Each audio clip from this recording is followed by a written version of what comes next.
时值7月，本应夏日炎炎，但是在这儿却是鹅毛大雪，漫天纷飞，天地间白茫茫一片，放眼望去，不知东西，不辨南北。只要找到长生天，我就可以拿着爷爷给我的信物，拜长生天的7长老为师。拜了7长老为师之后，我就可以学一身本领，然后我就可以去寻找我的爹娘。找到他们，我一定要亲口问问，为什么那么狠心，这么多年对我都不闻不问。要不是爷爷当年把我捡回来，爷爷说不让我去寻找他们，只让我拜师学艺，但我偏不，我就要找到他们，问问他们，既然生下我，为什么又不管我？给我起了楚墨这个名字，宣示了我是他们的儿子，留下一块玉证明我的身份，然后就什么也不管了。等我长大了有成就了，再凭借这块玉来相认吗？这算什么事情啊？天底下还有这么不负责任的爹娘，我是一定要问个清楚的。我生平不信贼老天，但这次倒是老天开眼了吗？知我将死，送我一份大礼，随意的看一眼，居然能看见一个修炼奇才。怎么突然这么冷啊？不错，没想到不仅资质绝佳，就连根骨也如此出众。小子，跟我走吧。我为什么要跟你走啊？你是谁啊？拜我为师，做我弟子。不。不行，我不能答应你。不行？本尊行走世间这么多年，还从来没有人敢在本尊面前说这2个字。你再说一次试试。不行。不见棺材不落泪。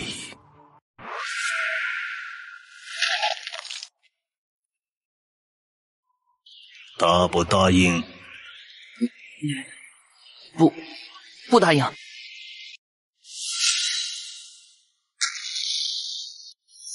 就去死吧。还不答应？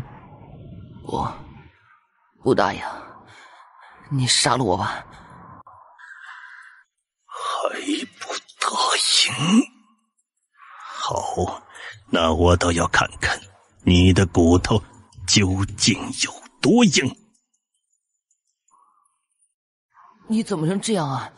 别人不愿意，你还要强迫人家做你徒弟啊？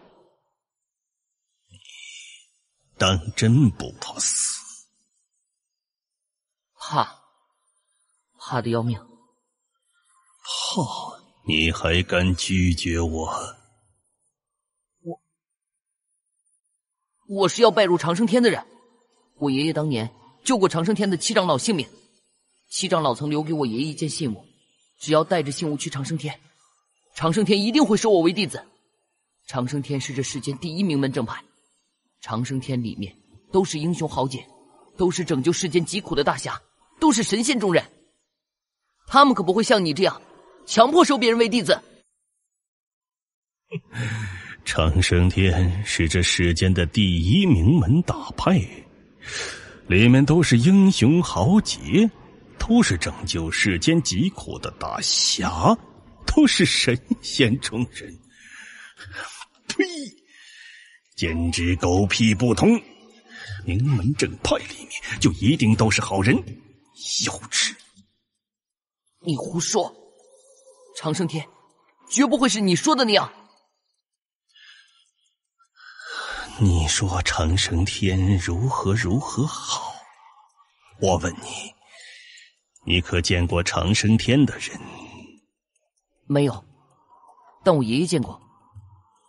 而且世间对长生天的评价也是极好的。一个人说好可能未必好，但那么多人都说好，那肯定就是真好。很多人都说好的就一定是真好，很多人都说不好的那就一定是不好。世间就因为你们这种蠢人太多，才会变得如此的蒙昧无知，人云亦云。虽然长着眼睛，但却一个个的全都是睁眼瞎子。小子，你不是说长生天是如何如何的好吗？你无论如何也要拜入长生天，成为长生天的弟子吗？对不对？那你敢不敢跟我打个赌？我就赌你，纵然带着那个什么狗屁七长老的信物，也绝对成不了长生天的弟子，甚至你想要进入长生天的山门都没那么容易。如果你赢了，本尊不但亲自给你赔礼道歉，并且送你一笔惊人的财富。那若是我输了呢？你不是说你肯定能拜入长生天吗？你若输了，就老老实实的做我弟子，传我衣钵。好，我跟你赌，不过我有条件，就是你不许干涉，更不许从中作梗。小东西倒有几分精明。好，我答应你，我等下会化身为一个普通人，从头到尾都不会对你的事情进行任何干涉。如果你成功拜入长生天，那我一定遵守诺言，转身就走。如果我没能拜到长生天，那我就跟你走，做你的徒弟。这就是不老山的孤神峰，长生天的老窝。哇，好壮观啊！嘿，不愧是天下第一派，太有气势了。长生天，我来啦！站住！什么人敢来长生天这里喧哗？活腻了吗？两位师兄好，小弟是前来拜师学艺的。谁是你师兄啊？哪来的小叫花子？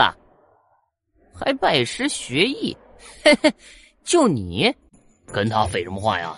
直接赶走就是了，在这儿大呼小叫的，叫师兄们看见又该挨骂了。我有七长老的信物，我真的是来拜师学艺的。嘿嘿嘿，哎呦，原来小哥您有长老的令牌啊！哎呦，怎么不早说呢？啊，差点自家人不认自家人呢。你等着啊，我们现在就给你通报啊。小哥，跟我来，跟我来。哎，长老要见你。晚辈楚墨，樊无敌之孙，携七长老信物前来长生天拜师学艺。去把令牌拿过来。当年那件事绝不能被人知道，否则后患无穷。只是不知道这一小东西，知不知道当年的事儿？不错，这面令牌是真的，不过你经脉堵塞，天资比一般普通人还要平庸，完全不适合修炼。哎，其实这孩子，我觉得长得呀，还算是俊秀，让他留下来做个端茶倒水的童子，这也是可以的嘛。哎，张执事此言差矣。长生天乃当今世间第一大派，别说是端茶倒水的童子，就算是一名下人回到世俗，那也是威震八方的豪杰。我若是让他留下，将来他回到世俗，那不是等于从长生天走出一个废物吗？那必然会玷污了长生天上千年积累的名声。呦，是啊，还是齐长老您想的周全，倒是我这是有些狭隘了。我资质平庸，经脉堵塞，完全不适合修炼。可是爷爷说我是修炼的天才啊！还敢嘴硬？你当长生天是什么地方？你当这里的人都是有眼无珠吗？你是天才还是平庸？谁看不出来？小小年纪竟然就敢当众撒谎，可见品行之差。我呀，替你爷爷感到羞耻。你还是赶紧回去吧，这里不是你该来的地方。看在当年的情分上，并且你尚年幼，不跟你一般计较。走吧。不是你们说的那样的，我不是庸才，不收就不收，凭什么如此辱我？看来我若是一点机会都不给你，你心中不服是吧？没错，我不服。到了此时，他也顾不得什么七长老八长老了，更不在乎这里是长生天了。他心中只有一个念头：你们凭什么如此冤枉我？凭什么污蔑我？不收就不收，但冤枉我、污蔑我就是不行。好，那我给你一个机会。七长老真是太仁慈了。七长老真是仁义。哎，这种死鸭子嘴硬的小屁孩，一脚踢出去就是了。哎，七长老啊，虽然公正廉明，但内心深处却是柔软善良啊。这个就是侠骨柔情吧。七长老说完，随意的在广场上扫了一眼，然后一指广场上的一个小孩子：“就你了，小家伙，你去跟这个哥哥打一场，记住要留手，就当是同门切磋，知道吗？”好啊，哥哥，你准备好了吗？好了。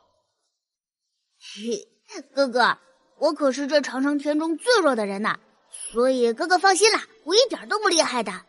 放心吧，就当彼此切磋。哥哥，我要出手了，你小心。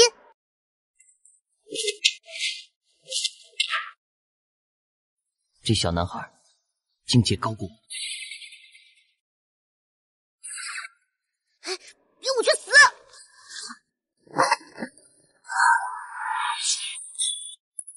长生天霸气！废物，真是弱呀！哎呀，就这样还信心满满要拜入长生天？嘿呦，他的信心是从哪儿来的？广场上的长生天弟子终于全都松了一口气儿，虽然他们也觉得小师弟上的有些古怪，但不管怎么说，终究是他们的人赢了。小弟弟真是厉害，我不是你的对手。嘿，谁是你小弟弟？也不撒泡尿照着自己，你配跟我相提并论吗？我堂堂长生天长老亲传弟子，废！七长老高义，七长老公正，七长老心地无私，当真佩服。长生天当真是天下第一大派，随便一个7、8岁号称最弱的孩子都如此强大，晚辈不是对手，输得心服口服。小畜生，你胆敢出言讽刺！哎，让他走吧。不管怎么说，我与他爷爷有旧，他还是个孩子，我不会和他一般计较。这就当是我的一些私心了，大家勿怪。师尊说的这叫什么话？明明是您宅心仁厚，不跟那小畜生一般见识。是啊，七长老宅心仁厚，要是换做我们，必然叫他好看。就是什么东西竟然敢嘲讽长生天，他真的是活腻了。连我们最小的师弟都打不过，弱的可以，还敢出言不逊，就该狠狠的教训他。孩子，对不起呀，你来了不该来的地方，遇到了不该遇到的人。心性还不错，可惜是个废物。幸好是个废物。是啊，一个废物罢了，都散了吧。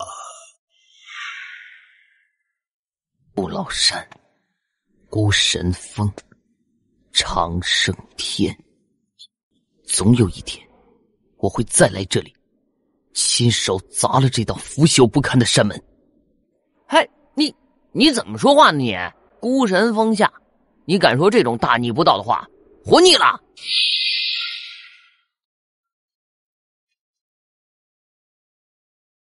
那个小游戏一开始就用言语麻痹你，却没能准确地捕捉到他天真背后的杀机。你明明有好几次机会可以轻易地击败甚至重伤那个小东西，可你却没有妇人之仁。只要是战斗，不管对手是谁，必须全力以赴。你以为你是谁？侠义大侠吗？还真当是切磋。战斗中生出人心，手下留情，就是对自己最大的不负责。更何况你并没有那个资格去同情对手。燕飞，人家比你强，怎么受打击了？觉得自己真的是个废物？我想求你一件事，只是请求，你可以选择拒绝，我也会依照诺言做你徒弟。不过我会自杀，你总不能随时随地的看着我。你是在要挟我？威胁？算是吧。你之前也算计了我。我现在想明白了，我绝不是他们口中说的那种经脉堵塞，天资比一般人还要平，完全不适合修炼。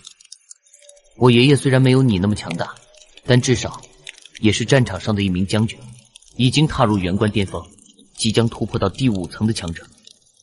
他很爱我，甚至有些宠溺我，但却从不会说假话大话。他说我很适合修炼，那么就一定是这样。只是世俗中没有那么好的资源提供给我。前些年他不舍得我离开，一直把我留在身边。我从小就在军中长大，那些叔叔伯伯们都说我是难得的修炼天才。要不是这次出了事，我爷爷肯定还不肯放我出来，但却说过，以我的天资，就算现在开始修炼，未来成就也绝不会差。那跟我有什么关系？当然有关系。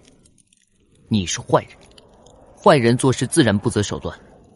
你想收我为徒，一定不想横生变故，所以肯定是你在我身上动了手脚。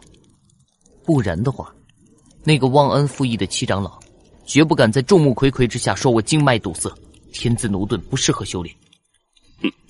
你对那狗屁七长老的评价倒很中肯。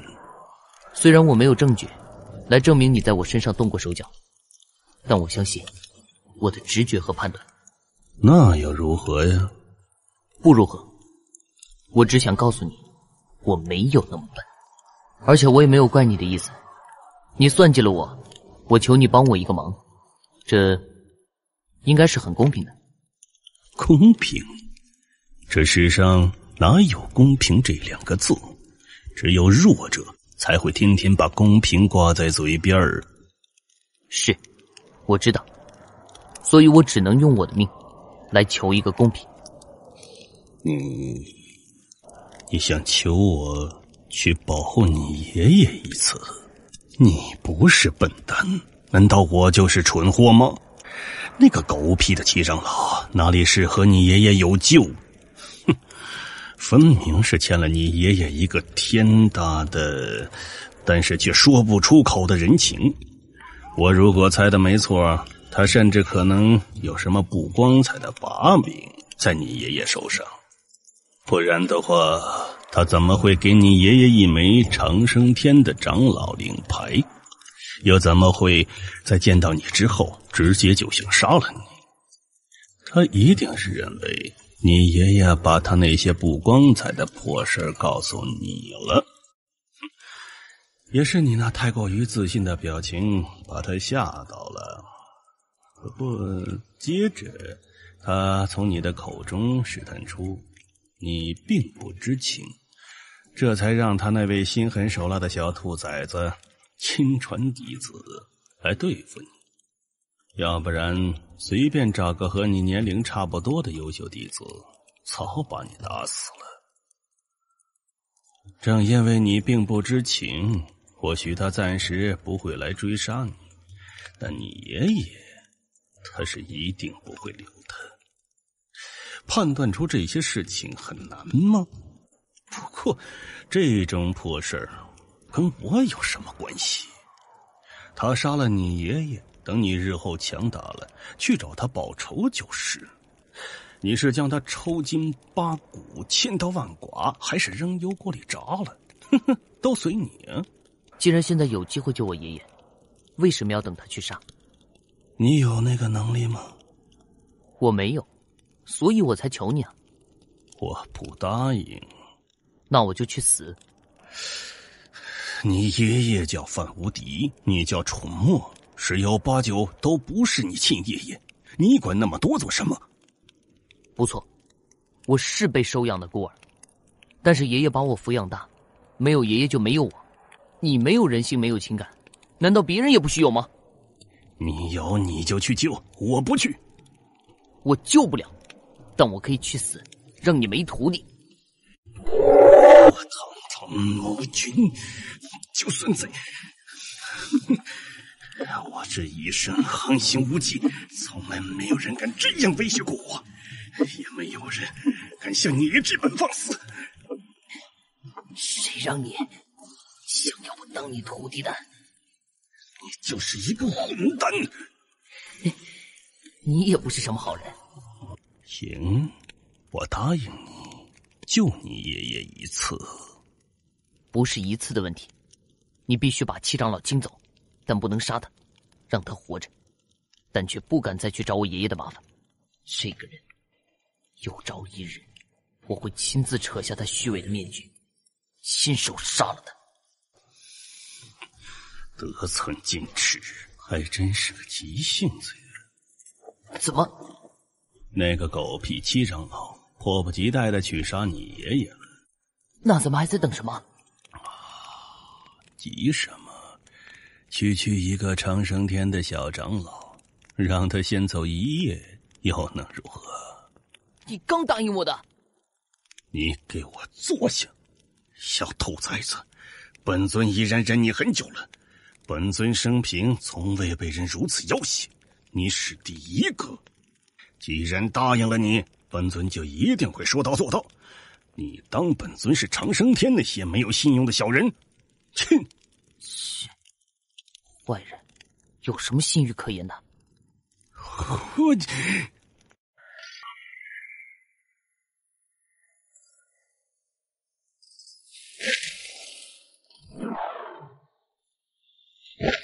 想不到这忘恩负义的无耻之辈，竟然一直在暗中盯着我爷爷。这就是那群无耻之徒的恶心之处。既然担心事情败露，为何不早一点把人杀了？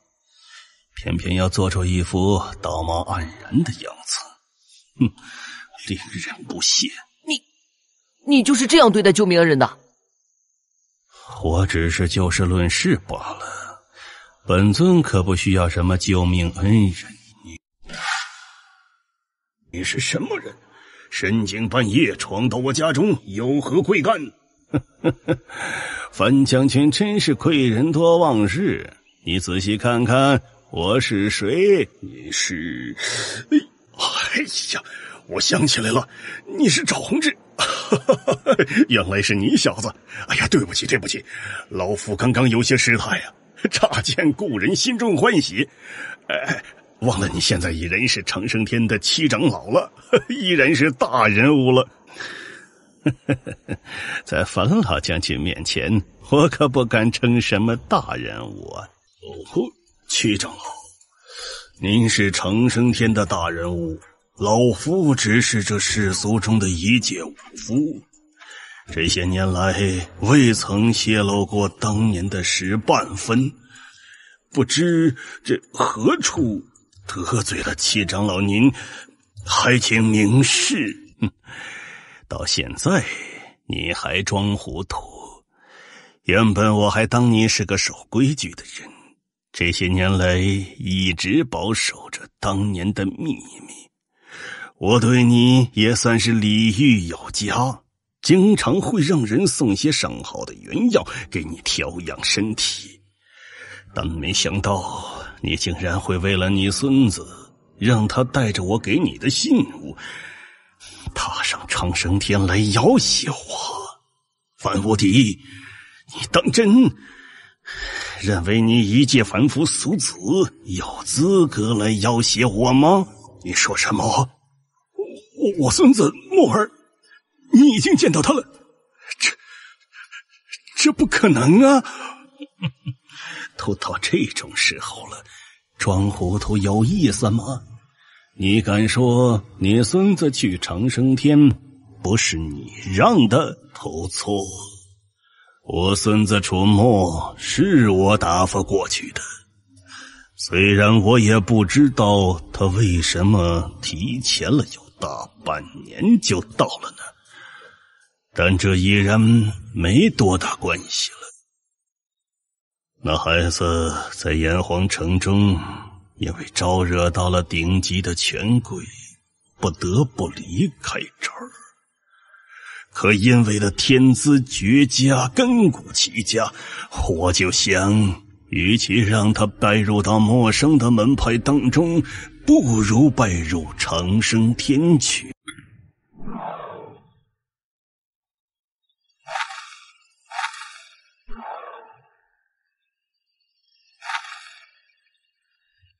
于是我就想起了你来，让他带着你当年留给我的信物赴长生天。我在心里觉得，就算赵弘志你不念当年的那点情分，那看在我孙子是绝世天才的份上，停，真是笑死我了。你不用说了，就你那个经脉堵塞、资质平庸的孙子，天才，你当我是瞎子还是傻子啊？怎么，老夫虽然不是你们神仙中人，有那么强大的实力，但这眼睛不是瞎的。我虽然溺爱孙子，但还不至于把一个庸才硬生生地说成是天才。他几乎没有经过任何的训练，只学了几天军中的长拳，便硬生生的自行修炼到了元气2层，即将踏入元官境界。这样的孩子难道担不起天才这2个字儿？不然的话，我就算脸皮再厚，也不会让他去长生天拜师。行了，你住口吧啊！你孙子是不是天才，这已然无关紧要了。今天我来这儿不是跟你争论这些的。哦，那你来干什么？杀我？算你有点脑子。如果你能老老实实、本本分分的做你的世俗将军，我跟你就是2个世界中的人，并不会对你生出杀机。但是你做了不该做的事儿，你让你孙子进入长生天，还是那样的一个废物。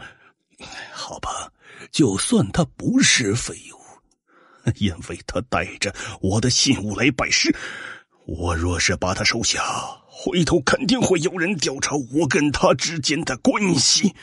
那么必然会插到你的头上。就算你依旧守口如瓶，但别忘了，我们是神仙中人，有太多的手段可以让你在不知不觉中说出实话。到那时，我当年做的那件事就无法继续隐瞒下去了。而那件事只要一爆出来，我还有什么脸面继续留在长生天？甚至我会遭到天下人的追杀，我的名声被玷污了，长生天也玷污了。长生天不会放过我，他们会剥夺了我长老之位，会把我驱逐出去，而我也将彻底的身败名裂。而这一切都是因为你仗着当年救我爷命，对我有恩，想要谢恩图报造成的。所以你说你该不该死？你说话呀！我还有什么好说的？你就是一个忘恩负义的无耻小人。我现在最后悔的就是当年救了你这无耻的东西。一件根本没有发生过，也几乎不可能发生的事儿，能被你放大到杀人灭口的地步。你这种垃圾，老夫生平仅见，真是佩服的五体投地呀！如果老夫猜的没错，我那可怜的孙子，他依然死在你的手上了吧？老夫真的是瞎了眼呐！当年救了你这么一个禽兽不如的东西，还为你保守了这么多年的秘密。老夫没能死在战场上，没能死在敌人的刀下，反倒是死在了你这个无耻之徒的手中，当真是自作自受。只是可怜了我那孙儿，单纯质朴，善良孝顺，天资又卓绝，竟也死在了你这个畜生手中。什么一件不可能发生的事儿？你知道长生天中有多少人盯着我的位置吗？啊！还有一件事你大可放心，你那个废物孙子暂时还活着呢。不过嘛，恐怕他命不久矣。你那孙子虽然是个经脉堵塞的废物，但基础却相当扎实。我原本打算让我心爱的小徒弟上去结果了他，但没想到我那8岁就已然踏入元关的天才小徒弟，实战经验却是有些不堪，差一点儿就被你那孙子给废了。还好啊，你那个孙子宅心仁厚，好几次有机会都被他自己放弃了。无耻！这不算什么无耻，这只能说你孙子太笨，太笨，妇人之仁。不过那个小畜生当真了得呀，凭借2层的元气，竟然硬生生的将我小徒弟给压制住了。若不是他经脉堵塞，还真称得上是个天才呀！我孙子本来就是真正的天才，可那又如何呢？还不是被我暗中使用了一点手段。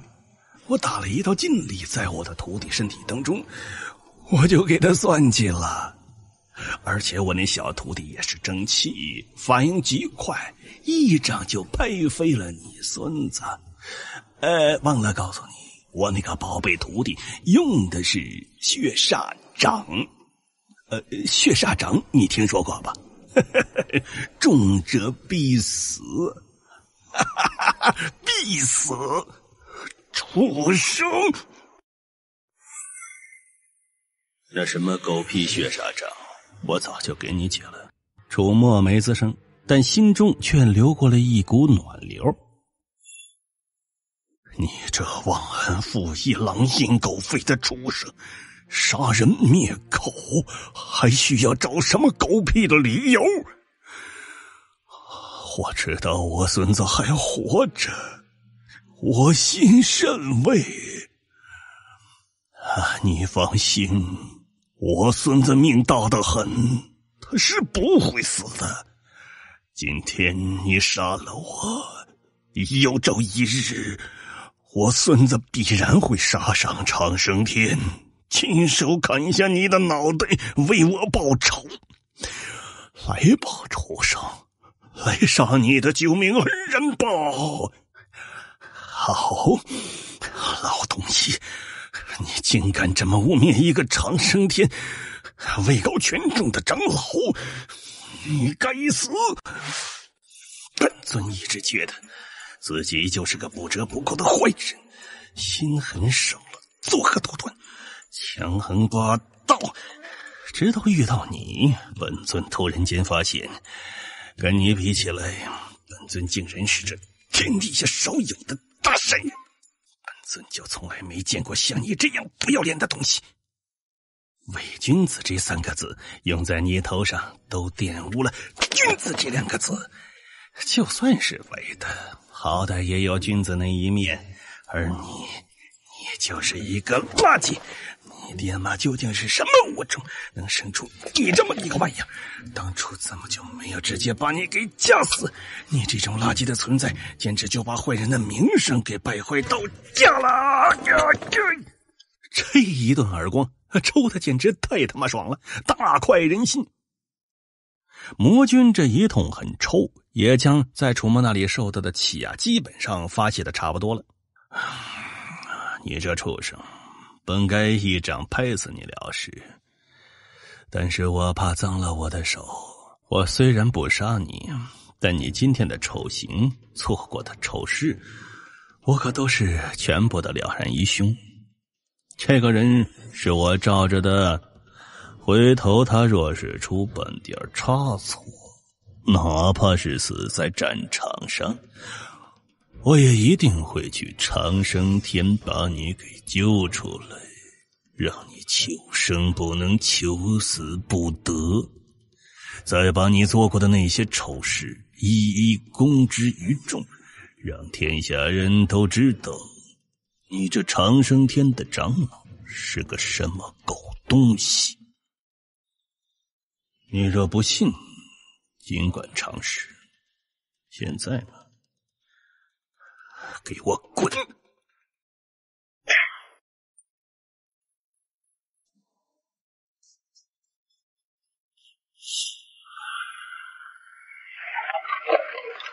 这世上怎么会有如此可怕的强者？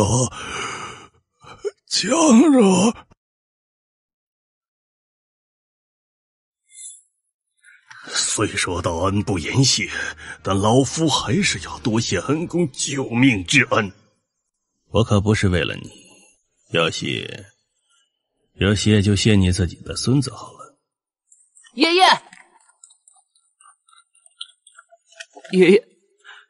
对不起，孙儿不孝，又给您惹麻烦了，差点连累您老人家，对不起，孙儿错了。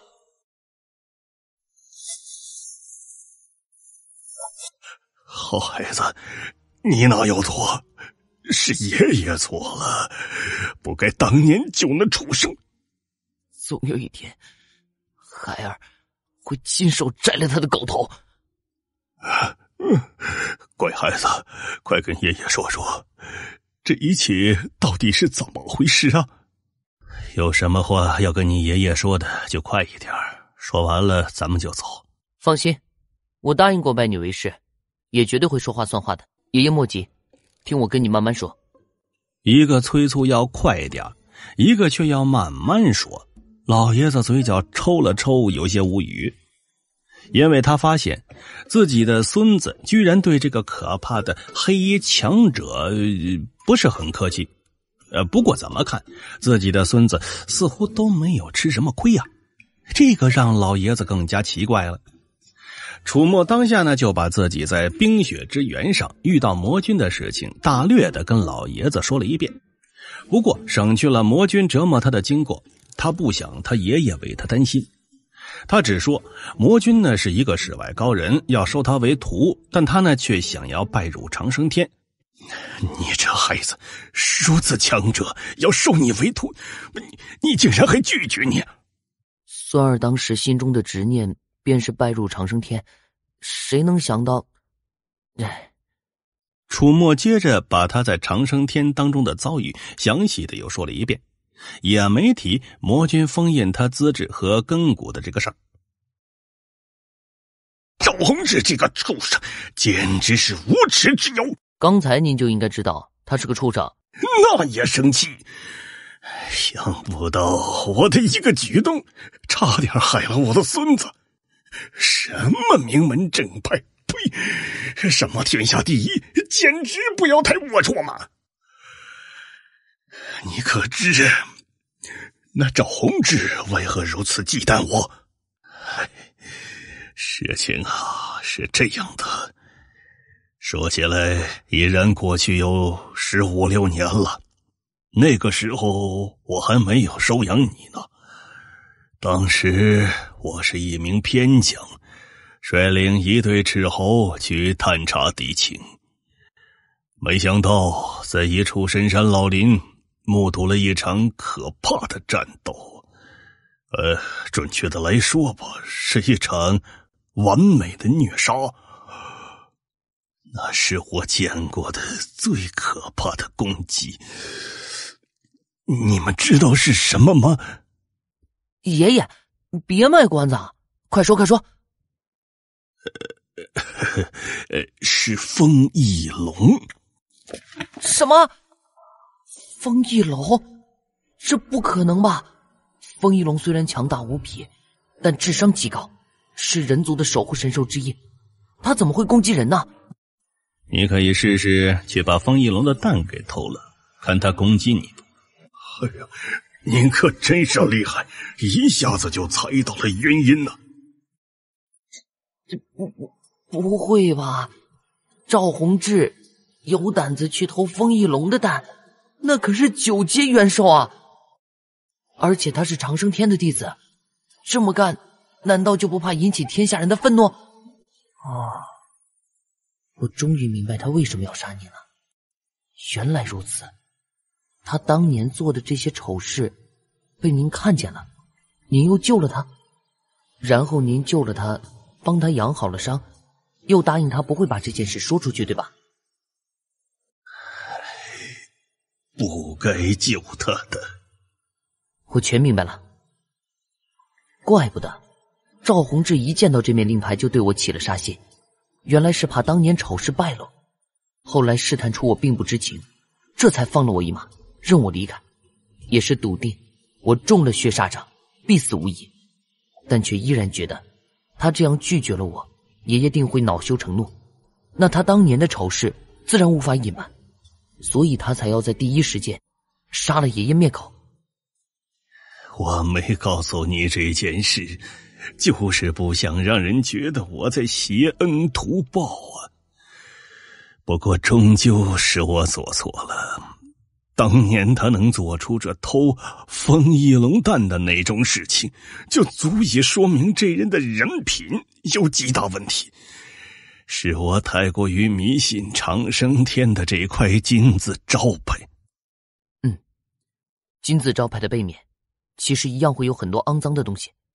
幸好你遇到了这位朋友。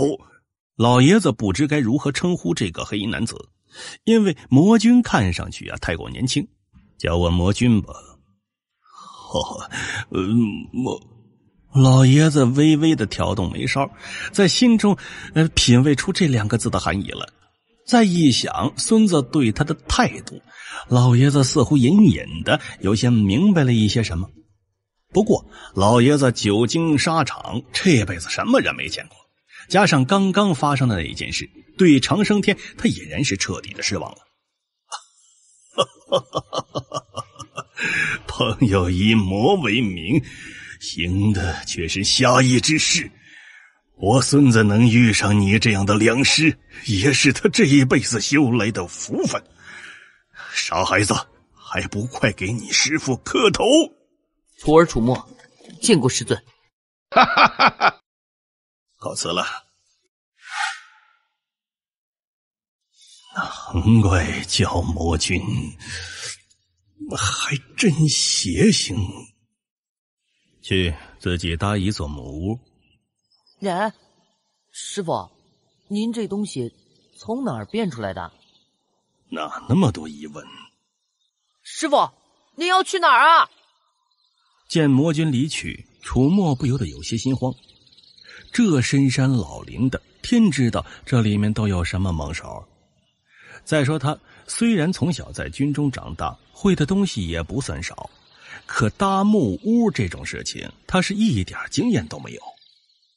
师傅，这木屋怎么搭呀？随便你，反正你住。从哪儿变出来的？难道师傅从前是个木匠？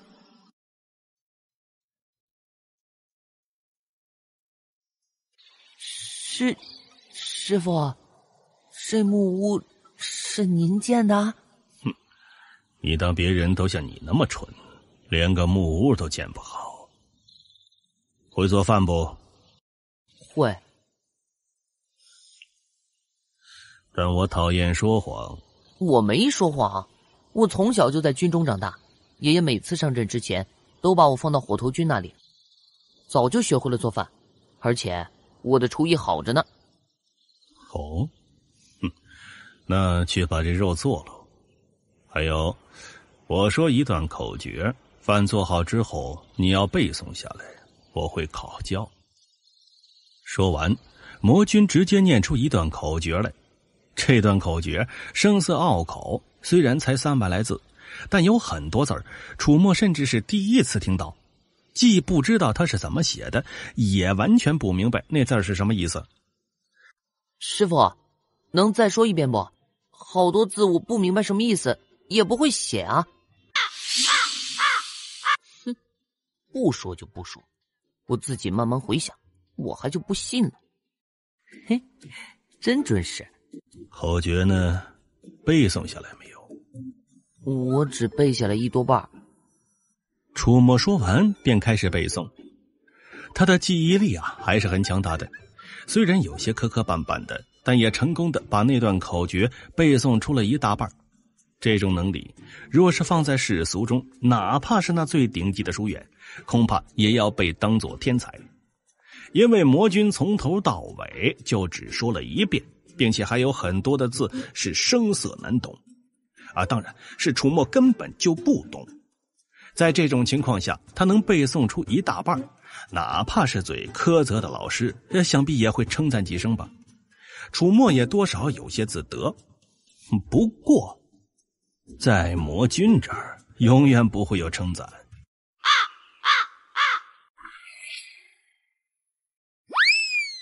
蠢得跟猪似的，还有脸得意？今天这只是最轻的教训，我再说一遍，你若还不能完全记住，苦日子还在后面。太过分了，你这根本就是在折磨人，哪有你这么当师傅的？不过魔君根本就不理他这茬，那段口诀再次响起。楚墨有心再抱怨几句，但听见口诀却立马闭上了嘴巴。因为魔君的手段他不是没领教过，他知道那是一个冷血无情的家伙。之前还能死挺着不低头，但现在呢？现在是彻底的落在他手上了。很快的，魔君把那段口诀念完。晚饭前要还是不能完全记住，先打一顿，然后晚饭你也不用吃了，但饭还得做，先提2桶水上来，背给我听。楚墨也不看他，直接的开始背诵。不得不说，经过魔君这么一刺激，楚墨的记忆能力在不知不觉中竟然增强了几分，就连楚墨自己都感觉到了。300来个字儿，这一次只错了3个字儿，真的依然相当可以了。不过知道自己有多笨了？师傅，您猎回来的这些猛兽怎么都像是流干了血一样？为师命不久矣，想找一个天资说得过去的人传承我的衣钵。我不能让这一门传承在我的手中断掉。我深重嫉妒这个世上依然没有能戒掉我身上毒素的药材了，可高阶元兽的血液却能够暂时压制一下，让我没那么快的死掉，有时间把那些东西传授给你。魔君说这番话的时候脸色很平静，甚至一丝哀伤都没能从他的脸上捕捉到。可楚墨心中却是无比的难受。他虽然一直怀疑师父的身体有些不太对劲，比如说他的脸色过于苍白异于常人，比如他不近人情地将自己从炎黄城带走，连和爷爷告别的机会都不给，比如说他对自己的要求苛刻到变态，每天都会塞给他大量的不知所谓的口诀让他背诵，但却没想到真相竟然是这样。难怪他这么急，难怪不给他和他爷爷告别的机会，是因为他体内的毒已然快要控制不住了，必须要寻找元兽的血来压制。但纵然是这样，他依然帮自己吓走了赵宏志。楚墨忽然间觉得自己实在太幼稚了，觉得自己对师父的误会非常深。师父可以平静而又坦然地去面对死亡，但他不能，因为不知不觉中他已然把师父当成了他最亲近的人了。师父，对不起，我一直觉得矫情。我问你，13天之前我让你背诵的那段口诀第2段的第3个字是什么？楚墨的一声，当时愣住了，一脸呆滞。还没等他仔细去回想呢，魔君一脚就把他踢飞了出去，然后又是一顿狂踢，接着就是飘然离去，不知所踪。哎呀，能不能换一招啊？我的屁股都裂了吧，疼死我了！真是没人情味，没人味，脸还没这木屋可爱呢。师傅，猎物呢？被您装储物戒指里了？哪有什么储物戒？这方圆几千里的元兽快被我杀光了，剩下那些都长了心眼儿，跑了。方圆几千里？好像一共您也就猎到了几十只而已啊。你当元兽是猪吗？到处可见，100里之内能有1、2只元兽，那都算是多的。那也就是说，师傅您没有元兽的血压制剧毒了？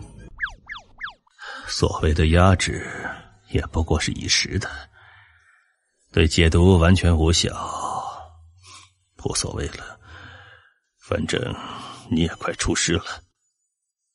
出师？师傅，我学什么呀？我还什么都不会啊！你过来。人，您不是又要揍我吧？再废话，真揍你！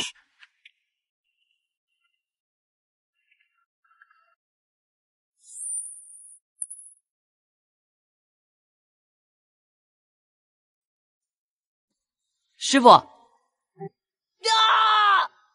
哇！师傅，您还活着，真好，真好，太好了！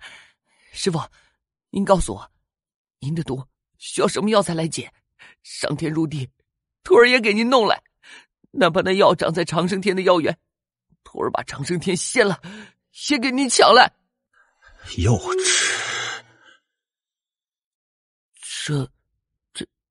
这是什么？这就是我全部所学，是我们师门全部的传承。其实从一开始，我就可以通过这种方式让你记住所有的东西的。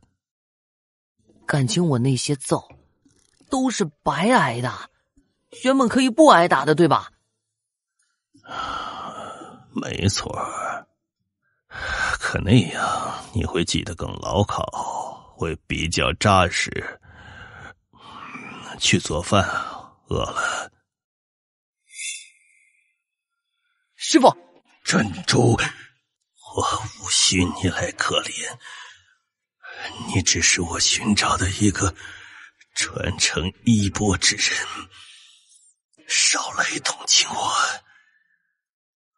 我房间里有一本功法，名叫天意我意。你修习了那部功法，就明白你脑子里的那些口诀是做什么的了。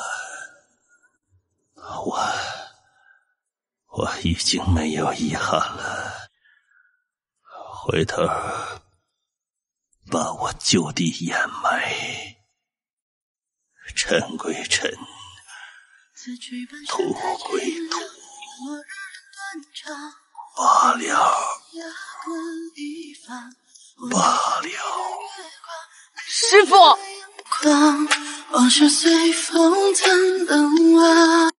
师傅说，唯有元兽的血液，方能暂时压制他体内毒素。但如今猎取元兽愈发困难，加上师傅刚刚那一指，灌输到我脑子里那么多东西，肯定消耗极大。都怪我，都怪我！要不是担心我一个人在这里会出事，师傅大可以走得更远，去猎杀元兽的。我现在根本就没有猎杀那种强大元兽的实力，就算有，也是远水不解近渴。怎么办？我该怎么办啊？血，元兽的血，血，没有元兽的血，可我有自己的血啊，就是不知道管用不。哎呀，管那么多做什么？不试试怎么知道？希望管用，一定要管用啊！求老天保佑！哎，真的有用！师傅他到底需要多少血啊？好像每次那么大一头元兽，身上的血液都差不多被他喝光。那我是不是也要流尽我的血？师傅救了我，救了我爷爷，我将这条命还给师傅，也是应当的。就希望他醒了不要揍我。不过他揍我，我也不知道了吧。此曲本身太寂寥，沦落日人断肠，离我天涯各一方。我追着你的月光，泪却湿了眼眶。往事随风怎能忘？终于还是没能够战胜这狗日的七杀之毒。终于死了吗？也罢，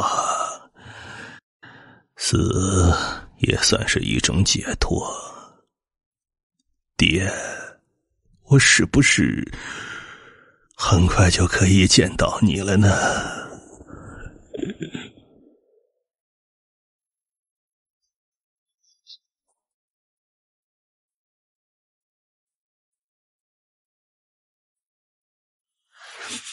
混账，胡毒，简直就是个混蛋，混蛋至极！你这个小王八蛋，气死我了！师傅，师傅，您又活了，真好。好个屁！本尊有你同情，本尊有你可怜，本尊有你来救。你个蠢货，你是猪吗？猪都比你聪明。本尊要的是传承衣钵的人，不是一个血罐子。你能有多少血？你是不是傻呀你他妈要是死了，你让我上哪儿找传人去？到时候我有什么脸面去见列祖列宗？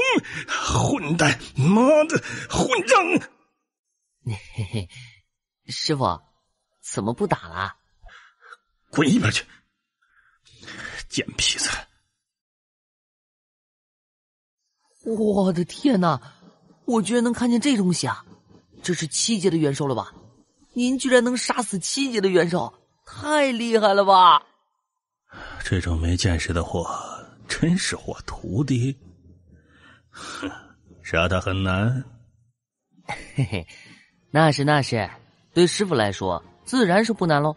师傅最厉害了，我来收拾。你就凭你现在的力量，连他一片鳞你都弄不掉，一边待着去。切，小看我。师傅，这玩意儿的血对您没用？给你用的，一个白痴，之前失血过多，需要补。你要是死了，我的传承也就断了。对了，那部心法《天意我意》，你看了没有？您不是不让我随便进您的房间吗？那天我不是说过？您说您死了以后，可您现在不是活得好好的吗？徒儿自然是不能随便进您房间的。哼，这部《天意我意》堪称这世上最强大的心法，没有之一。虽然只有2卷半，但你若是能将这2卷半彻底参透悟透，足以保证你在这世上纵横无敌。这4项大陆上最顶级的心法，修炼起来速度也不及它1/10。只可惜它是有缺的，若是完整的，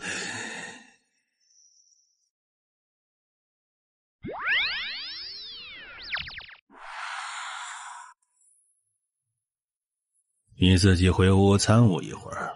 今天的饭我来做，做好了我会叫你。好。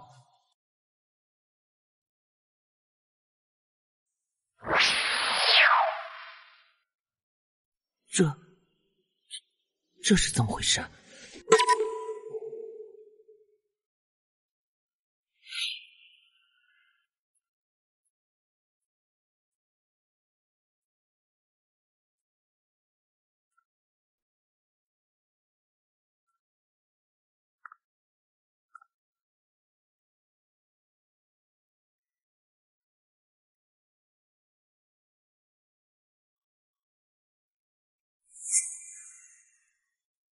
我的个乖乖，这究竟是怎么一回事啊？见鬼了！尤其是天意我意发生的变化，我不知是好是坏。师父曾对我说过，修炼功法最大的忌讳就是修了几十年后，突然发现自己修的是错的，那样就算是硬着头皮也要继续错下去，因为已经改不过来了。恐怕师父早已将天意我意修炼到极高境界，难道要他废掉重练？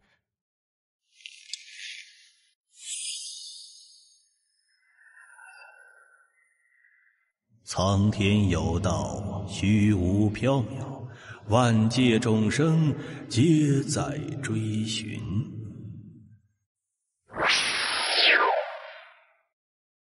被这块玉吸进去的天意卷，第1页上多出了那几个字之后，整个意境已然彻底的发生了改变。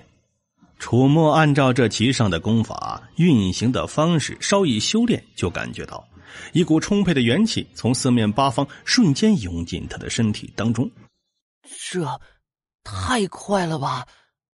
直到今天，直到此刻，楚墨这才突然间有了一种豁然开朗之感，仿佛整个世界在他心中亮了起来。天哪！出来吃饭。这件事现在说什么都不能跟师傅说了，实在太诡异了。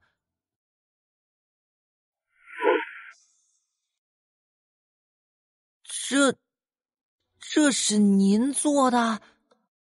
真以为自己厨艺那么好呢？哎，师傅，还有什么是您不会的？师傅，您这是陪我喝点儿。马马虎虎，天意卷已经入门了，未来就要靠你自己喽。师傅，您喝酒。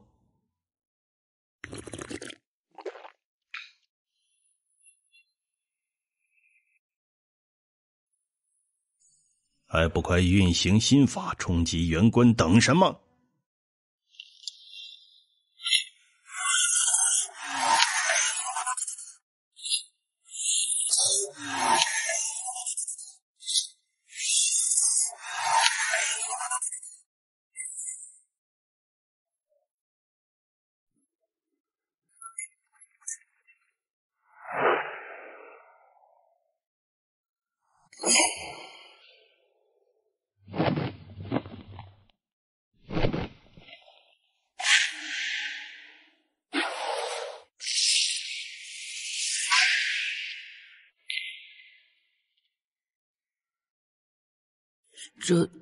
这真的是我一拳打倒的？马马虎虎。龙象之力啊，师傅！我这已经是龙象之力了，怎么能叫马马虎虎呢？炼体层次的高阶罢了，不知道的还以为你成为绝世高手了呢。你一会儿收拾收拾就下山吧。什么？下山？你一会儿收拾收拾就下山吧。什么？下山？师傅，您在开玩笑吗？谁跟你开玩笑？能教给你的我都已然教了，你也已然学会了，还不下山来在这儿做什么？我学到什么了？我不是应该在这山上至少再学个3年5载，然后才能出师下山吗？屁！那些口诀就是全部的功法，既然已然学会了，剩下的就是一个熟练的过程。你从这里回到大夏炎黄，这一路上的时间足够你熟悉这些功法了。是啊，这个时间嘛，正好够你好好熟悉一下那些功法了。师傅，徒儿舍不得您呢。少来，挨打没够？嘿嘿，不是，关键是徒儿不想离开师傅。虚伪！真的，真心话。别废话了，就这么定了。师傅，您看啊，徒儿身上呢，连个傍身的法宝都没有。师傅那么厉害，各种法宝肯定有不少吧？随便看着给师傅一对。不然的话，这山高路远的，徒儿又不会飞，万一遇到什么危险，可怎么办啊？再说了，徒儿也不认识路啊。没有。那给点什么其他的，比如说极品原石啊，极品原药啊。没有，什么都没有。师傅，您之前可是说过，打赌要是输了，送我富可敌国的财富来着，那也行啊。我已然送你了，难道你不觉得我交给你的东西价值连城吗？那也算啊？是，简直太小气了，一毛不拔呀。那徒儿要是走了，师傅您体内的毒怎么办啊？那跟你有什么关系？废话真多。我看你也没什么东西需要带走的吧，那这就滚蛋吧。师傅您玩真的呀？不要赶我走啊！我以后上哪儿找您去啊？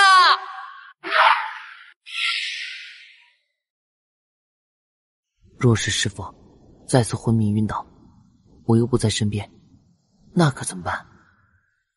不行，我还是要跟师傅当面道别，要叮嘱他坚强些，别放弃，一定要寻找元兽，用他们的血液续命，那样我就会有时间为师傅寻找他所需要的原药。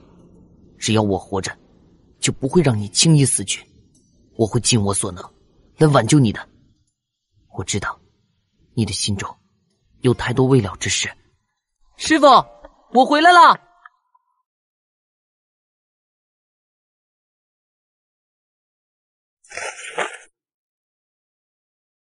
师傅，我知道您不喜欢儿女情长，可您这也太……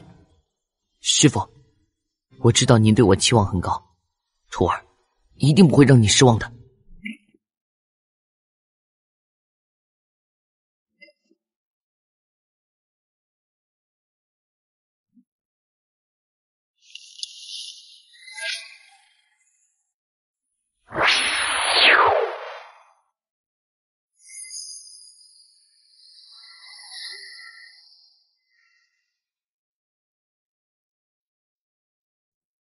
难怪师傅说这心法世上第一，果然是厉害。看来我这样一路修行回到大夏，或许有机会突破到第4层。若是那样，下劫，洗干净脖子，好好等我。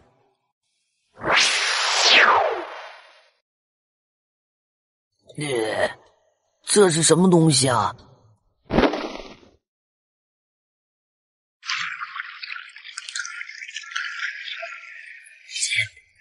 不行，宁可冻死，也不要脏死吧。哦，真是见鬼了，好端端的，身上竟然能冒出这么多脏东西，这到底是怎么回事啊？好笨，不过是修炼过程中身体排出的杂质，令你的体质变得更好，这叫洗髓。不行，宁可冻死，也不要脏死吧。哦，真是见鬼了，好端端的，身上竟然能冒出这么多脏东西，这到底是怎么回事啊？好笨，不过是修炼过程中身体排出的杂质，令你的体质变得更好，这叫洗髓。什么人？给我出来！躲在暗中藏头露尾，鬼鬼祟祟要做什么？你吼什么吼？嫌你嗓门大吗？要不是你家种的树林，人家怎么就鬼祟了？出来了，你要怎么样？你什么你？当谁稀罕看你啊？那么瘦，天又那么黑。好吧，这位姐姐，我的确没什么可看的，请您走远点儿，让我上岸穿上衣服可好啊？哼，好像多稀罕看你似的。喂，你不许偷看我啊！呸呸呸！你个小屁孩，谁稀罕看你啊？再敢胡说八道，本姑娘就把你衣服踢到河里面去，冻死你！这样一个来历不明的人，离他远点。喂，你这人怎么这么没有礼貌？不打声招呼就走，看什么看啊？你这么漂亮，是山里的妖精吗？你才是妖精呢，你全家都是妖精！你哪只眼睛看我长得像那些丑陋的元兽？哼，不是元兽化形变的妖精，怎么可能出现在这里啊？呸！你不也在这儿？你也是禽兽变的妖精吗？那你是谁啊？是啊，我是谁来着？我到底是谁啊？我隐约能想起我的名字。哎呀呀，你好讨厌！我是谁关你什么事儿啊？谁想管你的事情了？大路朝天，各走一边，告辞。啊，你别走，你这人好生无礼，人家可是女孩子，你就不知道让着点？拜托，这位小姐，你我之间素不相识，你为何要苦苦纠缠我不放呢？谁想管你的事情了？大路朝天，各走一边，告辞。啊，你别走，你这人好生无礼，人家可是女孩子，你就不知道让着点？拜托，这位小姐，你我之间素不相识，你为何要苦苦纠缠我不放呢？这种深山老林黑漆漆的多怕人啊，你忍心把我一个漂亮的女孩子丢在这儿不管吗？怎么不说话了？是不是觉得理亏了？哼，亏你还是个男人。你还没完了是吧？那首先呢，这深山老林的，你一个女孩子家是怎么出现在这里的？其次，你的身手这么好，行走着万仞山林如履平地，有什么可怕的？还有，这位姐姐，我不是男人，我是一个男孩儿。那看清楚了，我是个男孩儿。姐姐，姐姐，你叫我姐姐，我看起来像是姐姐吗？好你个牙尖嘴利的小屁孩，我今年才11岁，你一看就比我大，凭什么叫我姐姐啊？比我小是吧？那小妹妹，你还有事儿没有？若是没事呢，我们就此别过。谁是你的小妹妹？我找不到我的家人了，不知道自己是谁。那跟我有什么关系啊？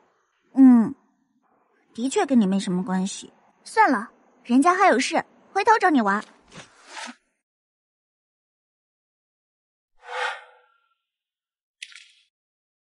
好可怕，他应该能杀我，但是却没有对我出手。难道他跟这少年有什么关系？查知道我对这少年没有杀意，这个少年似乎跟我此行的目的有关。可是我又是谁啊？我来自哪儿？为什么要来这儿啊？这种感觉真不舒服。那个世界的来找我徒儿做什么？你若是心存歹意，我就直接杀了你，永绝后患。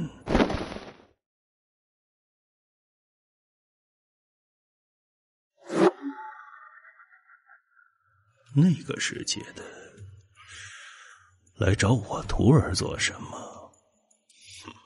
你若是心存歹意，我就直接杀了你，永绝后患。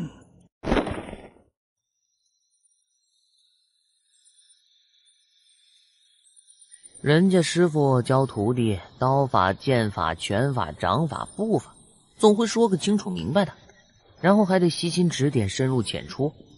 我这师傅倒好，教了我一大堆口诀，却不告诉我哪个口诀是什么，必须要用心法一个一个去尝试。这个小屁孩之前还牙尖嘴利的，怎么这会儿看上去有点疯疯癫癫的？我明白了，原来是这么回事啊！气，起于丹田，成于天枢，壮于天池，经由天泉、曲泽、细门、内关、大陵、劳宫，最后汇聚于少泽、关冲、中冲、商阳、少商之处，以螺旋尽力打出。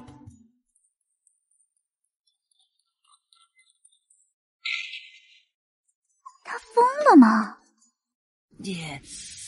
师傅，你这个老鬼，教的是什么狗屁拳法呀？疼死我了！教完口诀就不管了？这天底下哪有你这么不负责任的师傅啊？我就骂你了，怎么地吧？你倒是出来打我呀！做师傅的只教口诀，然后甩手走人，什么也不管；当徒弟的这么不尊重师傅，敢随便指责。要是在我那儿，像他这样，肯定早就被逐出师门了，不被打死都是幸运。哎，我为什么要这么说？我那儿又是哪儿？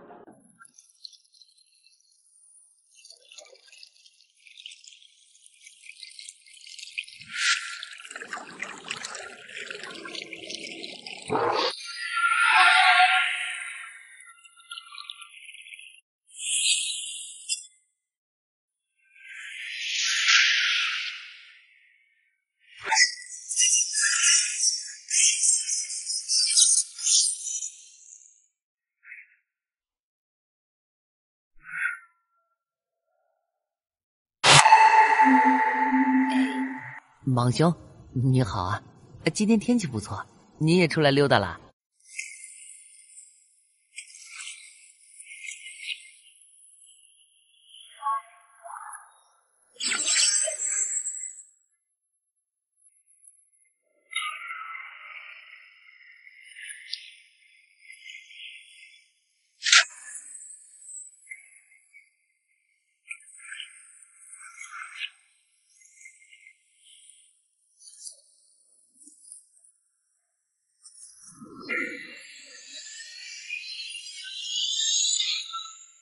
你玩真的？大家平时和平相处不好吗？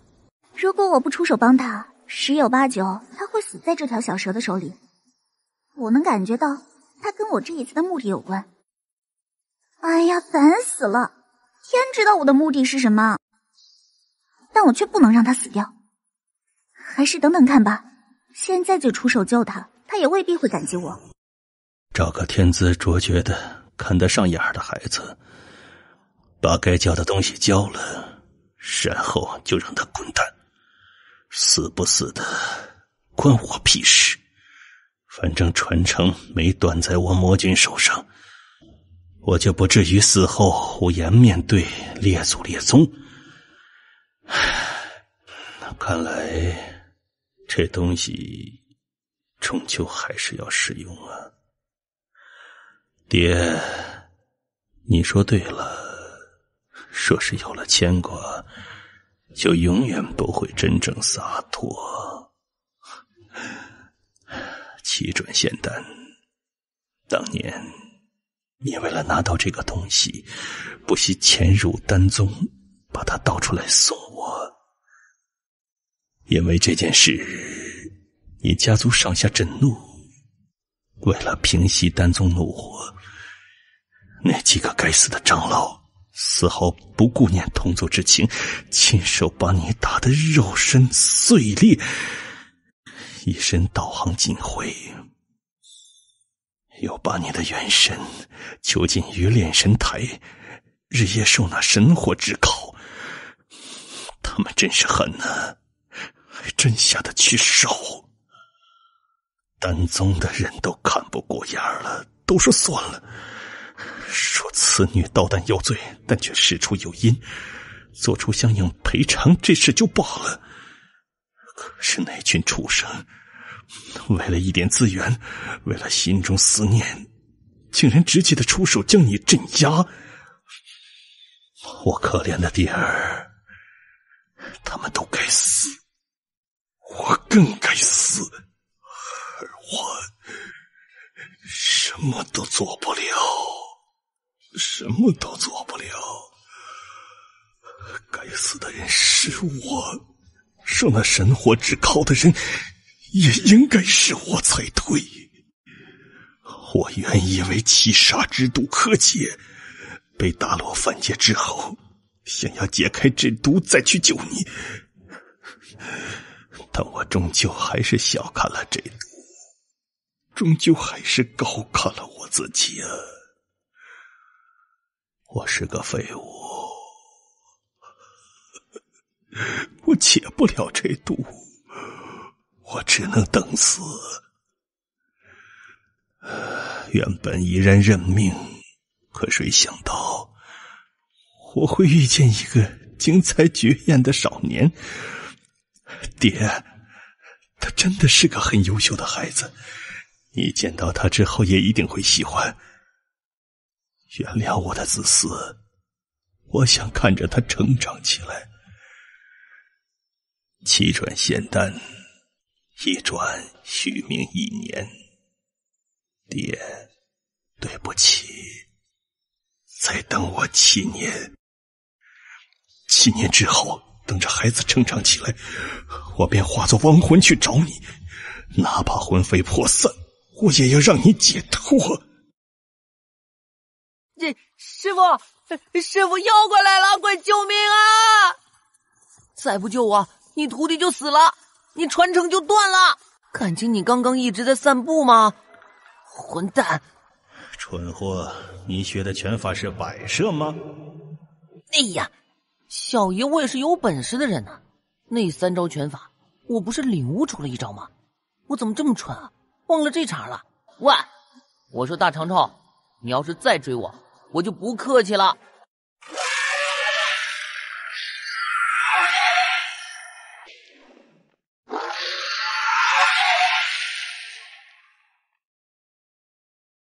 好吧，人善被人欺，等会儿小爷非扒了你的皮，用你的肉做蛇羹吃不可。哼，本姑娘很想知道，当你发现本姑娘是你的救命恩人之后，你会露出怎样的表情？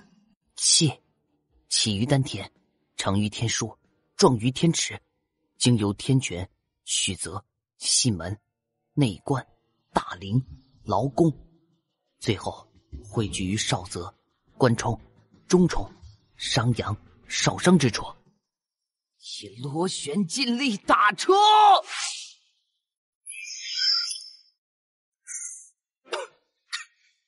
嘿，该死的东西，临死还要报复小爷一下，想同归于尽，真是天真。小爷可是被大魔头师傅打过无数次的人，身体结实着呢，会被你撞死。做梦去吧！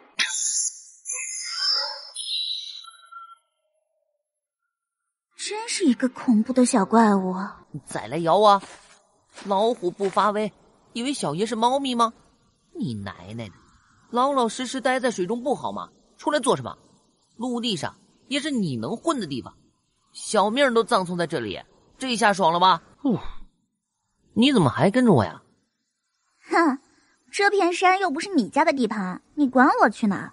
刚才不知道是谁大呼小叫喊救命，怎么现在又威风起来了？那又怎么样啊？还不是被我杀了？笑到最后才是王者。运气罢了，杀条小蛇就是王者了，真是无知。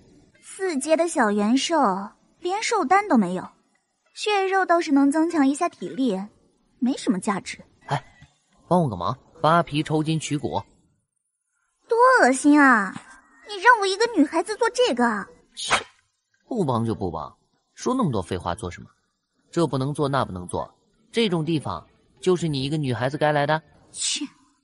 把刀给我！切！把刀给我！你要干嘛？帮你收拾这条蛇呀！你这么笨又那么弱，得收拾到什么时候去啊？你以前常做这种事情？是啊，为什么我会做这些事情呢？你不是真的失忆了吧？失忆？应该是。你怎么那么确定啊？当然啊，我什么都记不起来，又这么优秀，肯定是失忆了呀。那你叫什么名字？我的名字，让我想想，我的名字好像叫齐小雨。你能靠点谱吗？人家能想起名字已经很不容易了好吗？这还是冥思苦想了好久才好不容易想起的呢。得，那就齐小雨吧。除了名字，你什么都记不起来了吗？我只记得我来这儿是要做一件事，好像那件事情还跟你有关似的，其他的事情我都记不起了。跟我有关？姐姐，咱能别闹吗？咱俩素不相识，你的事情怎么可能跟我有关啊？哥哥，人家说的是实话，你怎么就不信呢？最好跟我没关系。你居然会烤肉？你不会？这种事情我一个女孩子怎么可能会呢？那你这么多天都吃的什么呀？我不用吃饭呀。啊，不用吃饭？你不饿？骗谁呢？当然不饿。那你还吃这个？你这个烤得很香啊。好吧，你赢了。啊，嘿嘿，哎，谢谢你哦，这是我吃过最好吃的东西了。哎，你怎么不吃啊？嘿，人家玩去了，回头再来找你玩。吃干抹净，转身就走，什么作风啊！可惜除了天一我一之外，其他的那些功法，师傅全都没有告诉过我他们的名字。别说大门派，就算世俗中那些家族和小门派里面的功法，也全都有那种很威风的名字，比如什么五虎断头刀啊，再比如什么流星落日剑呐，多威风啊！一听就是很厉害的功法。再看我学这些，起个什么名字好呢？我修炼这拳法一共只有3掌，干脆就叫1拳2拳3拳算了。师傅日后知道了，若觉得丢人，我也有话说。谁让你之前不告诉我这些功法的名字的？可惜除了天一我一之外，其他的那些功法，师傅全都没有告诉过我他们的名字。别说大门派，就算世俗中那些家族和小门派里面的功法，也全都有那种很威风的名字，比如什么五虎断头刀啊，再比如什么流星落日剑呐，多威风啊！一听就是很厉害的功法。再看我学这些，起个什么名字好呢？这是怎么回事？你看上的就是这个东西？哎，你能听懂我的话？再烫我一下看看。哎，快点快点，还再烫一下嘛！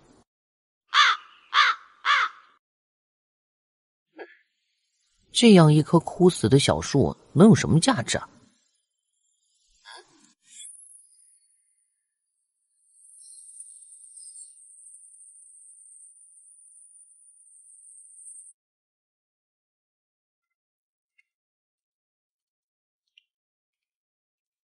站住！别跑！小家伙子说你呢！天哪，那个小家伙子身上背着的是元兽身上的东西。没错没错，那上面还有原力的波动呢。我看见了3节元兽的皮了，我们发财了！想不到，我们这次出来居然有这么大的收获。要是被其他那些队伍的人知道，肯定羡慕死我们了。不会羡慕，他们是嫉妒。恨。对，还是老王你有文化。小东西，你身上的东西是从哪儿来的？是不是偷的？你们想要抢劫？什么抢劫？你这个小畜生，竟敢偷我们猎取的元兽，该当何罪？这些元兽都是我自己猎的，你们这样是不对的。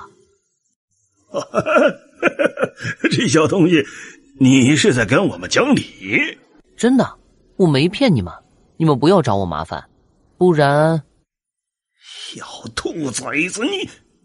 真的，我没骗你们，你们不要找我麻烦，不然……小兔崽子你！我的话还没说完呢，你不但丑，而且真是没礼貌。够了吗？见财起意，夺人财物，非君子所为。我不想多生事端，你们走吧。哎呀，摔死我了！小畜生，妈的，你们还愣着干什么？赶紧把他给我废了！小兔崽子，想不到还挺扎手，有两下子呀！一起上，把他给我拿下！小畜生，刀枪无眼，识相的你就赶紧把身上的东西给我们，保证饶你不死。不然的话，待会儿缺胳膊少条腿的，甚至小命都有可能丢掉，就莫怪我们心狠手辣了。你们真要这样吗？小畜生，敬酒不吃吃罚酒。老王还跟他废话什么？废了他！战场上的敌军他们虽然同样有家人，有爱的人，有他们自己的故事，但战争就是战争。你若仁慈，你的战友，你的家人，你身后的家园，便会惨遭践踏。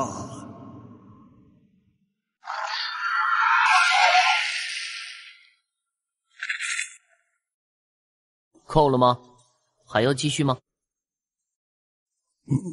您还想怎样？您还想怎样？什么叫我还想怎样啊？拦住我的人是你们，要抢我的人也是你们，现在打不过我，还问我想怎样？从始至终都是你们在步步紧逼。这个小东西虽然强大的令人心生恐惧，但终究是个雏，嫩得很呢。如果是其他的人，恐怕我们今天谁都别想活着离开。好，这位小英雄，之前是我们这群人有眼无珠，冒犯了你，这都有得罪，真是对不起了。你看，我们现在也受到应有的惩罚了。我的这些兄弟们都受了重伤，您是不是放我们一马，让他们得到救治？不然的话，他们都会死的。你也不用拿话唬我，你们这群人不是什么好，看上去像是一对冒险者，但借到别人的财富，便能立即上来围杀抢夺。显然在这之前，你们是做过这种事情的。你们这群人不是什么好，看上去像是一对冒险者，但借到别人的财富，便能立即上来围杀抢夺。显然在这之前，你们是做过这种事情的。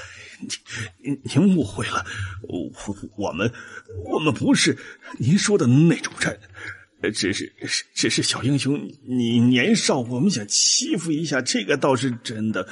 可我今天不会杀你们，但你们记住了，如果接下来我要是再遇到拦路抢劫的，一旦证明跟你们有关，那么你们最好祈祷，千万别再遇到我。这个世界很大，天地辽阔，但有的时候呢，这个世界也很小，说不定在哪儿就有遇到了。该死！老王，咱们被那个小畜生给玩了，他太狠了。怎么？那个小子废了咱们好几个兄弟，元气都散了，再也不能动武了，再也不能。苦你妈蛋！好个小畜生，当真狠毒，把人废了跟杀了有什么区别？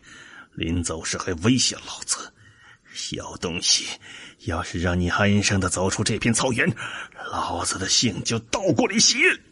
啊，你的姓倒过来写也是一样的呀。你滚！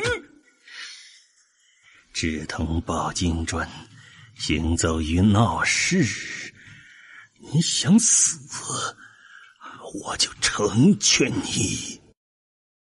既然这一次我要在这片草原上横穿而过，为何不干脆探探这里的虚实，回去也能给爷爷提供一些有用的信息。喂，你刚才为什么要放过那些人？他们分明想要杀你。那群人已经不再抵抗了，而且其中好几个对我下狠手的都被我废掉了，以后就算恢复也不可能再动用原力，这辈子只能做一个普通人。这样的惩罚还不够吗？我觉得还不够。你可知道，你走之后，那个带头的人立刻传讯出去，恐怕你这一路不会太平哦。我就知道那群无耻之徒不会有什么幸运。既然知道，为什么还要放过他们呢？直接杀了岂不是干脆的很，少了许多后患。你心肠怎么这么狠毒啊？你怎么这么说我呀？好心提醒你，你却说我心肠很毒，不理你了。难道是我说错了吗？齐小雨，你说的对，这些人还是直接杀了他好，不然后患无穷，我却是犯了妇人之仁，是我错了。注意，别让他跑了，那个小子身上有着大量的元首的金骨皮，夹着连城。对，追上他，兄弟们便可以大碗喝酒，大碗吃肉喽。找，四处找，千万别让那个小畜生跑了。他身上的东西价值连城，够我们几联军哎呀，几年挥霍的了。兄弟们，谁找到他，谁就是首功。老大，找到了，那小子好狡猾，借着草丛的掩护逃走了。白痴，在这片草原上想要凭借2条腿逃跑，就算是元关武者也不行。给我追！如果真的被我遇到你们，我一个都不会放过。那些大人物位高权重，尚且如此小心谨慎，我一个少年，在这片荒寂的草原上孤身一人，又发个什么狗屁闪现啊？这是怎么回事啊？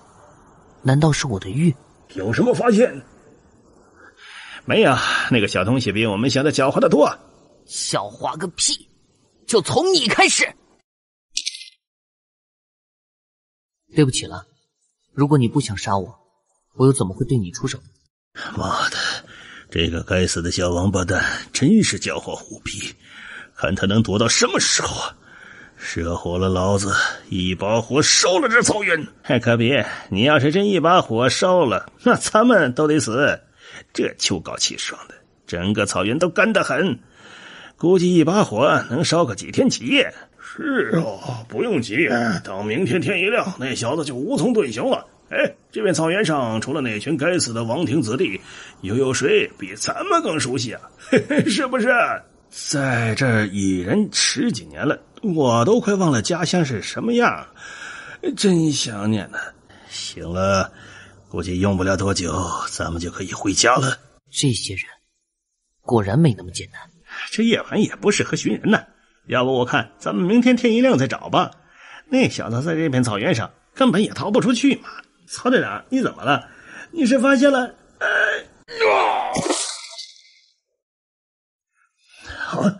不好，那不是我们的人，是那个小畜生。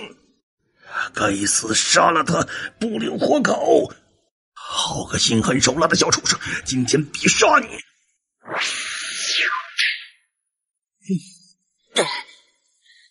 好大的力气！你今年多大？怎么可能拥有这种力量？废话少说！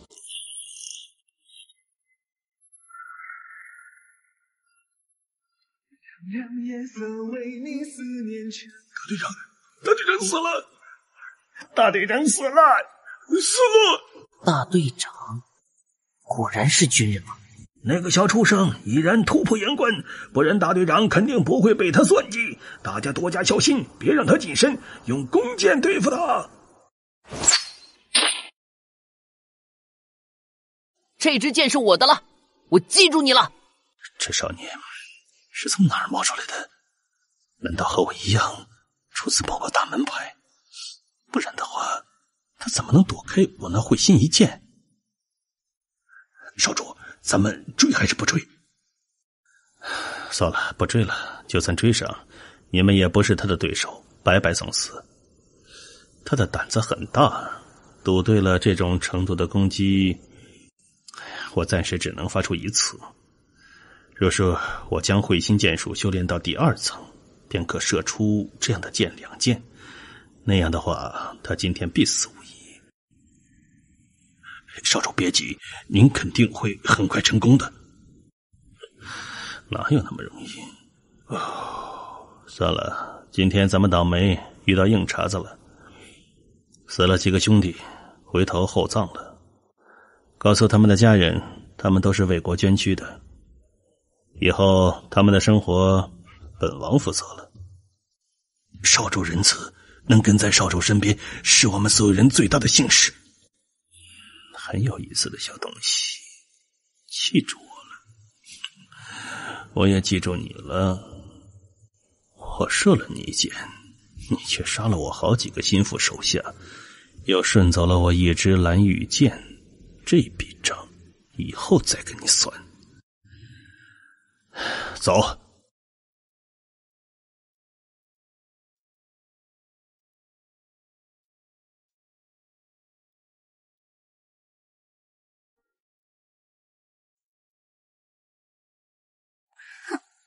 不听话，还凶人家，现在知道自己错了。你受伤了？你那么神通广大，难道没看到吗？我又没有一直跟着你，哪里会看到？你这伤得不轻，幸好没有碰到骨头。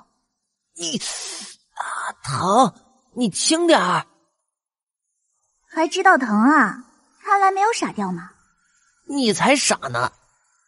哼，你不傻，你不傻为什么不知道跑啊？那群人既然敢来找你麻烦，又怎么可能没有一点准备？我哪知道他们有弓箭手啊，而且还是个很厉害的弓箭手。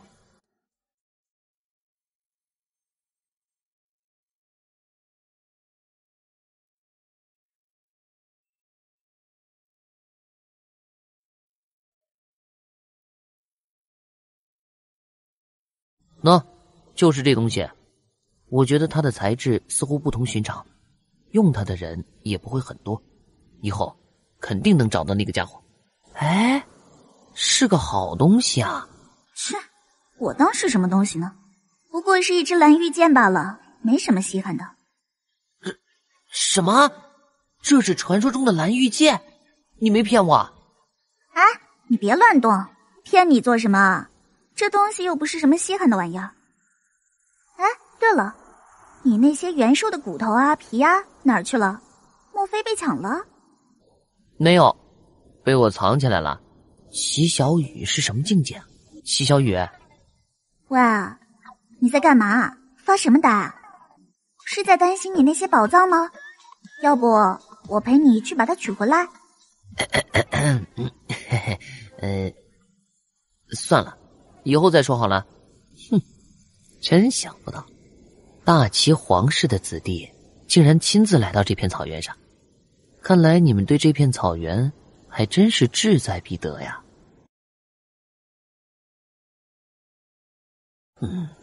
真是见鬼了！难道说每一次的变化都需要大量的能量来支撑不成？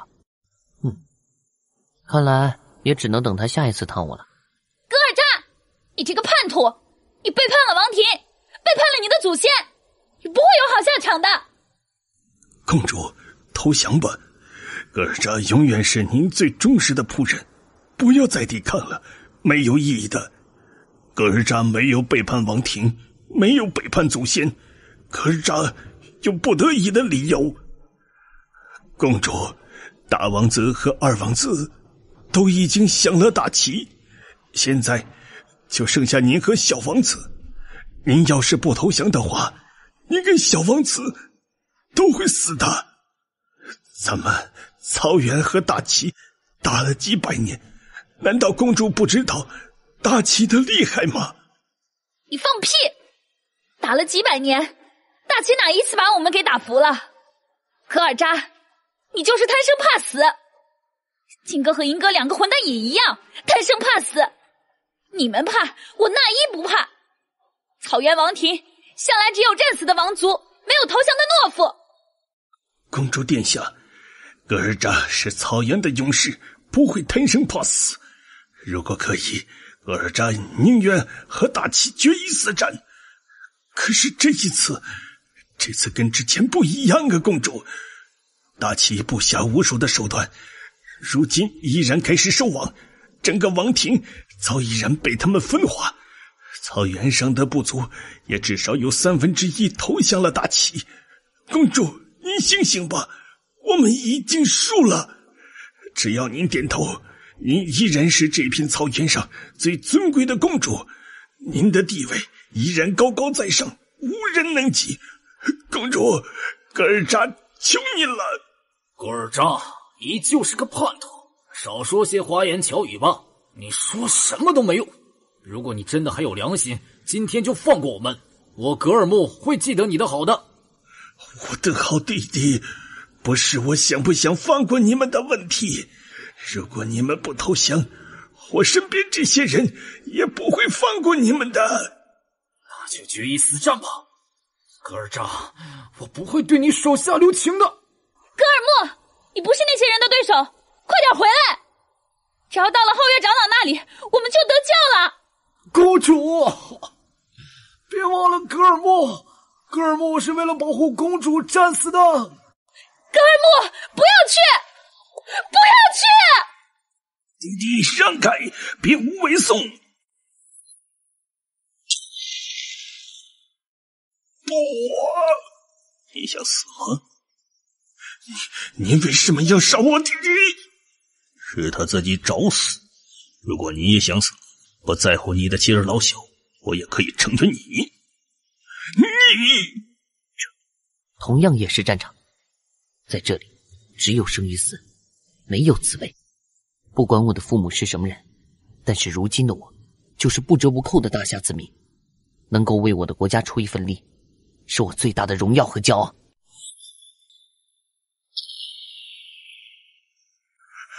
快抓住那小子，千万别让他跑了，他杀了大齐的使者啊！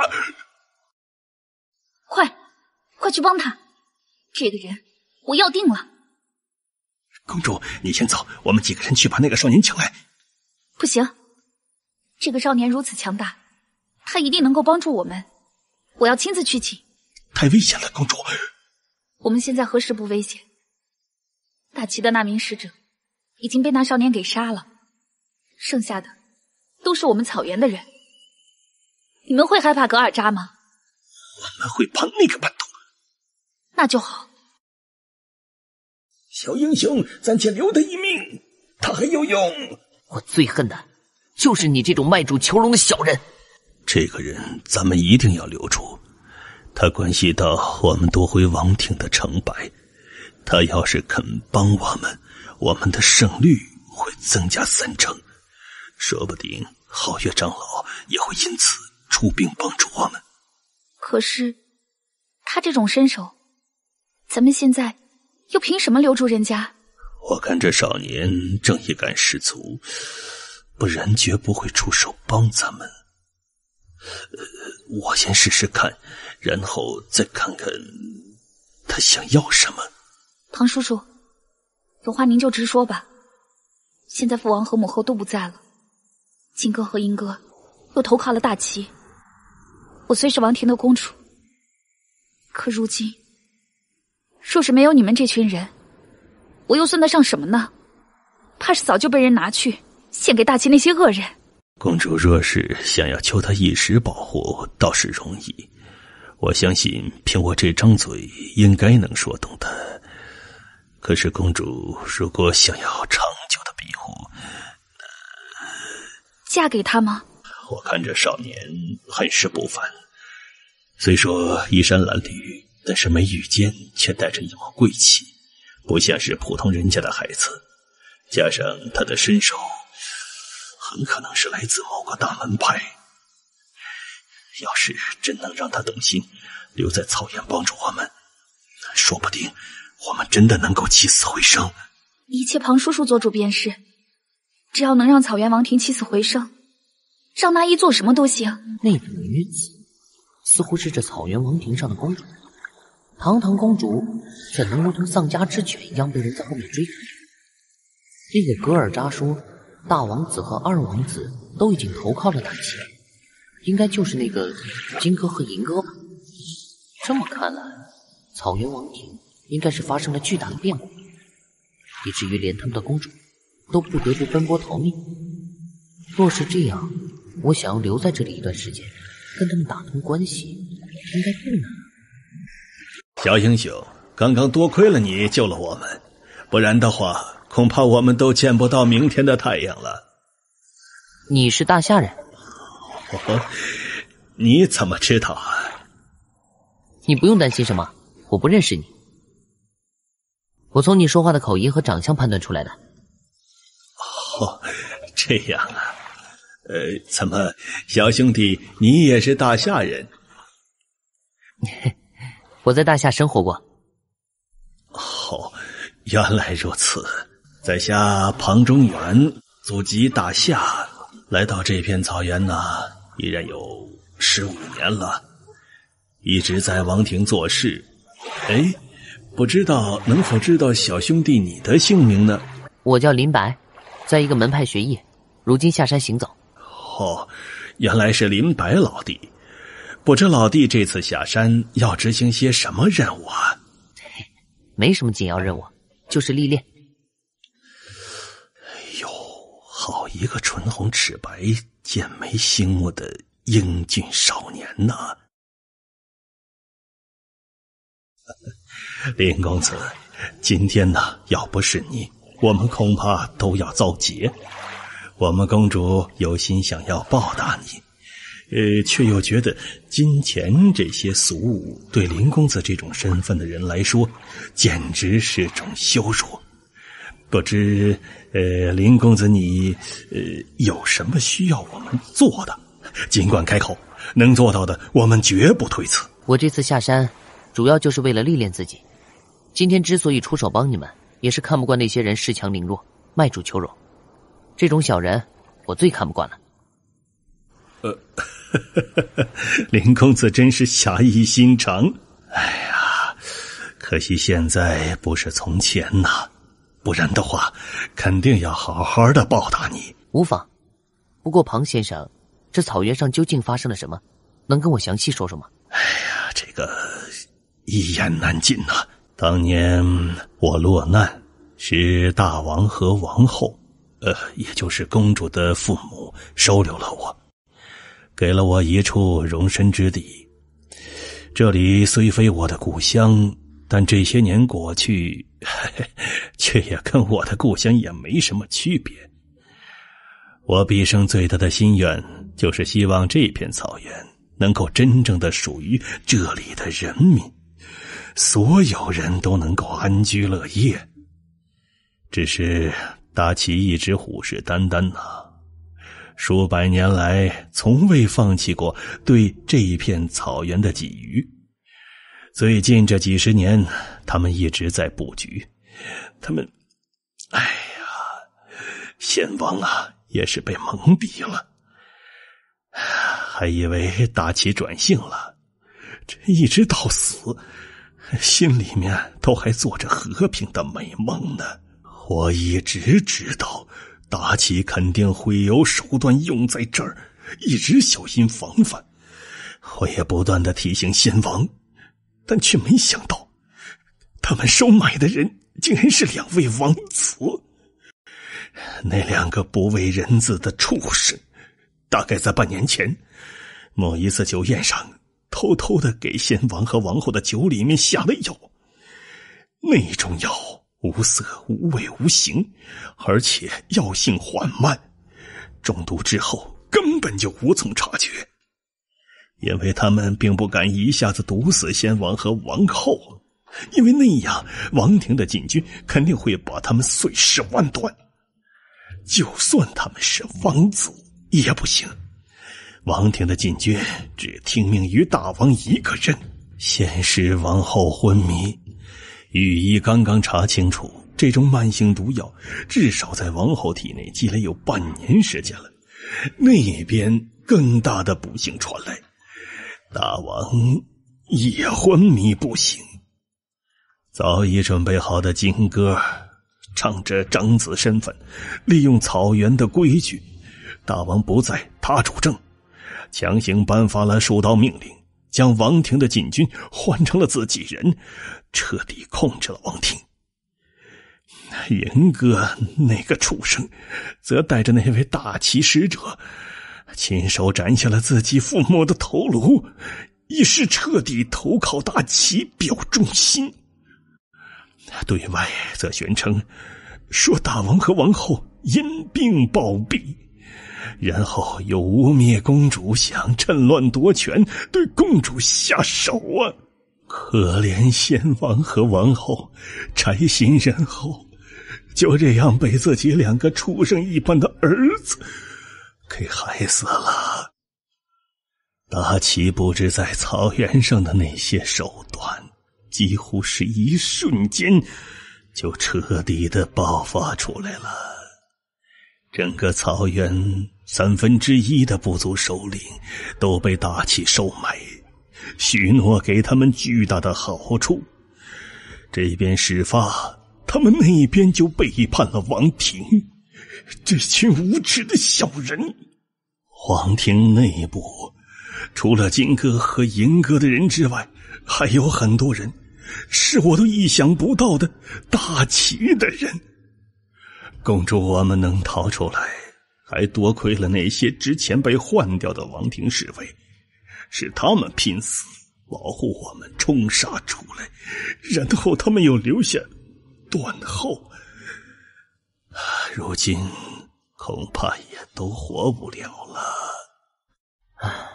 2名王子，至少有一个以后肯定会继承大业，这脑子里面装的都是屎吗？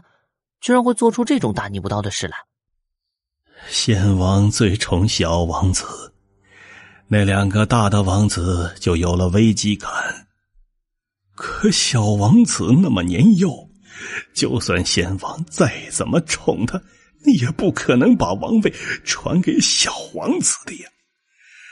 哎呀，那2个被权势迷住双眼的蠢货，真当大齐会那么好心，彻底拿下王庭之后，第一个就会朝他们开刀啊？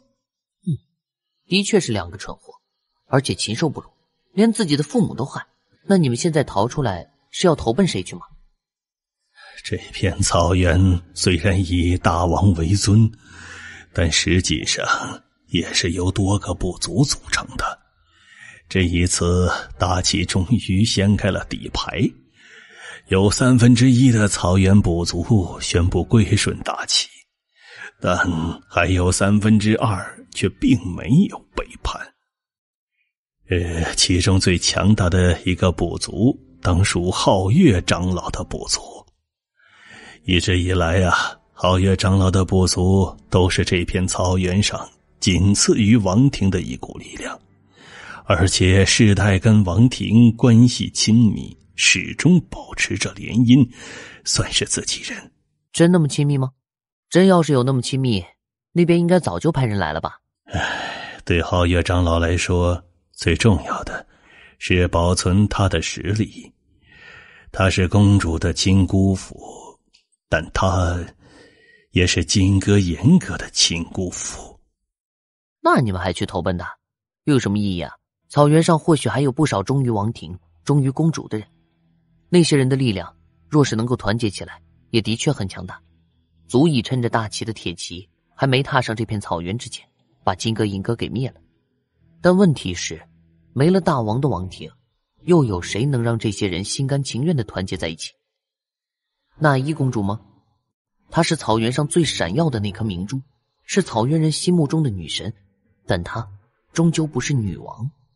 更遑论，眼下明显是金哥银哥占了优势，对外声称父母暴病身亡，公主要发动叛乱。试问，还有多少人敢在这种时候站出来声援那依公主？在这种形势下，去投奔皓月长老，最好的结果就是皓月长老顾念亲情，将你们这些人收留起来，提供暂时的庇护。不过在我看来，最大的可能却是皓月长老直接将你们这群人全部拿下，关押或是软禁起来，当成一份筹码。然后找一个最好的时机做出选择。但无论是哪一种选择，对你们这些人来说，恐怕都没有任何好处。林公子说的这些，我又何尝没有想到啊？但现在这是唯一的一条路了。投靠皓月长老，求他出兵，总比去投靠其他部族要好。那些部族更是吃人不吐骨头啊！皓月长老虽然很奸猾，但却有个毛病，他的耳根子比较软，有公主的姑姑在一旁劝说，会起到一定作用。而且一直以来，他对那依公主还是很疼爱的。之前呢，想的是，我们打算让公主和皓月长老的某个儿子联姻，然后许以重诺来换取他的支持，出兵收复王庭。联姻，这世上最扯的就是这种联姻，不过是一层纸，一捅就破。一旦撕破脸，联姻切，屁都不算。大公子说，我当如何？请公子教我。简单啊，扯王庭大旗，讨伐弑父杀母的逆贼金戈银戈，自立门户。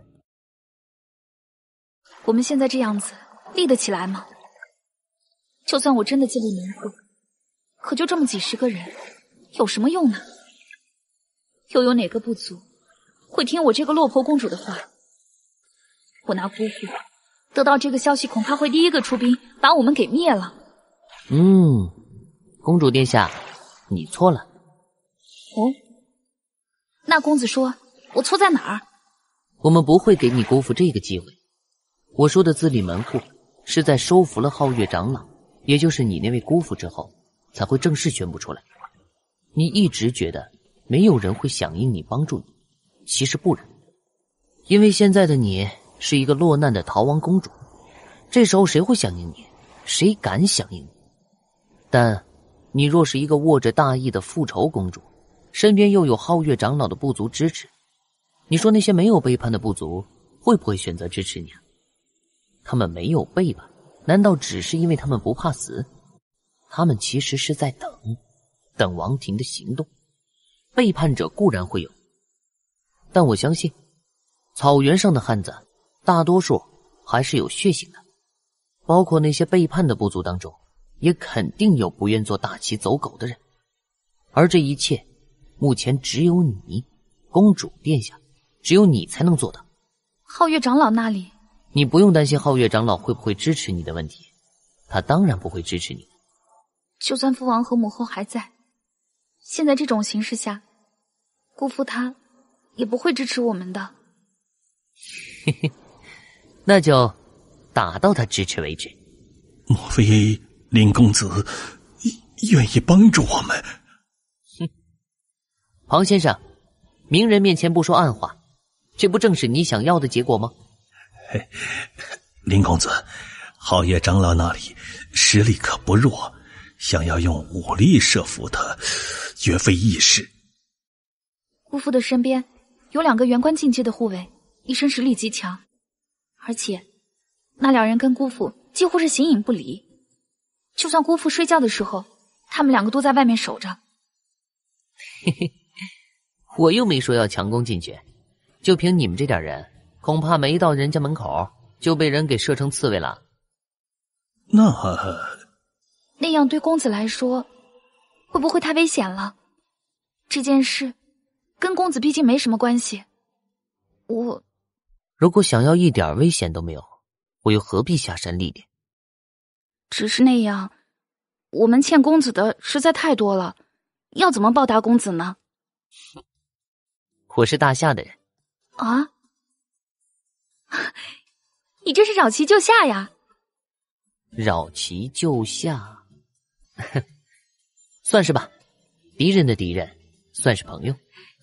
那祝我们合作愉快。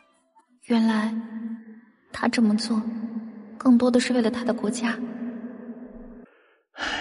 不知我们的公主有没有那个福分呢？你们都去休息吧，这些天你们受苦了。公主比我们更需要休息，我们没事都撑得住。公主去休息吧，这里没有什么事情的，明天还要赶路呢。不用管我，我没你们那么疲劳，你们都去休息好了，我在这里帮你们警戒。那可不行，我需要修炼的。原来如此。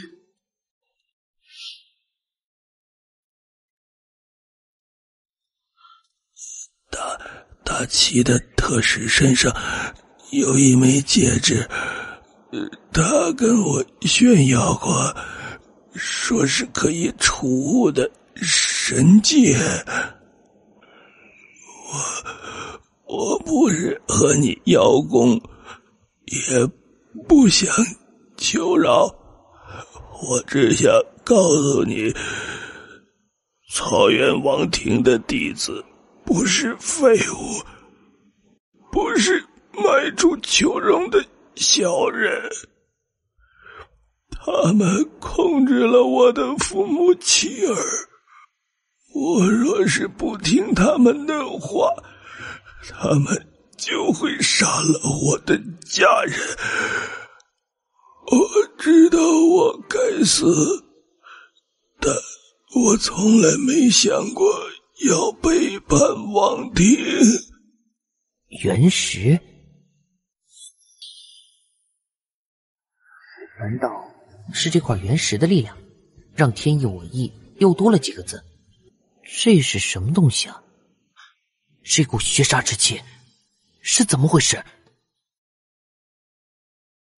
这丫头每天来无影去无踪的，难道她也在寻找这处仙府不成？林公子，您快去休息一下吧，真对不起，让您在这里为我们守夜。无妨，我本来也是要修炼的。公子一夜没有休息。哼，对我来说，修炼就是休息。仙道中人果然与众不同。你做我姐夫好吗？你乱说什么啊？你那么厉害，我们草原人最崇拜的就是英雄。我不想皓月长老家的那几个哥哥做我的姐夫，我讨厌他们。别乱说。对不起啊，小孩子不懂事。我已经不小了，你也没比我大几岁。大家都是男人，你给句痛快话，行还是不行？你个小屁孩，算什么男人？我在这里做的事情，对整个大夏来说都是有利的。等这边事毕，我就回家。其实王庭的禁军几乎绝大多数跟王庭之间都沾亲带故，不然也很难成为禁军中的一员。这一次王庭骤变发生了这么大的变故，但禁军中真正叛变的却没有几个，那几个也都是金哥和银哥的心腹，而且家人都在银哥、金哥的掌控之中，不敢不从。格尔扎也是这种情况。皓月长老还是比较顾念亲情的，这也是我们当时求你刀下留人的一个原因。马上就要到了，接下来就要暂时委屈林公子了。没事，大局为重。黑人止步，再往前闯入，我们就不客气了。巴多兄弟，我是韩风啊，去年在王庭还请你喝过酒，你不认识我了吗？别生气，别忘了，这是我们之前就预料到的事情。我听你的。哎，姑姑哪里去了？黑人止步，再往前闯入，我们就不客气了。巴多兄弟，我是韩风啊，去年在王庭还请你喝过酒，你不认识我了吗？别生气，别忘了，这是我们之前就预料到的事情。我听你的。哎，姑姑哪里去了？哦，原来是韩风兄弟，抱歉没看清楚。不知你突然带人来皓月部族是为何事啊？王庭发生的事情，巴多兄弟难道没听说吗？听说了。大王和王后暴毙，金哥和银哥控制了王庭，说公主作乱，现在已然把通缉令发到了皓月部族，要求各部族一旦见到公主，立刻将其拿下。巴多兄弟，莫非你也相信这污蔑之词？这个，我这种人轻言微的小人物也说了不算。道士长老说过，公主贤良淑德，自然是不可能做这种事情的。公主现在就在后面队伍中，还请巴多兄弟派人回去禀报一声长老，就说公主前来拜访。不知公主到来，巴多多有得罪，公主见谅啊！快去禀报长老，就说公主来了。真他娘的能忍！个狗仗人势的东西，竟然敢如此蔑视我们！枉我父皇和母后过去对他们那么好，看来也是养了一群白眼狼。别乱说话，记住，这种话在心里想想就行了，千万不许说出来。回头见了姑父，要懂得尊敬，明白吗？姐，你放心吧，我虽然小，但我什么都懂。父王不在了，我除了空有一个王子的名分之外，什么都不是。而且，这个王子的名头，就像是一把利剑，随时可能会要了我的命。有朝一日，我烈哥要是平安长大，那些背叛王庭的，我一个都不会放过。有朝一日，我烈哥要是平安长大，那些背叛王庭的，我一个都不会放过。在王室中长大的孩子果然是不一样，这么小竟然就能说出这样的话来。公主宽心，一切就按照林公子的计划来。如果他们太热情，我们反倒不好做。我那可怜的侄女和侄儿在哪儿？你们这群混蛋，你们都是白痴吗？敢把我侄女和侄儿拦在那里，回头我肯定要跟你们算账。寒风兄弟，抱歉呐，我也是职责所在，你不要见怪。好说，我2个苦命的孩子，真是苦了你们。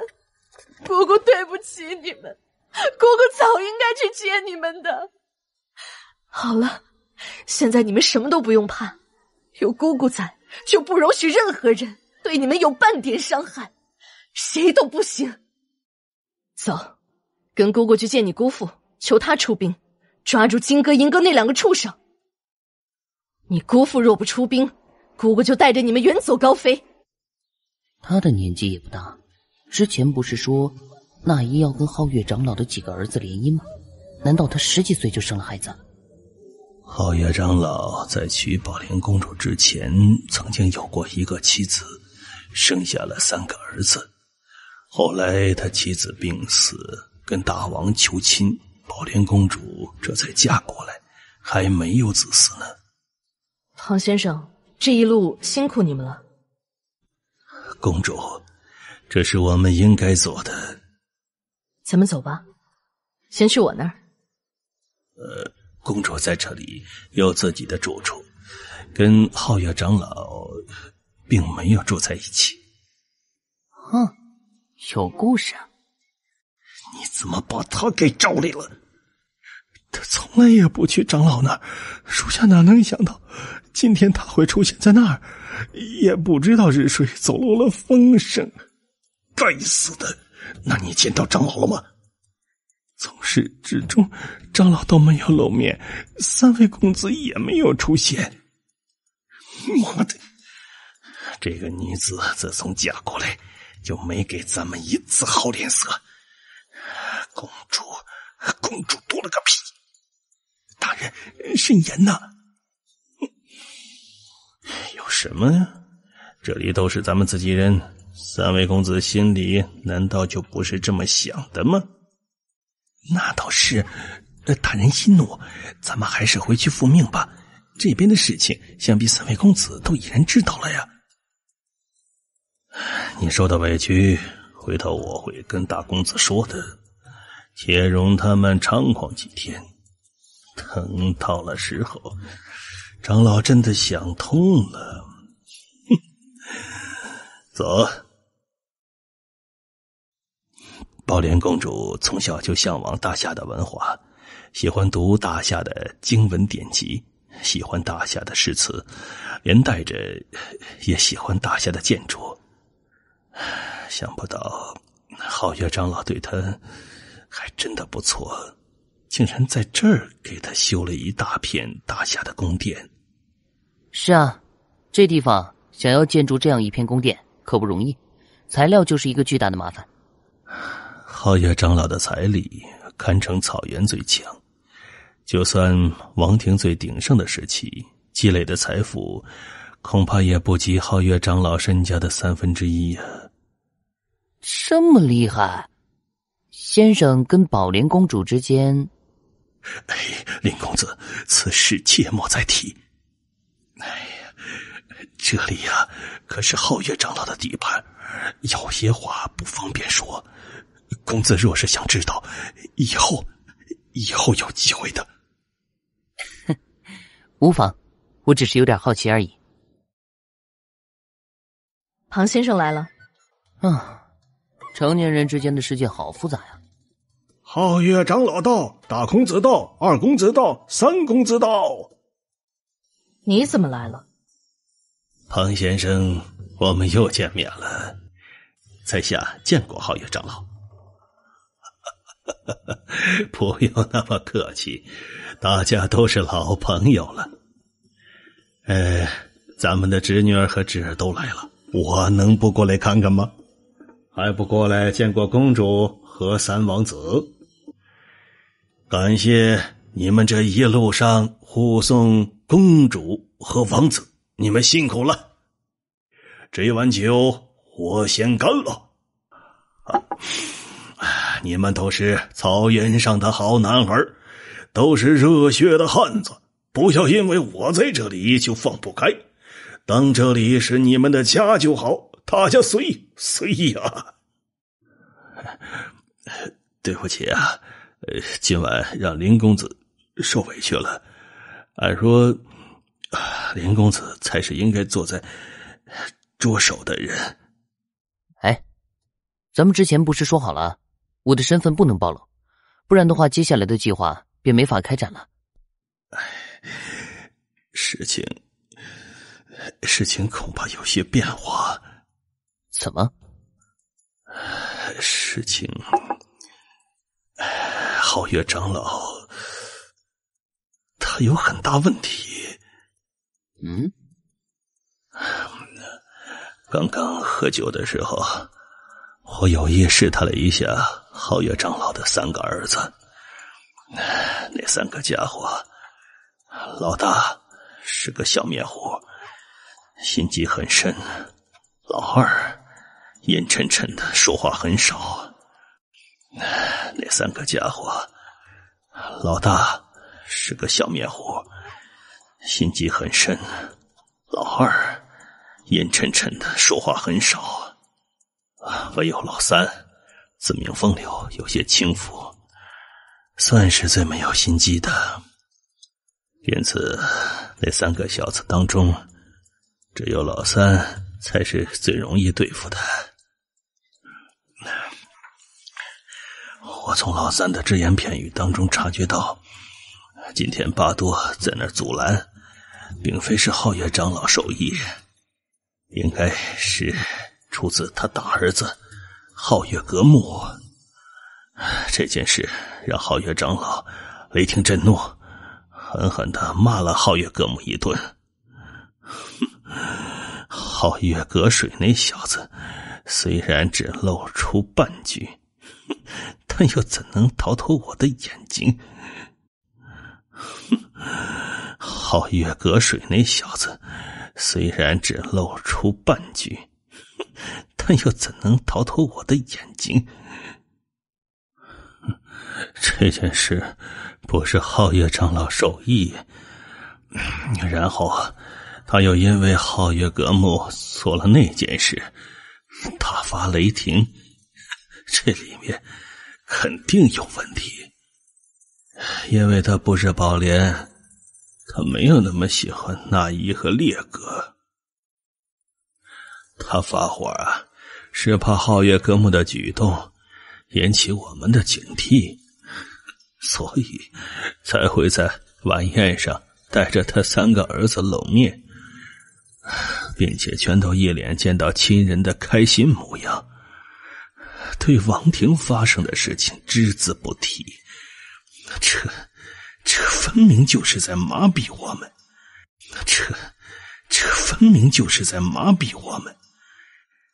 只是他那几个儿子还是有些嫩了，他们那种装出来的开心又怎么能逃过我的眼睛？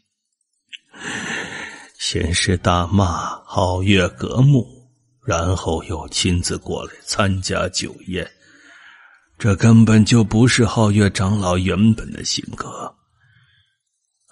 我了解他，能让他这么做的理由只有一个，那就是这家伙野心膨胀到了极致，他想要做这片草原上的王。你是说他投靠了大齐。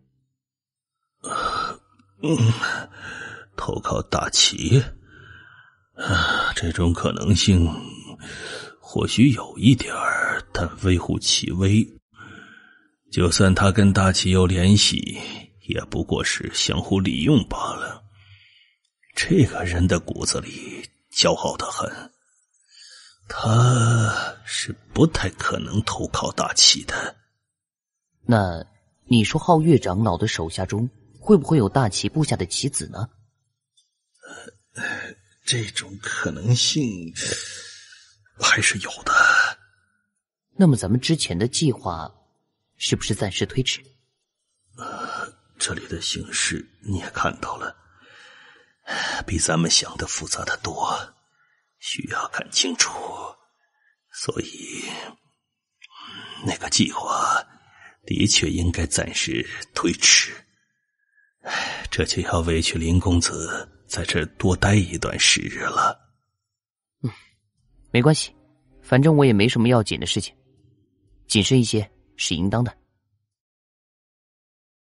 姑姑，我怎么觉得姑父有些不对劲儿？哼，他当然不对劲儿。你父王驾崩之后，他就起了异心，先是问我说金哥银哥做出那等丧尽天良的事情，是不是该杀？那姑姑你怎么说？我当然说该杀。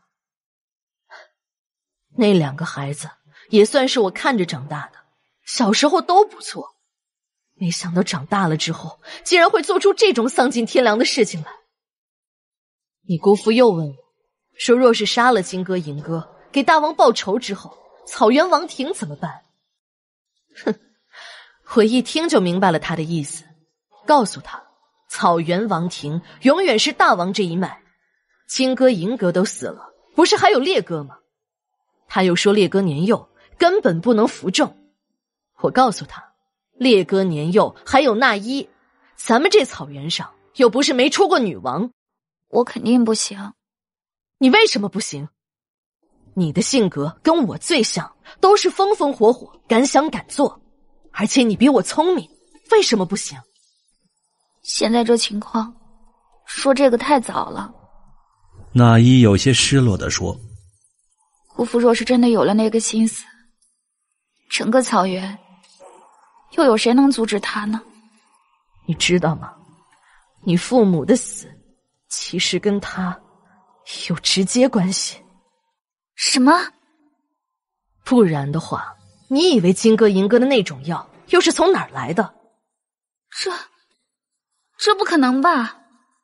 金哥银哥那种毒药不是大齐的人给的吗？大齐？你想错了。不过你也不用怕什么，有我在，没人敢伤害你。这件事儿我也是才刚刚发现了不久。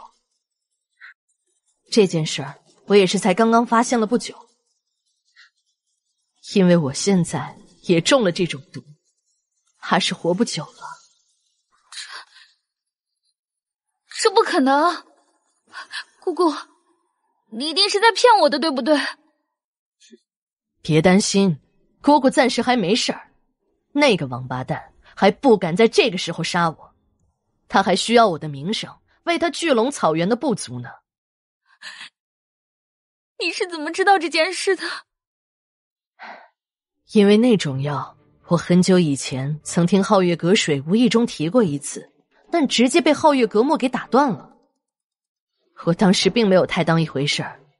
这片草原上拥有各种神奇功效的药材有很多，但你父王驾崩的消息传来之后，我顿时觉得有点不对劲儿了。于是我偷偷找信得过的名医查了一下我自己的身体，但你父王驾崩的消息传来之后，我顿时觉得有点不对劲儿了。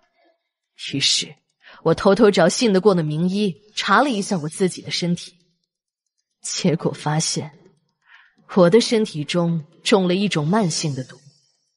那位名医说我大概还有3-4个月的寿命。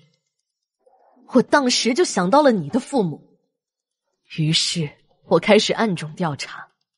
这种事情要想人不知，除非己莫为。在这里虽然都是那个混蛋的人，但也不是没有忠于我的。最后还是被我查出了线索。怎么会这样？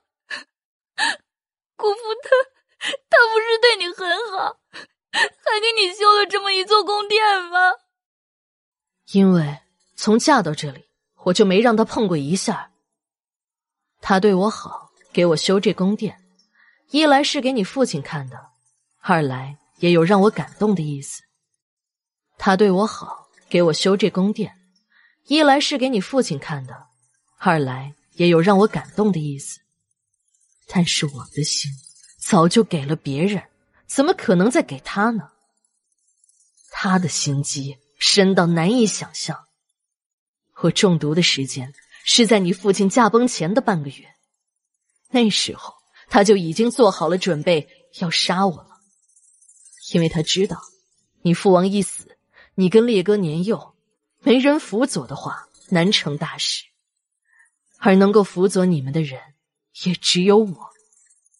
当年我跟所有部族之间的关系都是很好的，那个混蛋向哥哥求婚要娶我，看中的也是这一点。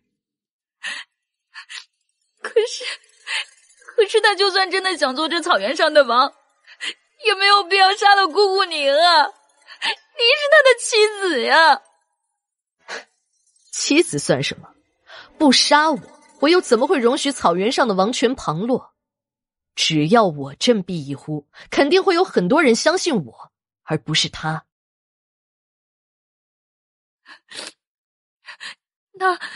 他现在知道姑姑知道这件事吗？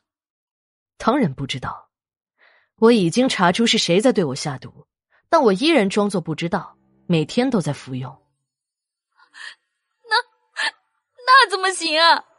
姑姑就算不想让他发现，你已经知道了，也不能继续服用那毒药啊！傻孩子，姑姑不傻，那种毒药一旦停用，便会立即发作。那该如何是好？最近这段时间，找机会直接杀了他和那3个小畜生。他设计害了你的父母，算计了金哥、银哥那2个蠢货，利用大齐想要得到草原的心思，连大齐一起给算计了。更可怕的，你知道是什么吗？他当年的妻子，他3个儿子的亲生母亲，就是被他给毒死的。更可怕的，你知道是什么吗？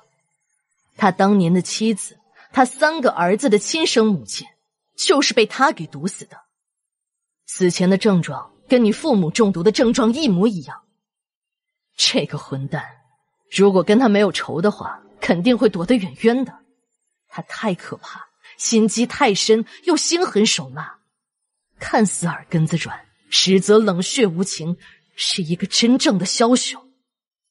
但现在我们跟他仇深似海，又怎么能放过他？我都不知道父王和母后临死前的症状。你还太小，姑姑早就有自己的情报渠道了。放心，姑姑在临死前肯定把你推上草原女王的宝座。你们这是？深夜造访，打扰林公子休息了。你们这是？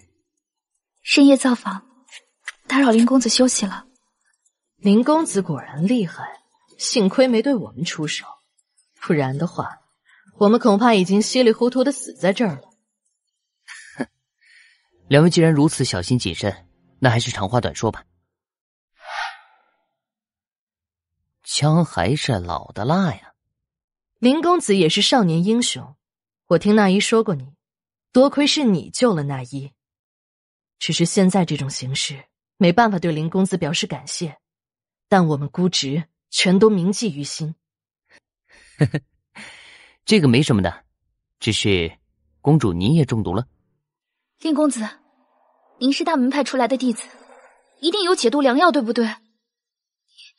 您能不能帮帮我姑姑？只要能救我姑姑，要我做什么都行。别费心思了，别费心思了。皓月家族的一位先祖就在大门派中修炼过，这个药方也是他传下来的，据说是无药可解。咱们还是别白费功夫了，有那个时间，不如研究一下怎么刺杀那个混蛋。林公子，林公子，你怎么了？不必介怀，宝莲身中之毒，宝莲心里明白，公子不必多想。放心好了，只要我在，你想死都死不成。真的吗？那太好了，林公子，谢谢你，谢谢你。林公子说的是真的？公主可知道自己所中之毒的成分？只知道其中几种，剩下的那些，我那位信得过的医生也分辨不出来。是不是有白蝎子尾、30年的蜈蚣足、金色天牛的触须？如果你不是跟那依一起来到这里，如果不是你的长相一看就不是草原上的人，我甚至都要怀疑你就是皓月家族的人了。恐怕就算是他们自己，都未必能把这毒药的成分说得如此清楚。因为他们手上虽然握着药方，但他们并没有炼制这种毒药的能力。这些毒药我已经查出来了，全都是皓月家族当年那位先祖留下的。公主无需多虑，现在我就将解毒的药方写给你，然后你派心腹之人悄然去寻找这些药材，找到之后交到我手里就成了。那宝莲就多谢公子了。可怜我的哥哥嫂嫂，要是他们能够早点遇到公子。7天后，那个混蛋设宴要为那依准备一场隆重的接风宴，那宝莲就多谢公子了。可怜我的哥哥嫂嫂，要是他们能够早点遇到公子。7天后，那个混蛋设宴要为那依准备一场隆重的接风宴，其实是想逼那依嫁给他的小儿子皓月隔水。若是不从，就会拿出那份金哥银哥2个畜生发出来的通缉令，将你们所有人拿下。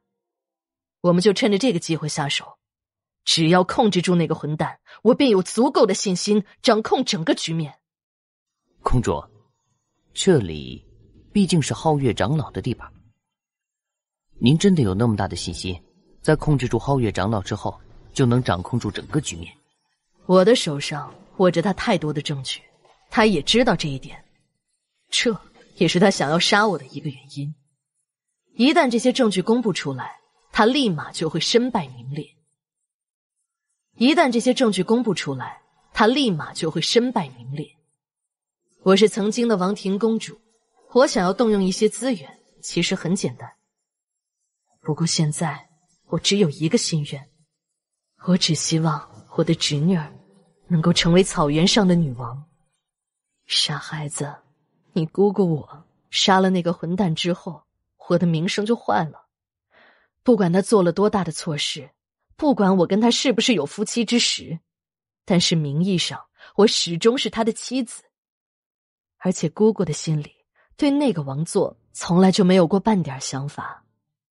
你比任何人都合适坐在那个位置上，相信姑姑的眼光，所以那个混蛋必须死在我的手上。爷爷说的对，这世上任何一个人都不能小看，尤其是女人。你受伤了？哼，你在担心我啊？到底怎么了？没事，跟几个讨厌鬼打了一架。真是讨厌，竟然还追！快，你赶紧扶我到那片森林中去。那有什么用啊？我在这里给你断后，你快点跑！你每次来找我都是来无影去无踪的，赶紧跑啊！别废话了，你再不把我送到那片森林，我就真的要死了，你就再也见不到我了。我要是还能来无影去无踪的，还用得着你吗？笨蛋！快点快点！我感觉到了，那群讨厌鬼追来了。那群讨厌鬼不仅要劫本姑娘的财，还要劫色。你忍心看着我这么一个娇滴滴的小美女被他们给抢走吗？还不快点啊！那群讨厌鬼不仅要劫本姑娘的财，还要劫色。你忍心看着我这么一个娇滴滴的小美女被他们给抢走吗？还不快点啊！好了好了，就这里，你把我放在这棵树下，然后你赶紧回去那儿。他们问你我去哪儿了，你就说我钻进这片森林了。就把你放在这儿，你确定？还有，你让我出卖你是什么意思？哎呀，什么出卖啊！本姑娘的神通哪是你这种笨蛋能够理解的？快点，把我放下，我肯定不会有事的。你跟他们那样说，他们不会为难你，找不到我，自然就滚了。好，我将你放下。不过，我是不会那么说的。出卖朋友这种事儿，我做不出。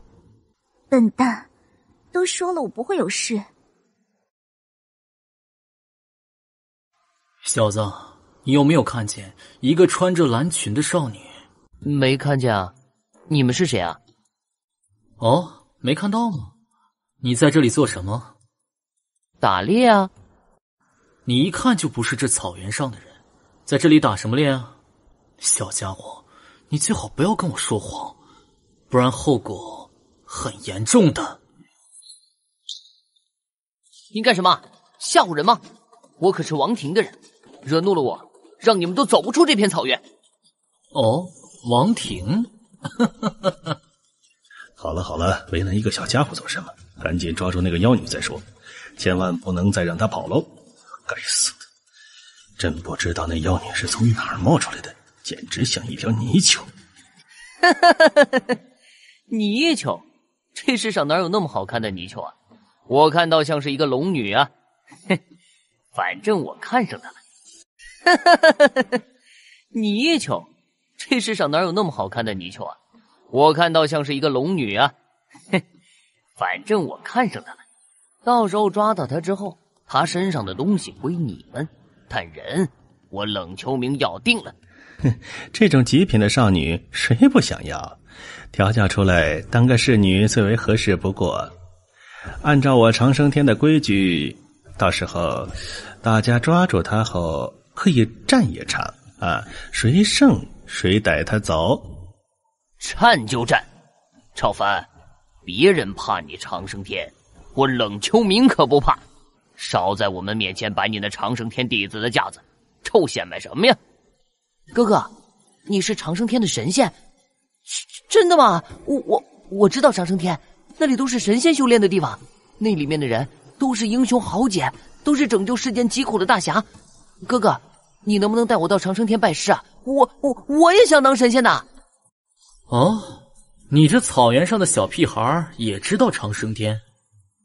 当然啦，这世间谁不知道长生天啊？谁不知道长生天里面都是神仙中人呢？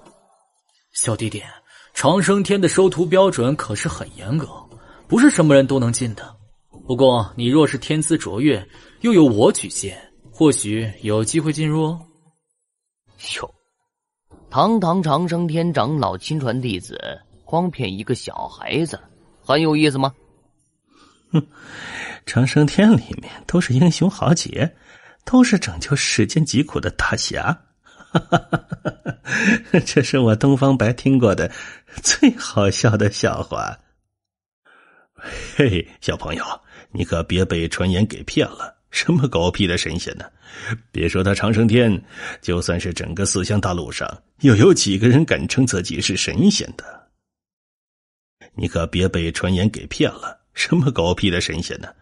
别说他长生天，就算是整个四乡大陆上，又有几个人敢称自己是神仙的？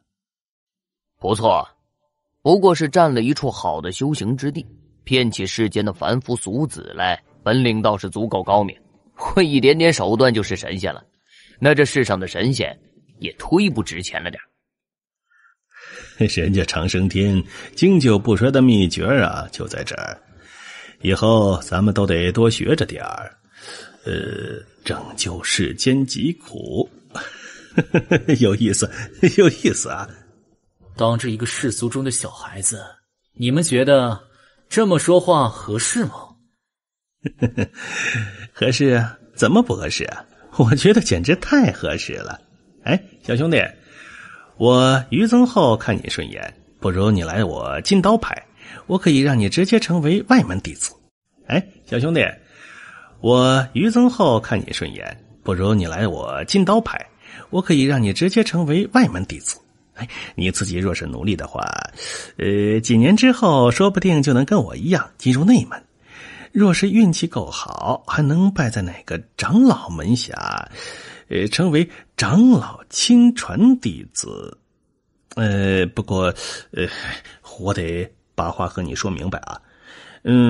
我们金刀派可不是神仙修炼的地方，我们也没有神仙。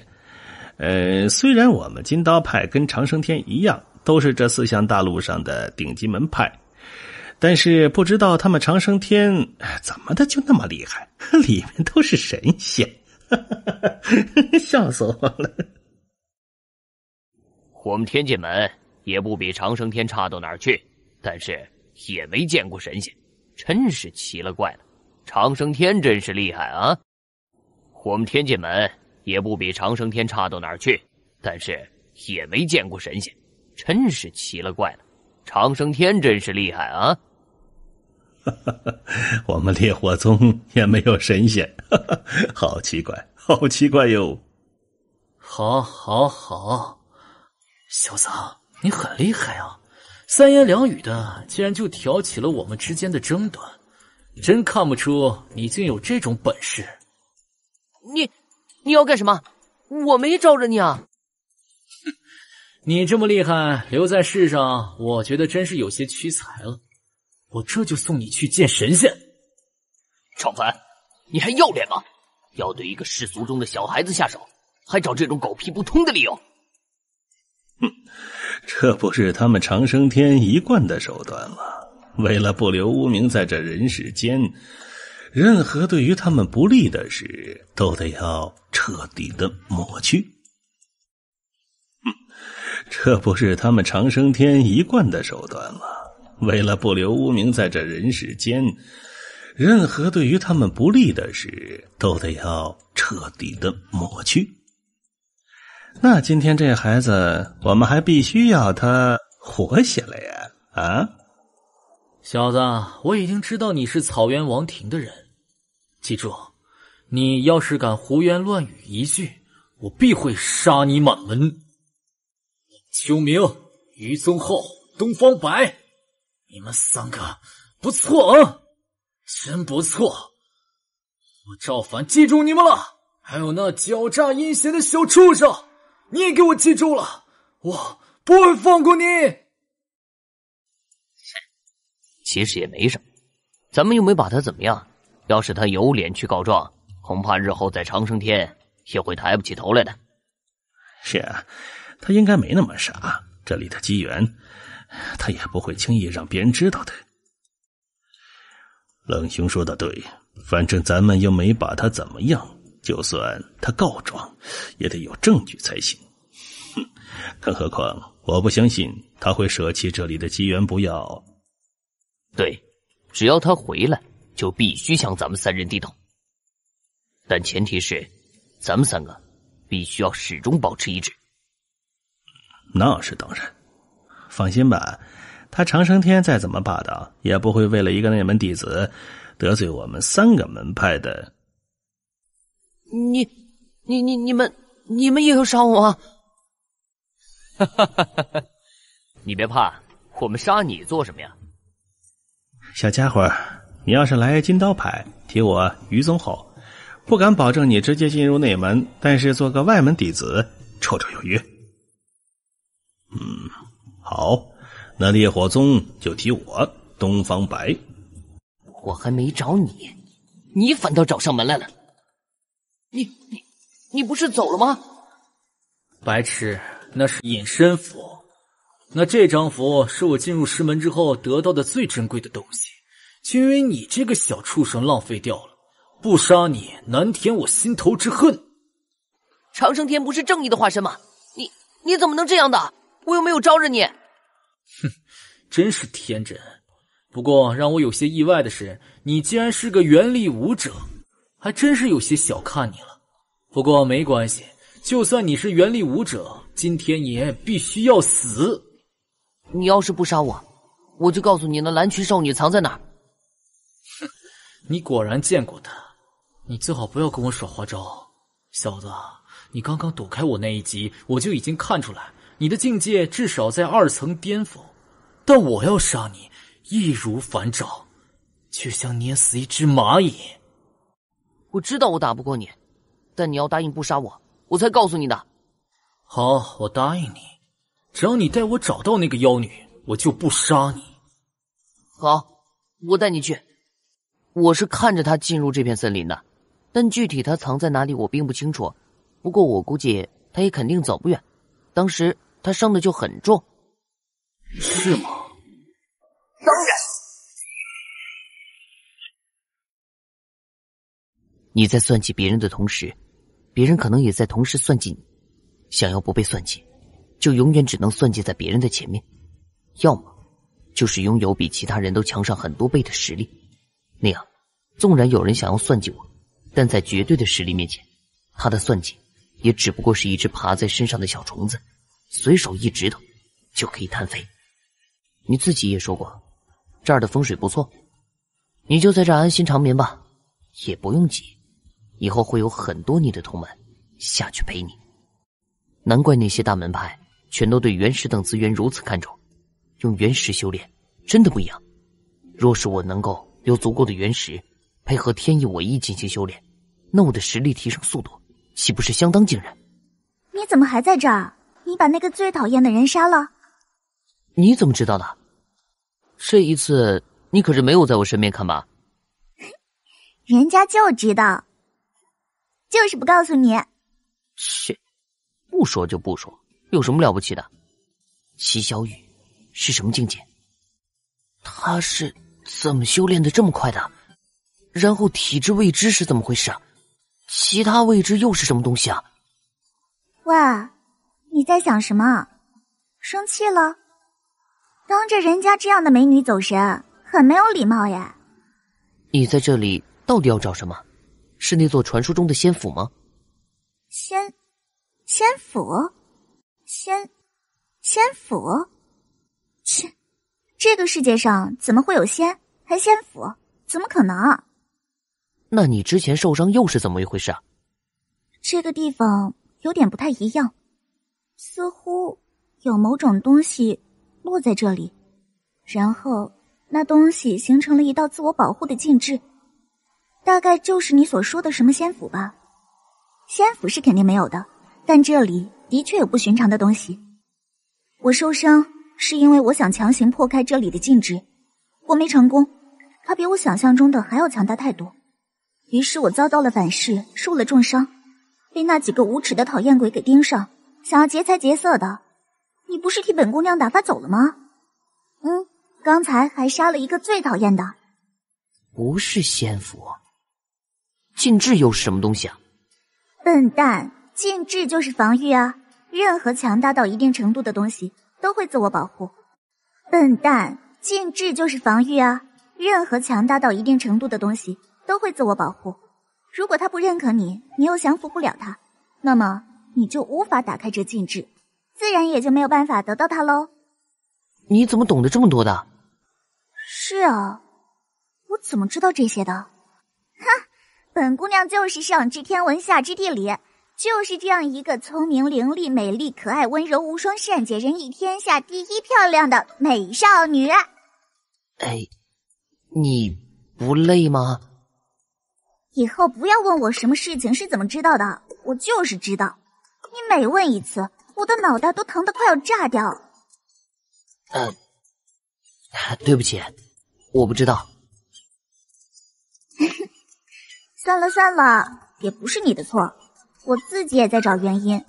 像我这么优秀的美少女，怎么可能是一个无家可归的孤儿？你要做什么？嘘，别出声，门户就在这里。你干嘛呀？不干嘛。对了，你刚刚说的门户是怎么回事啊？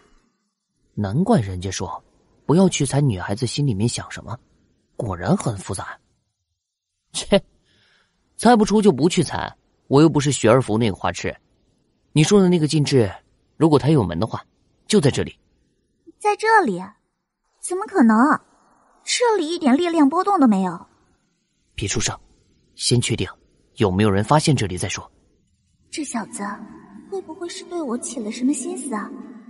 要是的话，我该怎么办啊？要不要拒绝呢？我们还那么小，我可不是一个随便的女孩子。应该没问题了，走，走啊！应该没问题了，走，走啊！你在干什么？我怕。啊，别扯了，10万大山你都如履平地，天天来无影去无踪的，你说你怕，你以为我会信你啊？这跟那能一样吗？有什么不一样的？你这么多天不就在找这东西吗？现在找到了，你怎么又退缩了？你是想要帮我？为什么？什么为什么？你怎么这么啰嗦啊？你不也经常帮我吗？我有问过你为什么？怎么我帮你就那么多为什么呀？快点，别磨蹭了，我都不知道那门户能开启多久呢。好，咱们走。呆子，笨蛋，猪一样的笨，猪头，真蠢。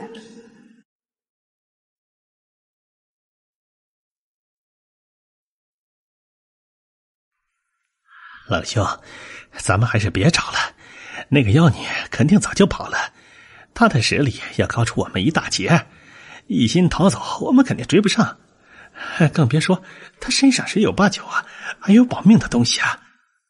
还是那机缘要紧，虽说每月都有一次，但谁知道会不会被人捷足先登啊？你们以为我真的非要擒住那妖女不可？你们错了。我想找到那妖女，是想杀了她，不然的话后患无穷。你们好好想想，她那个年龄，那种境界，就算在我们师门当中，也绝对是最顶尖的一种，甚至最顶尖的都不如她。我们从她使用的功法上，又完全判断不出她的来历。天知道她的背后会有着一个怎样恐怖的势力，最不济也有一个可怕的师傅。咱们今天做的事情，往小里说不过是心生贪念，但却没能成功；但往大了说，就是心生歹念，想要杀人越货。你们两个自己说，换作是你们，会咽下这口气吗？冷兄，你说的都有道理，但现在的问题是，我们找不到的呀。满月1个月只有一次，错过今晚，就得要在这里多停留1个月了。是啊，多1个月，变数就会多出很多。我有预感，这里出现机缘的消息应该瞒不住多久啊。好吧，听你们的，咱们先去找机缘。不过不管今晚咱们能不能找到那份机缘，但接下来1个月必须要找到那蓝裙妖女，杀了她，不然无法安心。我敢肯定，她一定没有走出太远。那处禁制，你我这些人连靠近都不敢。那处禁制，你我这些人连靠近都不敢，他却敢冲上去。当时他重伤的样子，我们都看在眼里，奄奄一息呀。我就不信他能那么快恢复。东方偏北，你没事吧？怎么样？没事，正常的凡事，这一次应该不会有错。你要是怕，我送你回去。不要，我要留在这儿。没事儿，有你在，我不怕。这是怎么回事啊？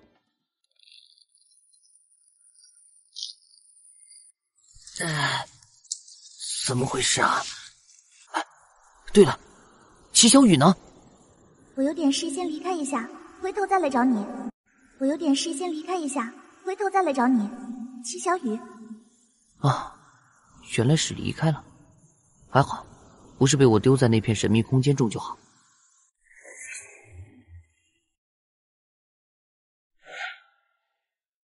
这刀叫什么名字呢？难道真的跟那轮血月有关？这不正常啊！这么好的一把刀，怎么可能没有名字呢？月，给我看这把刀。啊，至于吗？不就是想知道你的名字，犯得着弄出这样血腥的场景来吓我吗？弑天，好凶的名字。看来你也是一把经历过血腥杀戮的刀，连告诉我你名字的方式都这么与众不同。胆子小一点的，恐怕直接被你吓死了。动了，那个光芒动了！动了，那个光芒动了！不好，宝物要逃走，快追！那宝物已经生出灵性，绝不能让它逃了。这是我大齐的领土，在这里出现的任何宝物都隶属大齐。滚你的大齐国，臭不要脸！这是皓月长老的地盘。皓月长老的地盘又怎么了？难道就不属于草原王庭吗？草原上的一切都归草原王庭所有，草原王庭对这里所有的一切都拥有不容争辩的主权。呸！一群凡夫俗子，你们若是敢争，本公子不介意将你们全都斩了。我绝不能让这群人抓到，不然的话肯定会影响到我接下来的计划。你说你跟着我干什么呀？这明晃晃的，生怕别人抓不到我吗？这是一件什么宝物？怎么跑得这么快？我觉得我距离它越来越远了。我也从来没听说过有这种宝物。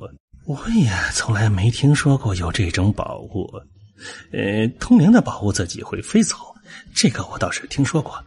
不过那种宝物都是惊鸿一现，瞬间消失啊。这个似乎在有意的逗弄我们。我也有这种感觉啊。莫非这宝物是在以这种方式考验我们，看我们是否能坚持到最后？有这种可能。我身上的原石还够。追！要是被我知道是谁走漏了风声，我一定亲手杀了他。这件宝物我一定要得到，它一定是我的。门派弟子又如何？我江秋阳也一样是门派弟子。快点，都散了！弄这么大动静，想要害死我吗？喜欢他？他好像不喜欢我。怎么可能？我的侄女那么美，又是未来草原上的女王，哪个男人会不喜欢？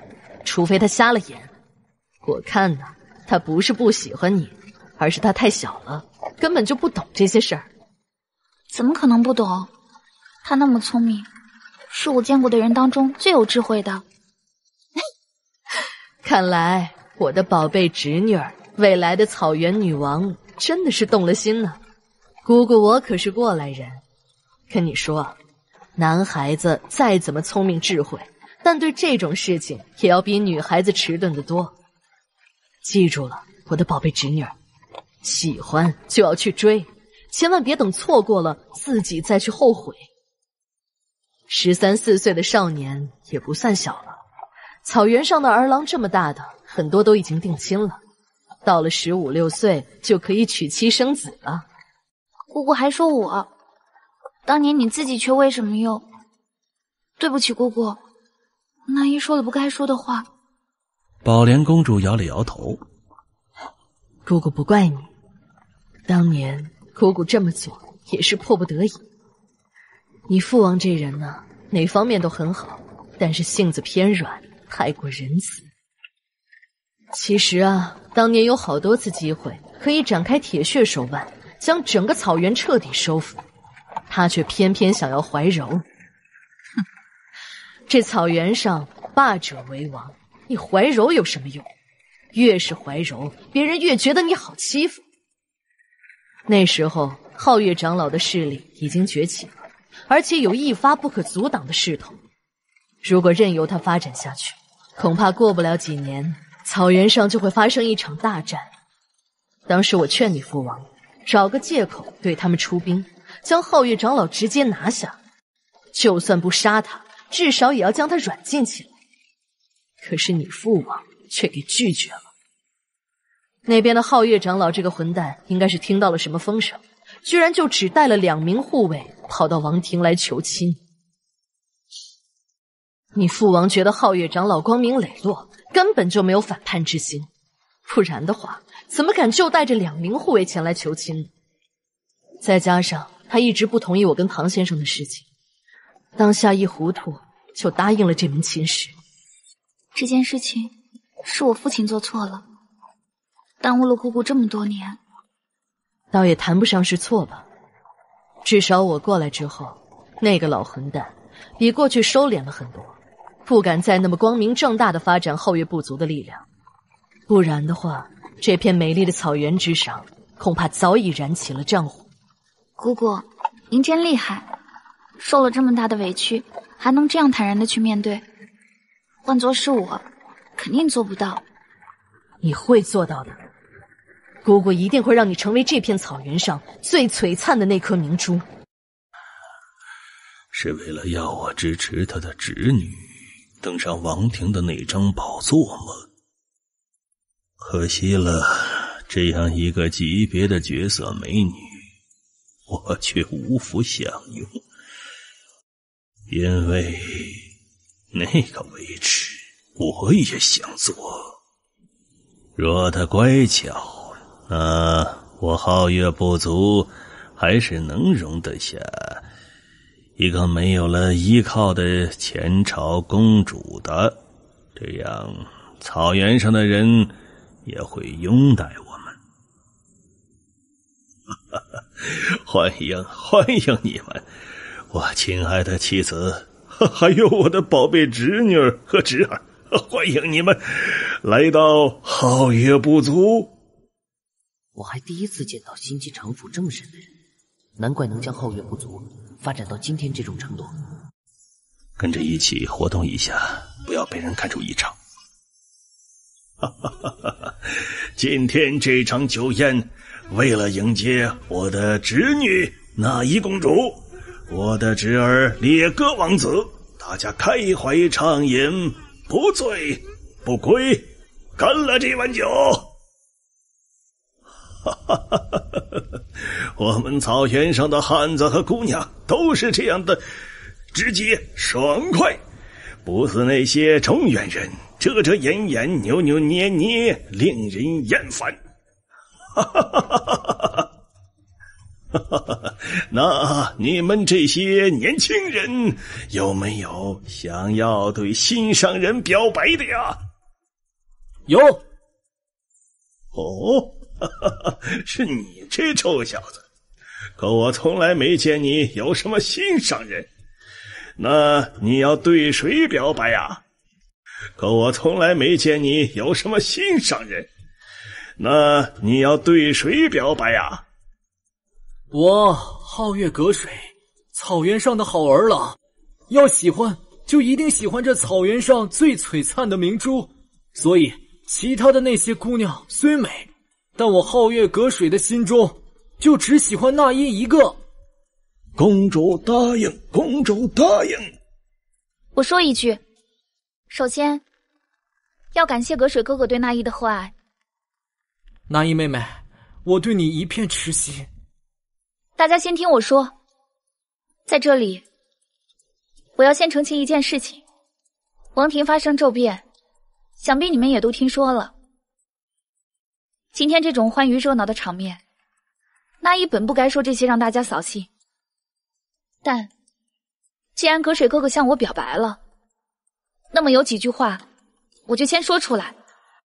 第一，那依不是通缉犯，那依的父母，你们最敬爱的大王和王后，被金哥银哥那2个忤逆的畜生下药，身中剧毒，又被银哥亲手斩去了头颅，所以金哥银哥才是害死大王和王后的真正凶手。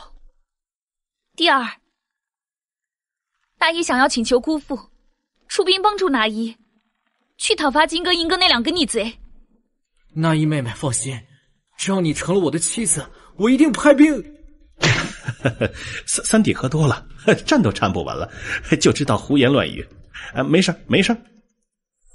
我没。嗨，我喝多了，真多了，对不起，我丢人了。那依妹妹，你接着说。那依的父王和母后如今刚刚过世，纵然那依有心，但也实在不适合在这个时候谈婚论嫁。希望姑父能够理解。同时，那依再次请求姑父出兵，帮助草原王庭，剿灭作乱的金戈银戈，还草原一个清净，还所有人一个公道。那依相信，姑父深明大义，一定可以帮助那依，帮助草原王庭。嘿嘿，你有这番孝心，难能可贵，当真不容易。这么说，姑父是答应了那依的请求？这件事啊，太过复杂，也实在不应该是你这种孩子应当参与的。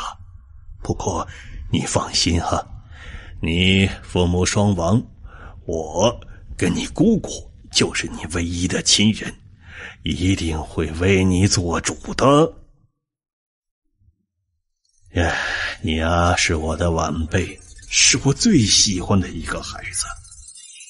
你父母的事情，我一定会管。金戈银戈大逆不道，弑父弑母，颠覆王庭，我也一定会出兵。至于婚事嘛，你现在还需要为父母守孝，的确不宜动婚。不过皓月阁水啊，对你痴心一片，我能听出来。我想公主你也一定不会拒绝他这一片痴心吧？啊？成亲不急，但这婚事却是可以先定下来的嘛，你说呢？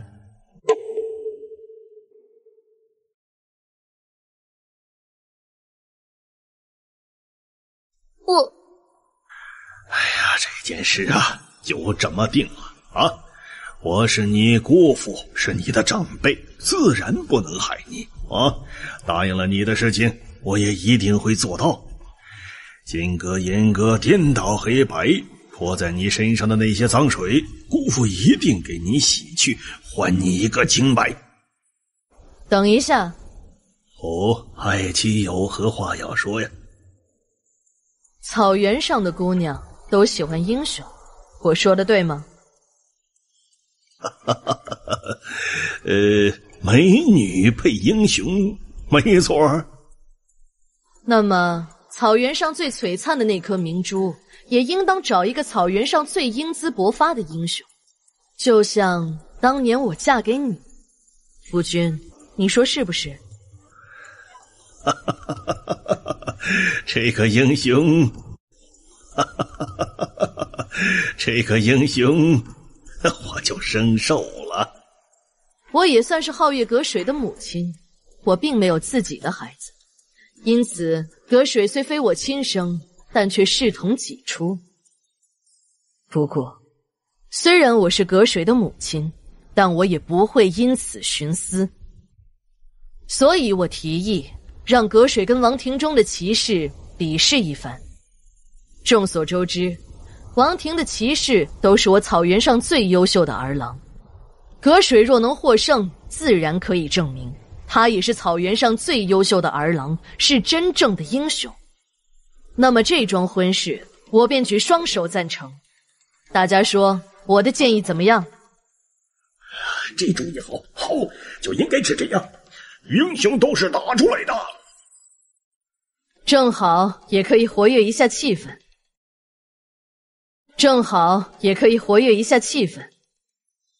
姨娘，孩儿有话要说。阁木孩儿有何话说？正常情况下，让阁水和王庭骑士切磋一番，为宴会助助兴，倒也无妨。不过大家都看到了，阁水今天因为太过兴奋，酒喝得有点多，不胜酒力，刚刚更是连站都站不稳。若是此时让他上场的话，恐怕有些不公平。不如这样，可以让阁水的护卫代替他上场。这些护卫平日里可都不是葛水的对手呢。也好。那好，咱们就3局2胜好了。对，谁去替我站着第一场，获胜重赏。我去，就你了。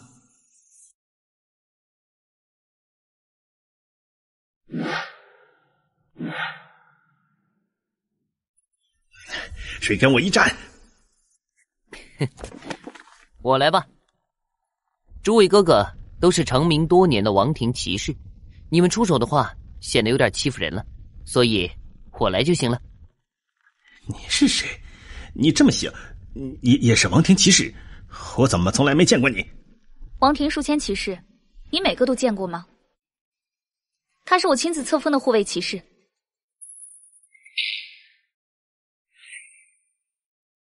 我不欺负你，你先出手吧。小子，这是你自己找死，别怪我。你现在跪下求饶还来得及。来吧。找死！好，这下子简直不知死活。南慕寒可是咱们皓月部族当中少数的高手。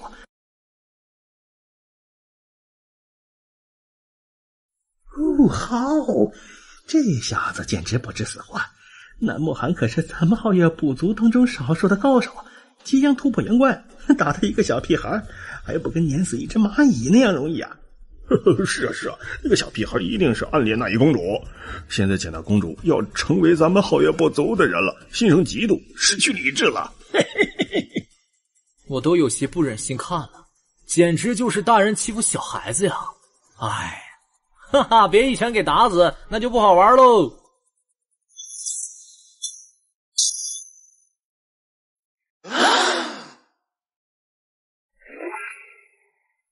够了，输了就是输了，不要让人笑话。我草原上的汉子难道输不起吗？对不起，是我输了。那么汉心服口服。下一个，下一个，下一个，下一个。大家别急，马上就来了。你怎么能把这个人给找来？你这是违规。哦，不，他是我刚刚册封给皓月隔水的护卫啊。这是一场助兴的切磋罢了，你把这人找来合适吗？嘿，爱妻，这可不是普通的助兴切磋，这已然关系到咱们儿子的终身大事了呀！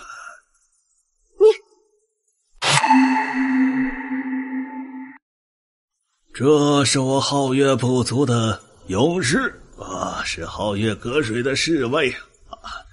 他呀，天生神力，可脾气暴躁。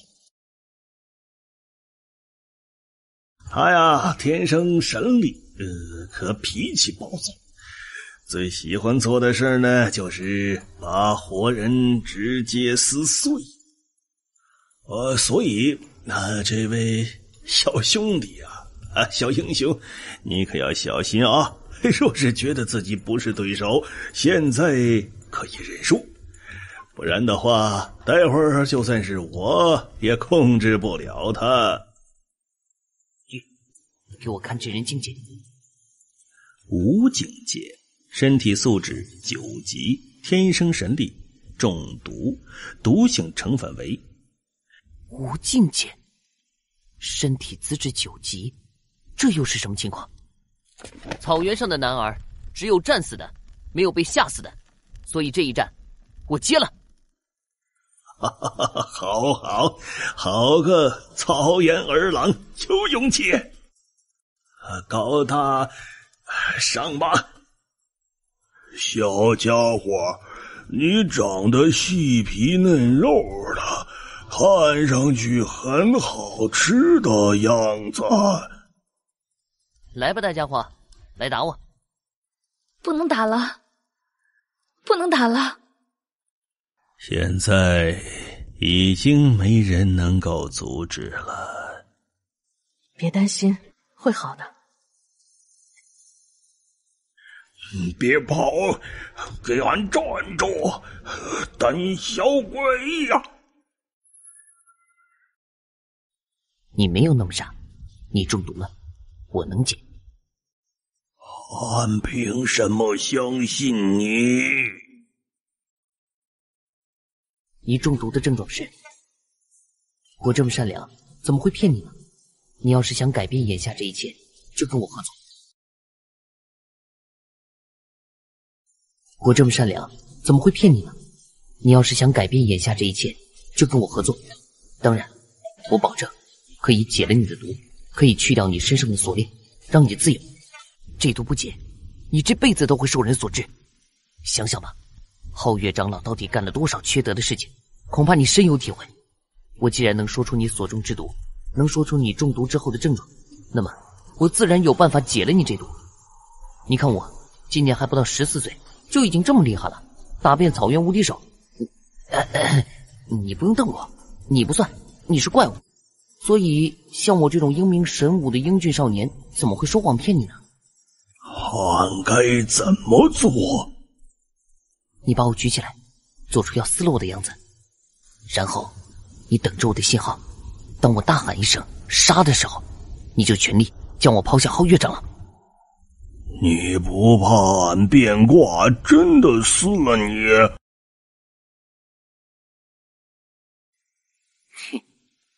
怕，但我必须要赌一次，赌你想得到自由。俺饿，你以后得管饭。成交。不要杀他！住手！放了他，我保证让你得到你想要的。姑父，求你下令放了他，我将王庭大衣送给你。为了这样的一个小子，你舍得交出这东西？他是一个混进草原王庭的奸细。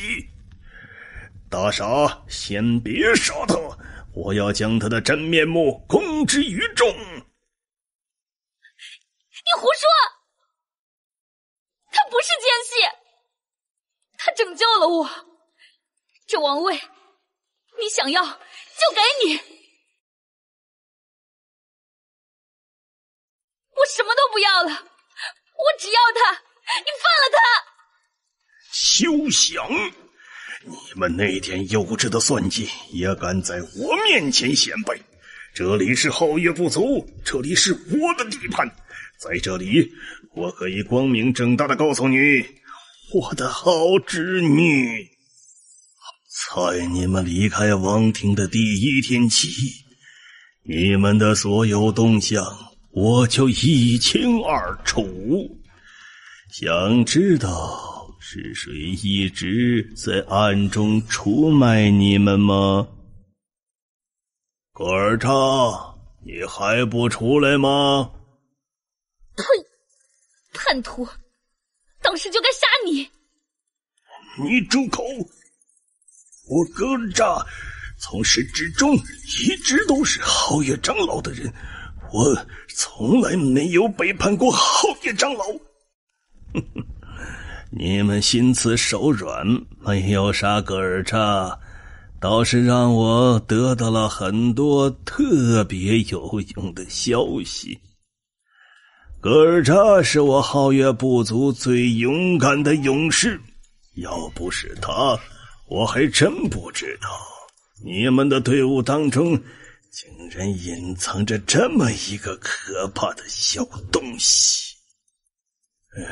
如果那样，说不好还真的要被你们算计了。尔扎，这次算你大功一件，将来事成那天，本王重重赏。葛尔扎感谢王上。姑父，求您别杀他，只要不杀他，姚那依做什么都行。哦，你呢？放了他，我帮你统一草原。这个小东西对你们就那么重要？一个大齐国的奸细而已。看来你们姑侄二人早就勾结在一起，暗中又跟大齐勾结。哼，你们的行为比弑父弑母的金戈严格又能好到哪儿去？你很清楚，他不是什么奸细，他是大派弟子，杀了他，你将后患无穷。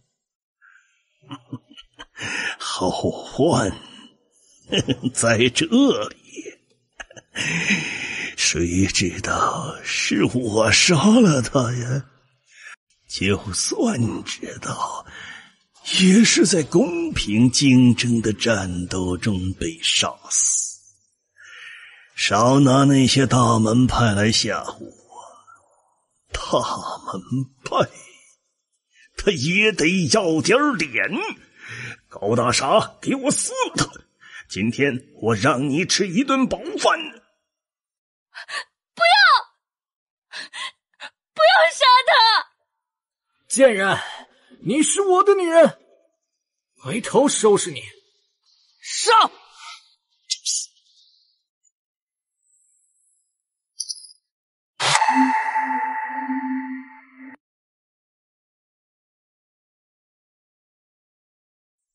他害死了大王和王后，他害死了自己的结发妻子，他毒害过太多太多的人。那些跟他意见不合的属下，那些影响他发展的但从未招惹过他的无辜者。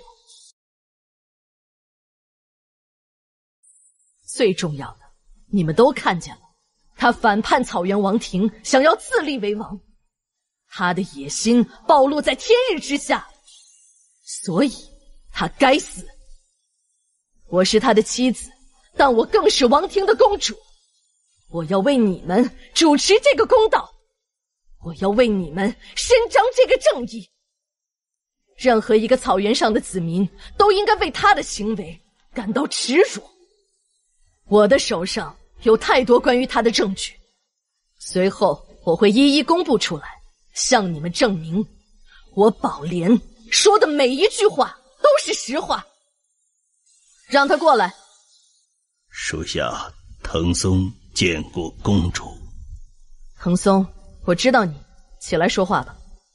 属下想知道，公主要如何对待皓月部族的这些将士，以及他们的家属。那些死去人的家属，流放。皓月阁墓、皓月阁文、皓月阁水，罪无可恕，当斩立决。其他人愿意效忠王庭的，宣誓过后，过往不究。母亲，不要杀孩儿啊！孩儿知错了，孩儿知错了，不要杀我！废物！丢脸比丢命强，我不想死啊！丢人现眼，撑着王后背着口，你看你那窝囊的样子，我真想亲手杀了你！贱人，当年我就不同意父亲把你娶回来，早就知道你是个不安分守己的女人，明明嫁给了我父亲，却不守妇道，不去做一个女人应该做的事情，和外人勾勾搭搭。我父亲心软，一直没杀你，换作是我的话，早一刀砍了你了，也不会发生今天的事。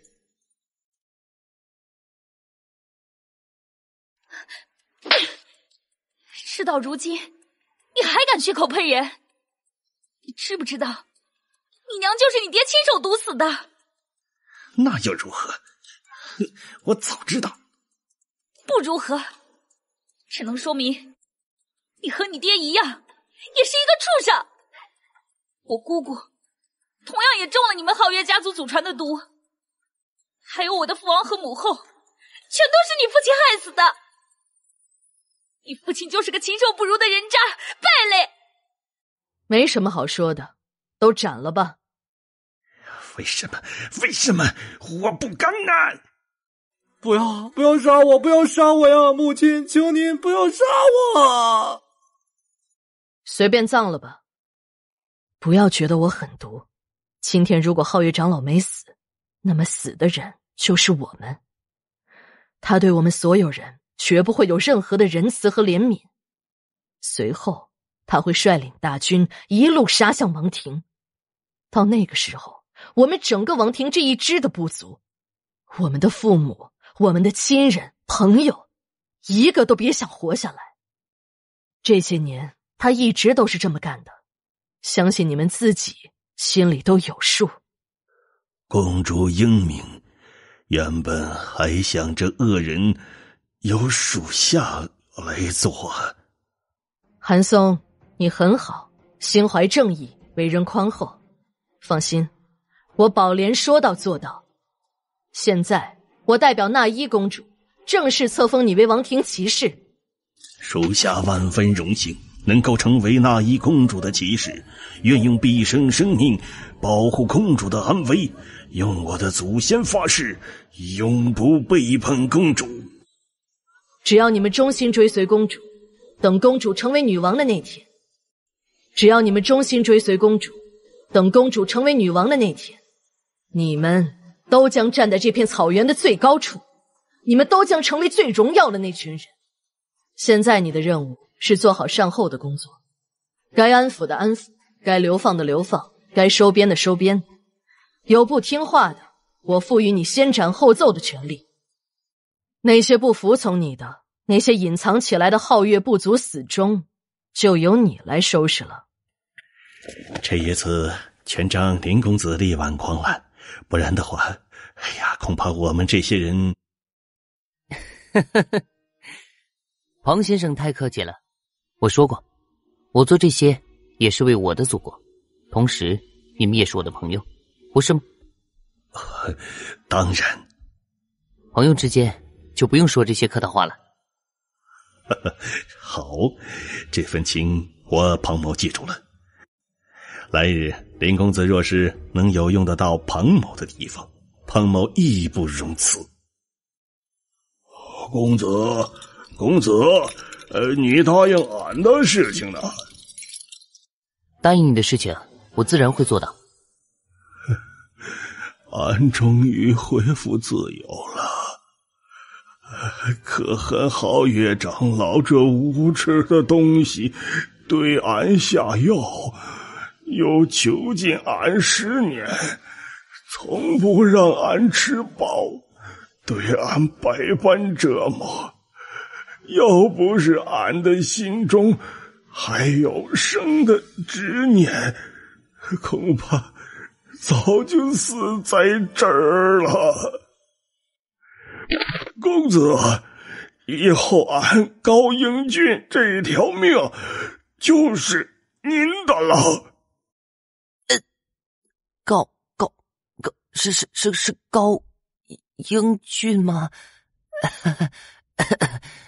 好名字，你爹娘真有眼光哈。你先起来，我救你，你也帮了我，其实咱们两不相欠。慢点吃，别撑着，你太久没吃过饱饭，不要一下子吃那么多。你放心吧，公子，俺心里有数，俺不傻，俺也是读过书的，到现在俺才只吃了个大半饱而已，你就让俺吃吧，俺饿。来，你先吃1粒看看，别吃太多。俺知道。有什么感觉没有？俺没什么感觉。有什么感觉没有了？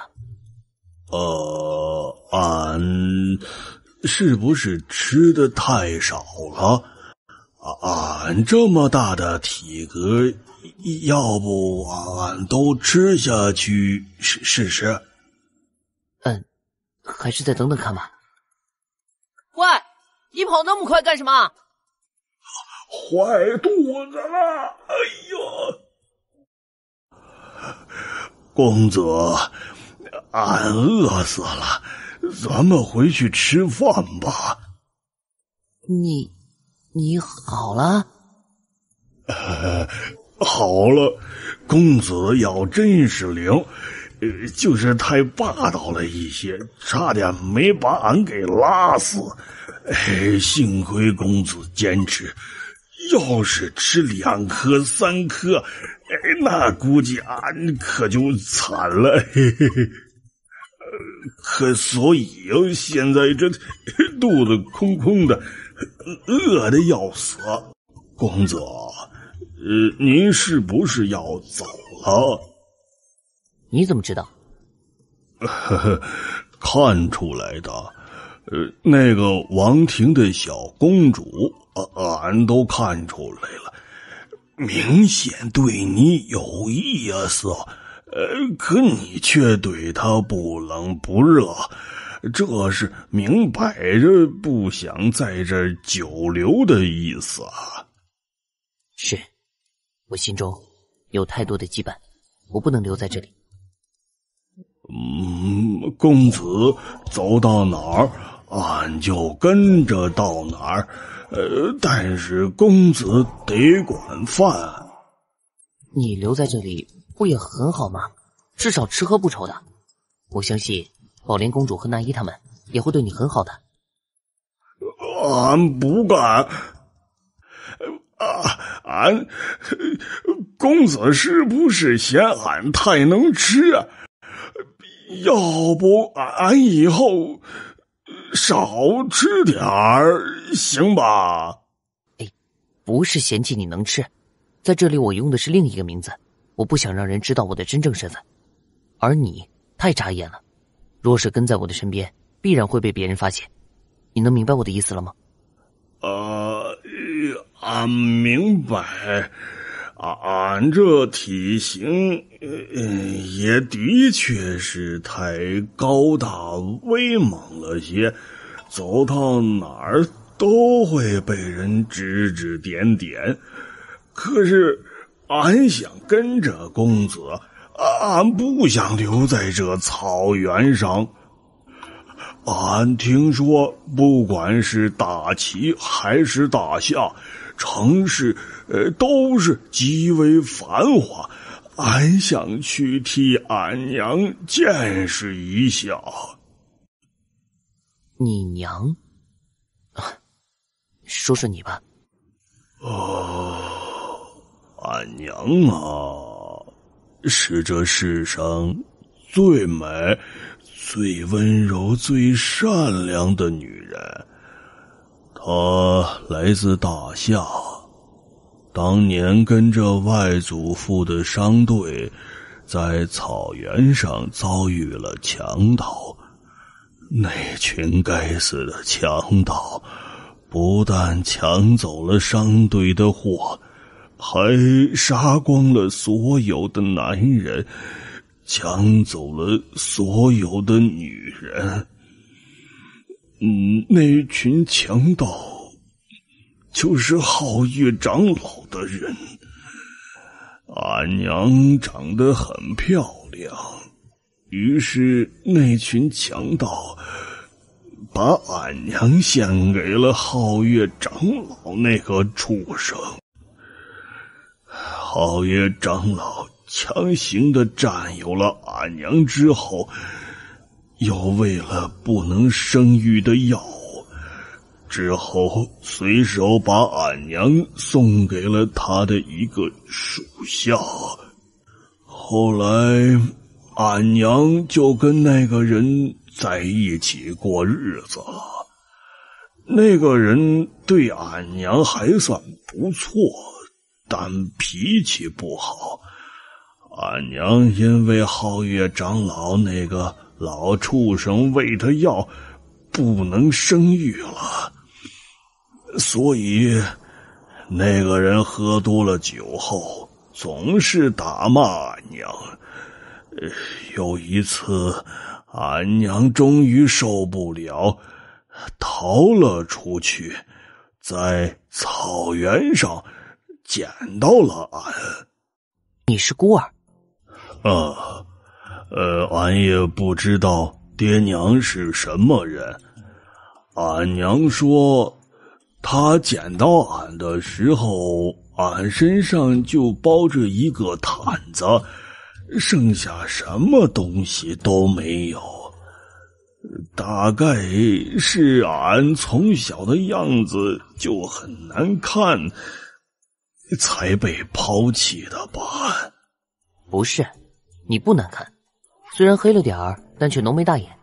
要是你的体型跟正常人一样，倒也算是英俊的。俺娘也是这么说的，所以给俺取名叫英俊。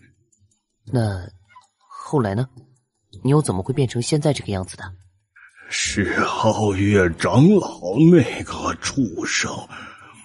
俺很小的时候就跟正常孩子完全不同，饭量特别大，吃得多，长得也快。一开始俺娘还以为这是正常现象，可很快的俺娘就发现这一点都不正常。俺才3岁的时候就能举起上百斤的大石头，5岁的时候就已然有成年人那样的身高了。俺的力气比很多成年人还要大，跟俺摔跤都不是俺的对手。俺娘怕这样下去会惹大祸，于是就教俺读书写字，希望俺能够成为一个有知识有智慧的人，而不是一个只被力量控制的野蛮人。你娘很英明啊。是啊，她很英明，也很伟大。他教俺心中不要充满仇恨，不然的话就会被仇恨蒙蔽双眼，失去理智。那段日子也是俺这一生最快乐的时光。可惜好景不长，俺娘找的那个男人一直都觉得俺就是一个怪物，力大无穷，长得太快，还太能吃，并且因为俺的存在，他不敢总打俺娘了，因为俺不让，所以他把俺的事情就告诉给了皓月长老那个畜生。那个老畜生听说之后，他就觉得要把俺放在战场上，肯定能收到意想不到的效果，于是就派人来征召俺。俺那年才8岁，俺娘不同意这件事，因为他知道皓月长老就是害死俺外祖父，害他沦落到今天这种地步的真凶，如今又想来祸害俺，他当然不答应。结果前来查看俺情况的皓月长老亲自出手，一刀砍了俺娘的脑袋，俺娘到死抓着皓月长老那个畜生的衣衫的手都没有松开。怪不得那天我说要对付皓月长老，你那么快就同意了，原来是因为这。是，俺娘说不不让俺心中充满仇恨，可俺做不到。俺恨那个老畜生，恨他杀了俺娘，俺恨不得将他撕成碎片。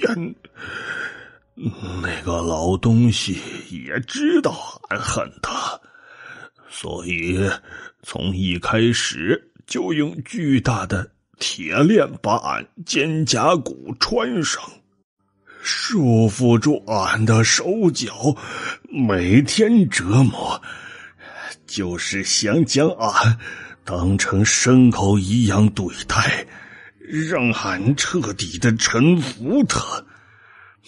俺想报仇，于是就假装听话，可那个老东西警惕性太高了，这些年就那样一直关着俺，直到公子您来了，他没办法了，才让俺来对付您，条件是管一顿饱饭。你今年也才18岁？19岁。那老东西关了俺11年，但却没能磨灭俺对他的仇恨。其实那天，就算您不说能救俺，俺也打算帮您，因为那是最好的一次机会了。俺娘说的对呀，苦到了极致，天自然就会来。老天没有抛弃俺，让俺遇到了公子。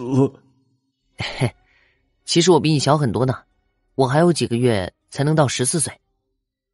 俺娘说了，有志气不在于年龄大小，没有志气，活多少岁都是一样。你娘的确很厉害，可惜。所以公子，现在皓月长老那个老畜生已然死了，俺娘的仇也已然报了。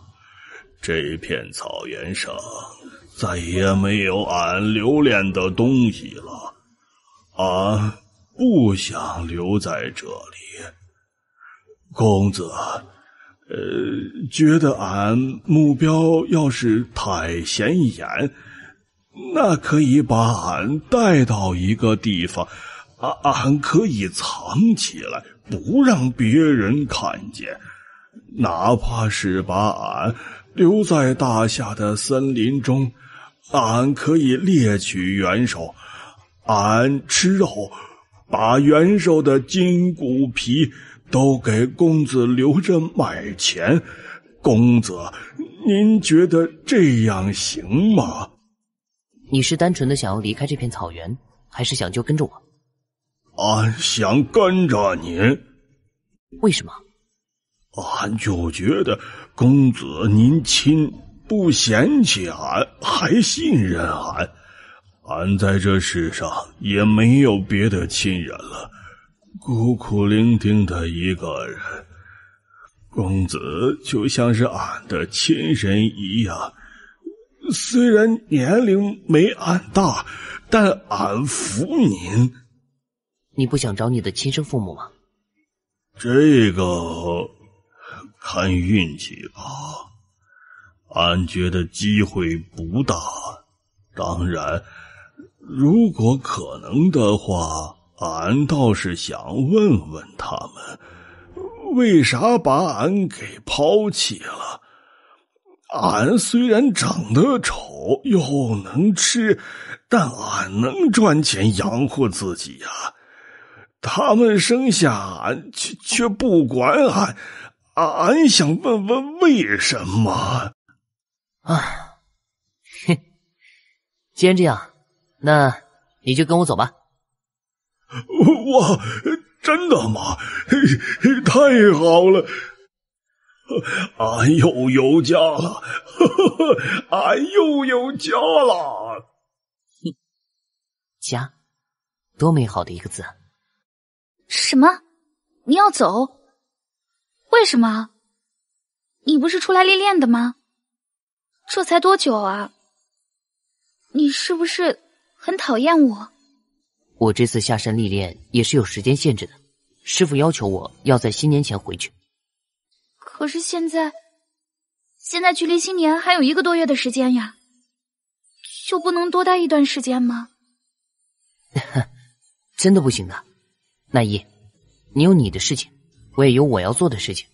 如今你们已经整合了皓月部族，拥有了这片草原上最强大的一股力量，相信在宝莲公主的帮助下，你们很快可以统一整个草原，让这片美丽的草原回到你们王庭的手中。我想我继续留在这里也没有太大意义了，而且我是修炼中人，不应该对世俗的事情参与太多。那我还有机会再见到你吗？或许有吧。只是或许吗？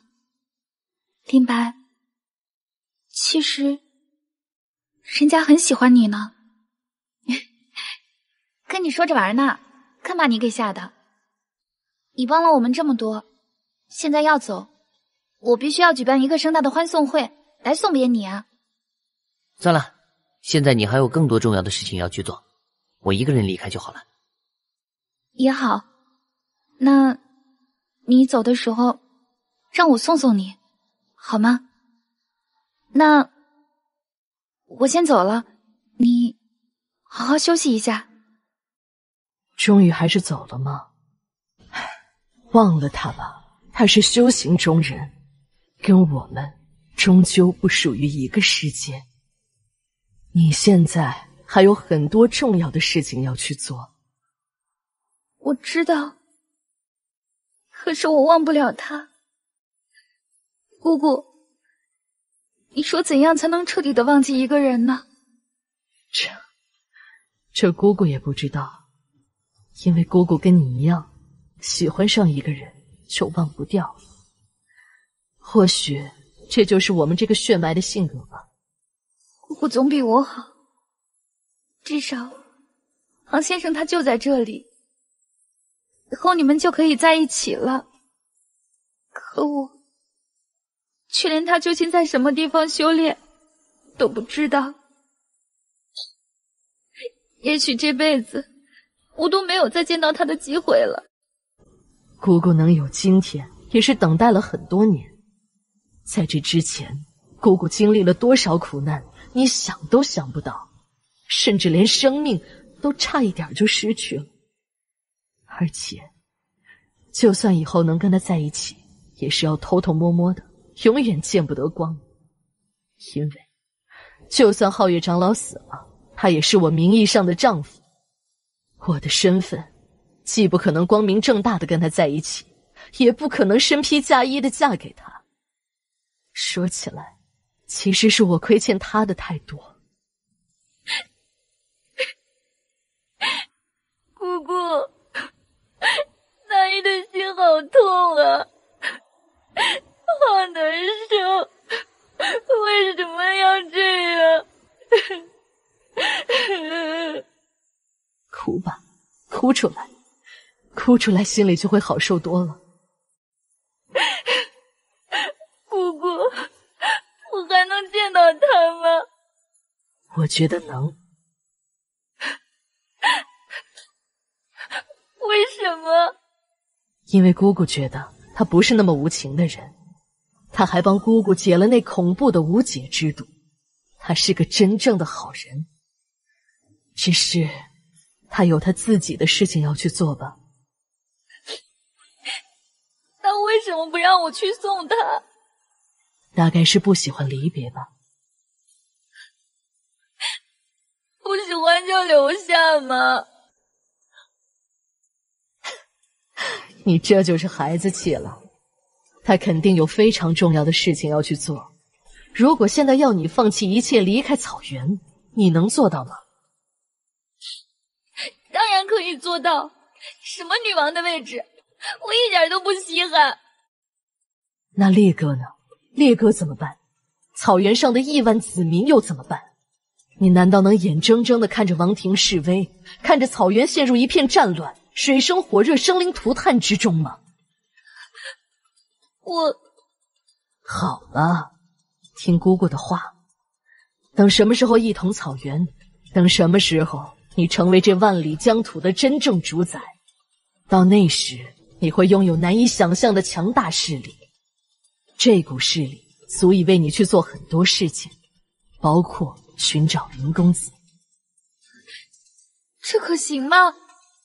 听姑姑的，一定行。不知道我做的这些事算不算是一种成功？爷爷会不会为我取得的成绩感到骄傲呢？小雨，你怎么总能找到我啊？当然，本姑娘是谁？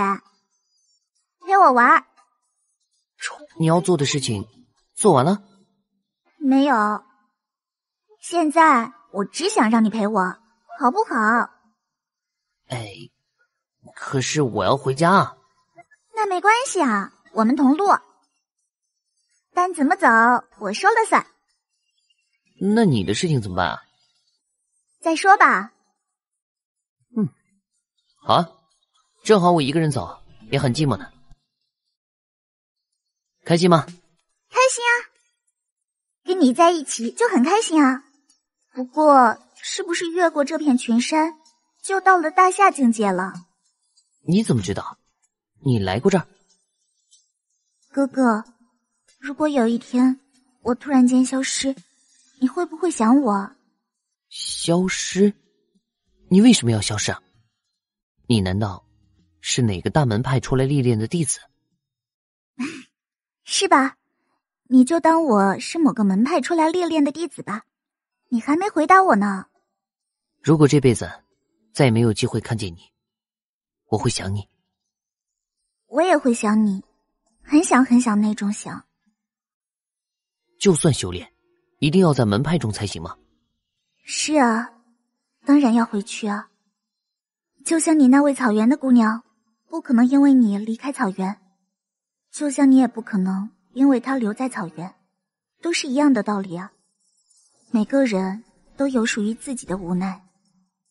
你怎么知道这些事的？本姑娘是谁啊？上知天文，下知地理，天上地下独一无二。好吧，好吧，好吧，你最乖，你最美，你最优秀。另外那个姑娘不是我的哦。那关我什么事呢？好吧，不关你事。那么，跟我回家如何？啊？回家？回你的家？干嘛？你是不是对我有什么企图啊？我喜欢你，想带你回家见我爷爷。我还没有准备好，你这样不觉得有些唐突吗？你不愿意吗？我这种来历不明的女孩子，你爷爷肯定不会喜欢。我喜欢就行了，只是叫他看看，谁要他喜欢了？这件事我还没有想好，所以现在我没有办法答应你。人家是女孩子嘛，这种事情总不能一下子就答应你嘛。救命啊！救命！求求你了！去看看。星辰朝阳，青天如墨，这说的会是他吗？如果真的是他，我要怎么做？求他帮忙吗？可我并不想把他卷入到这件事情当中。我觉醒了记忆，我知道我来这是要做什么，但我却不想把他牵扯进来。好矛盾啊！真的想立即离开他，离他越远越好，可我舍不得。怎么办？我该怎么办？畜生！他们是谁？竟敢阻止王庭执法，不要命了吗？我去死！怎么可能？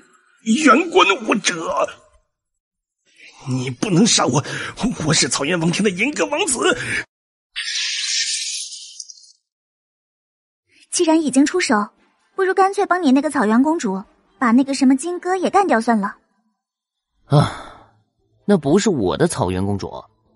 好像有很强的人过来了。难道是大齐那边的人？有这个可能。估计大齐皇帝都快被你给气死了，苦心经营那么多年，又布下了那么多手段，结果被你一个人硬生生给搅和了。现在这片草原用不了多久，就会重新回到你的草原公主手中，而且凝聚力和战力都会远胜过上一代草原之王。可以说这片草原虽然现在看上去似乎还有些风雨飘摇的，但大齐想要把手伸进来怕是不可能了。你坏了齐国的百年大计，换做任何人恐怕都不会放过你。你一个女孩子家怎么连这些都懂啊？另外那不是我的草原公主。女孩子怎么就不能懂这些了？小看我，本姑娘是谁？啊，好吧，算我错了，我承认小看了你，你是天上地下。人家其实也有点喜欢你呢。你这是答应跟我回家见爷爷了，答应做我媳妇了。喜欢你跟答应和你回家看爷爷有什么关系啊？另外，谁要当你媳妇了？不想做我媳妇儿，干嘛亲我？你的草原公主还亲了你呢，你怎么不把她当媳妇？才没有呢。真没有？当然没有。我还以为她那么喜欢你，草原姑娘又热情奔放，怎么会忍住不亲你？那这么说，我是第一个亲哥哥的人了。哥哥就哥哥好啦，称呼而已嘛。真好，好开心啊！哇，左边右边，哇，第二个是我的，哇，第三个也是我的。那么他为什么突然间变成这样？真的仅仅是因为喜欢吗？这种事听许二福那花痴说过，都是男孩子主动的呀，女孩子不都是羞羞的被动接受吗？还是说，难道他要离开？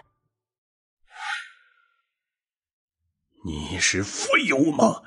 自以为是的混账东西！还有你们都是吃屎的吗？他是蠢货，你们也是。真辛苦布局近20年，总算到了收网的时候。真信任你们，让你们来做这收网之人，等于是将天大的功绩送给你们。你们就是这么给朕收网的。玉没死，网却破了，而且连补都没法补了。你们自己说，该当何罪？就算是一条会说话的狗都可以做的事情，你却给我办砸了。朕还专门给你派了特使，还有很多助手。你是真行啊，居然把这些人全都稀里糊涂的留在了那该死的草原上。去找什么仙府啊？告诉我，你的任务是去找哪座仙府吗？找到了吗？仙府里有仙吗？你得到那份机缘了吗？无能的东西，本末倒置！你是不是觉得在门派里修炼过，如今踏入元官境界就很了不得了？看不起世俗，看不起皇权。朕今天就让你明白什么叫皇权。孙先生，真抱歉，这件事得麻烦您了。国君无需如此震怒，老朽也闲了太久了，也想去见识一下那位将国军不知多年给打乱的小英雄到底有多么的了不起？这是我师叔祖吗？怎么有人跟你提过老朽？香河宫第73代弟子江秋阳见过师叔祖。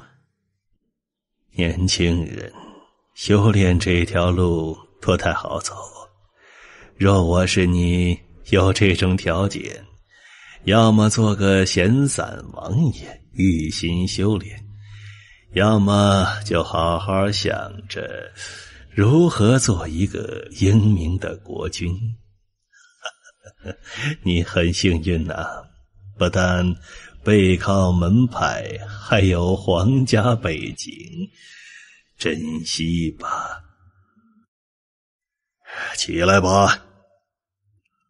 很好奇，一个如此强大的人，怎么会在世俗的皇宫里当一名供奉，是吧？是。当年师父说，师叔祖厌倦了门派清苦，又突破无望，想要回到红尘。厌倦门派清苦，你还真是天真。你可知孙先生虽然就住在皇宫，但一不贪酒，二不好色，每天都在苦修。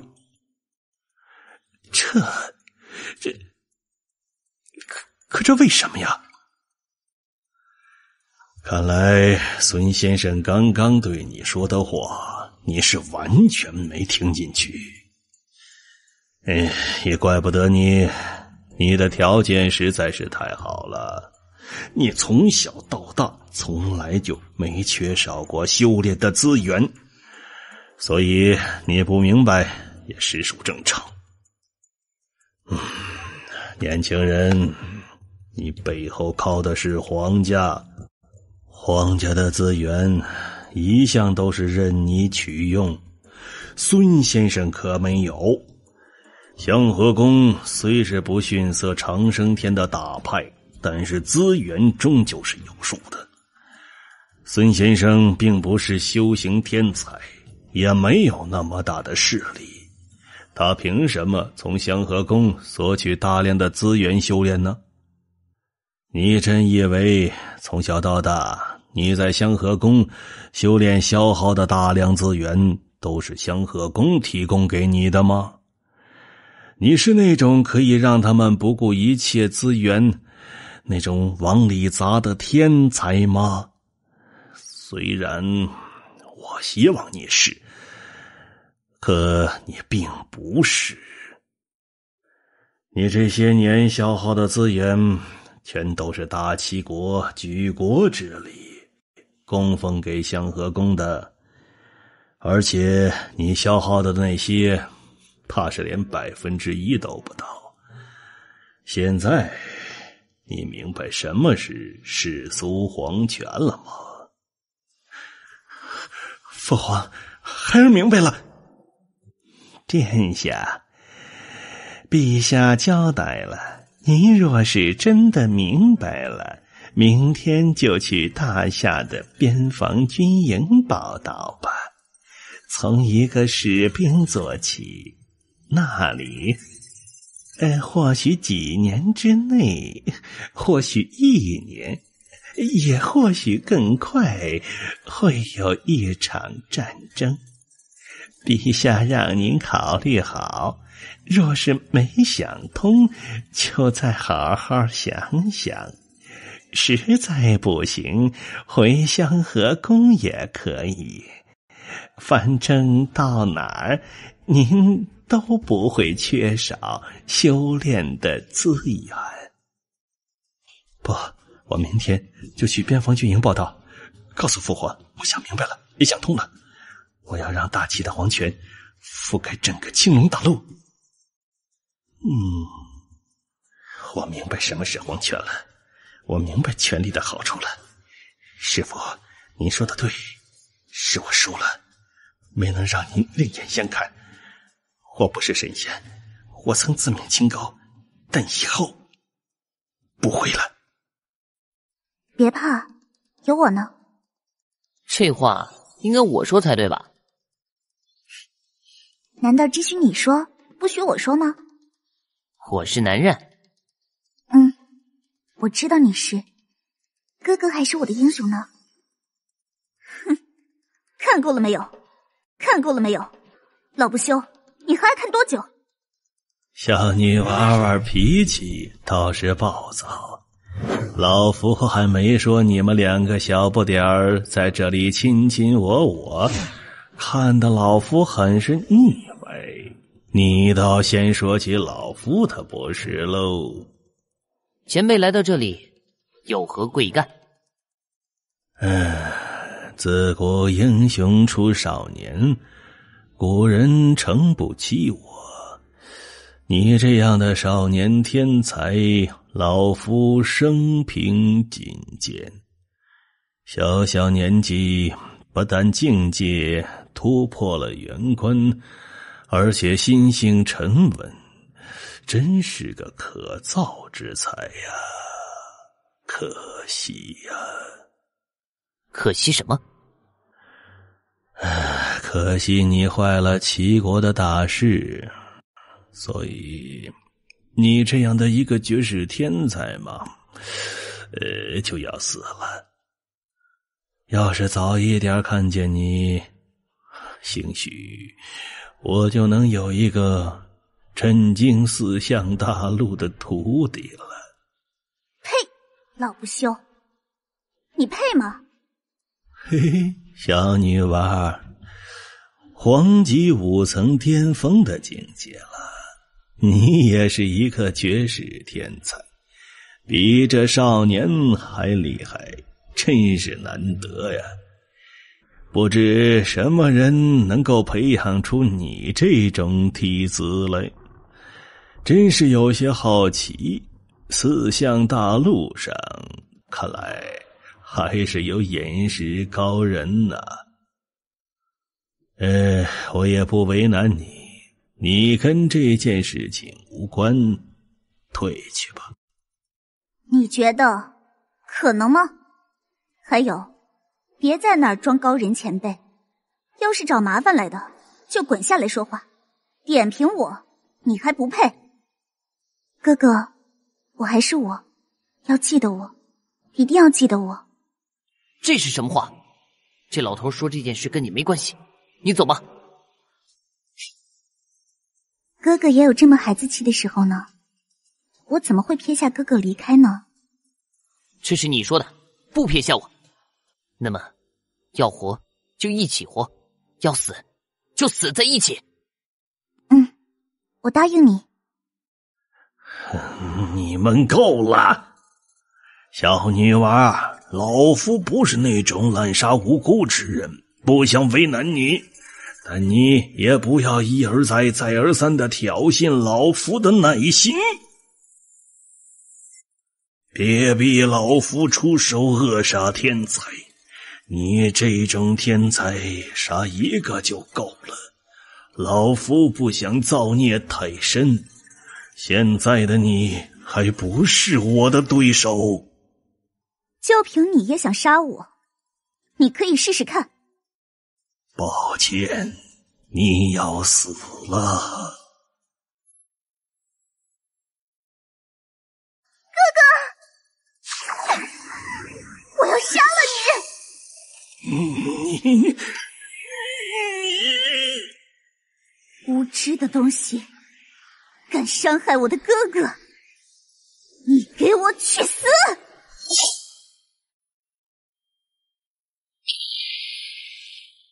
还是要来了吗？好舍不得，你为什么要强撑着？昏迷过去，你会好受很多。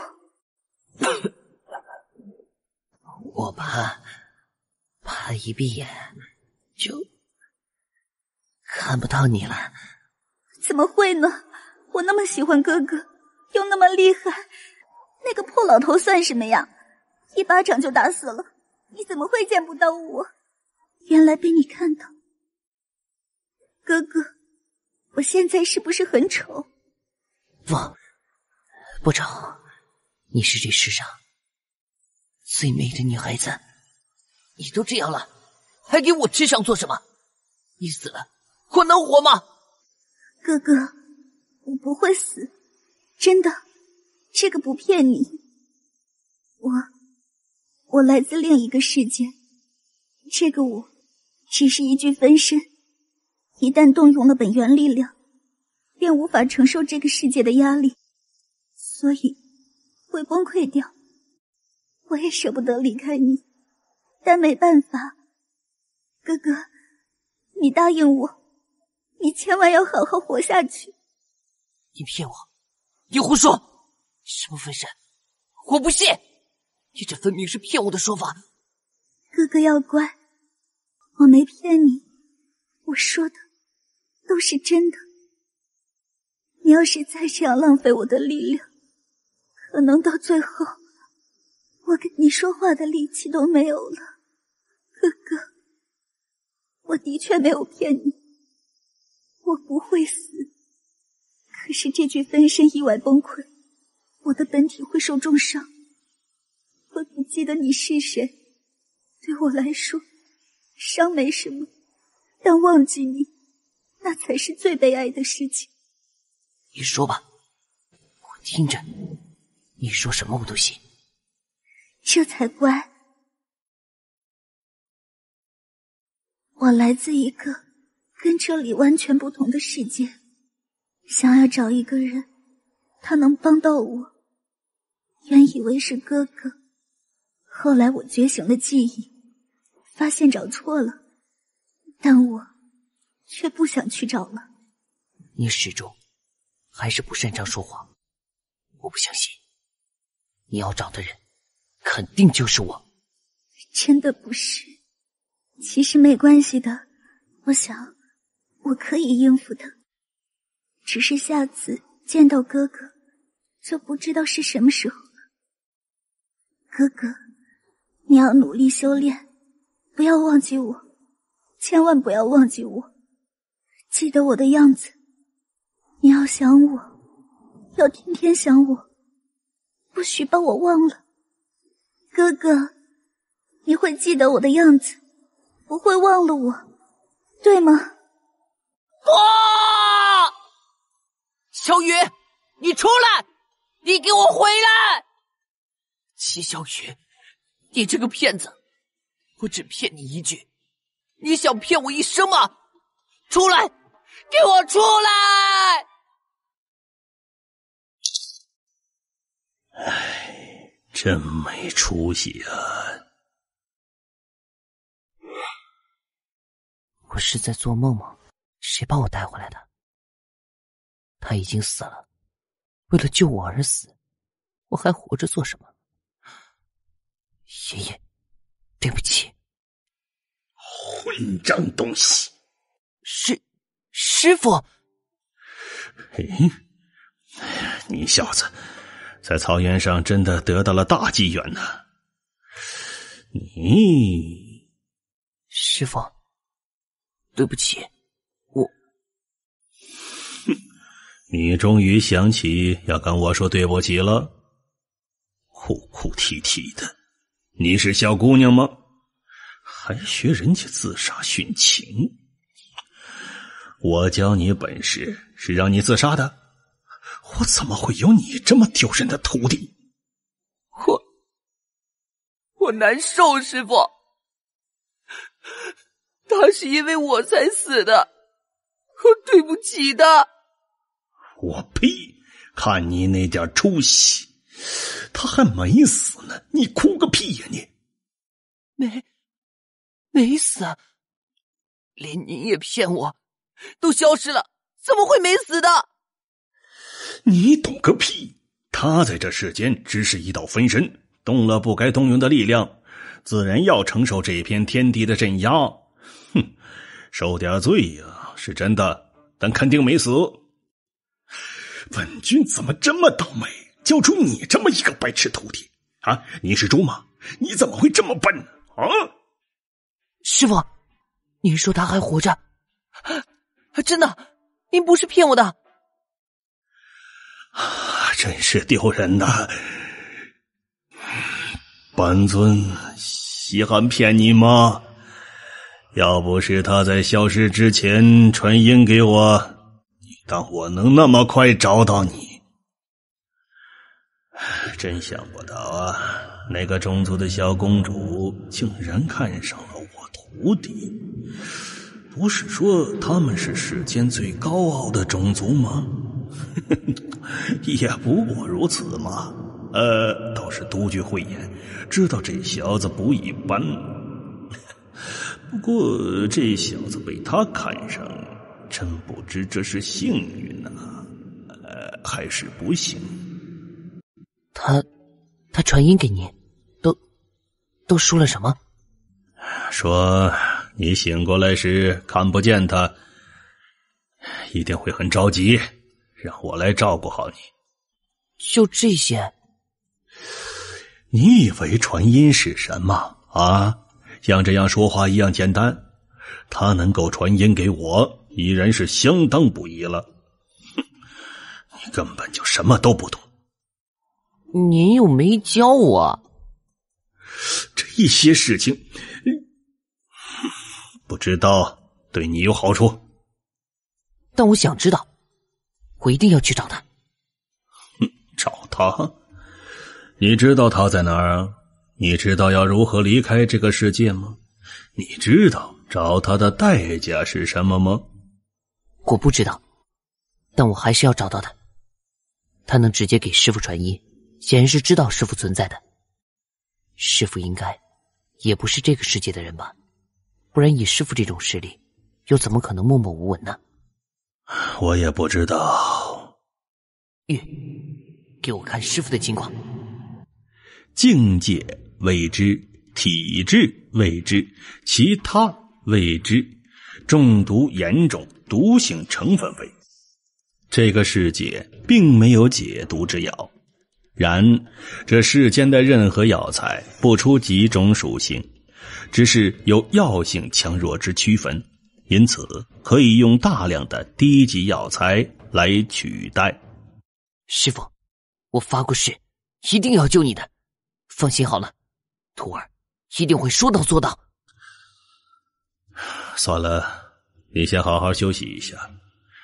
你身上的伤好了大半，但还需要静养一段时间。这段时间我会在这里指导你一段日子。真的吗？太好了。我先出去一下，明天回来。师父不是说过他没死吗？他自己也说过他来自另一个世界，看他最后的样子那么强大，那么他那个世界应该就是仙的世界了吧？所以我一定要努力修炼，我要去找他。放心吧，小雨，我一定会振作起来的。我会让你知道，你喜欢的人不会是一个废物。师父不告诉我，但总有一天我自己会知道的。小雨，你就是我的媳妇儿，谁也改变不了这个事实。师父需要的药材一共加起来大约有300多种，其中290多种都是这个世上常见的药材，虽然价格不菲，但却都能找到。只是这么大的量，一时半会儿估计很难凑齐，但只要有心，总会弄到的。真正有困难的是排在最前面的那10几种药材，那些才是真正的极品原药，随便一株恐怕都能买下盐湖城中心的一套住宅，而且很多根本就是有价无市。这种顶级的药材，除非万不得已，不然一般人绝不会将其出售。好消息则是，这些药材需要的量并没有那么大，每一种只需要几10株而已。只是跟其他药材比起来显得少，但实际上我现在连1株都没有啊。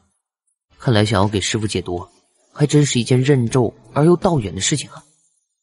努力吧，楚墨，一定行的。这世上没有什么事情能够难倒你。我身上的这些原石能买多少药材呢？还好我现在还算富有。嘿嘿。小莫，你怎么了？你没事吧？不要吓唬叔叔，你师傅说你受伤了，需要静养，你怎么起来了？哎呀，快躺下躺下！我的原石呢？他娘的，这日子还有法过吗？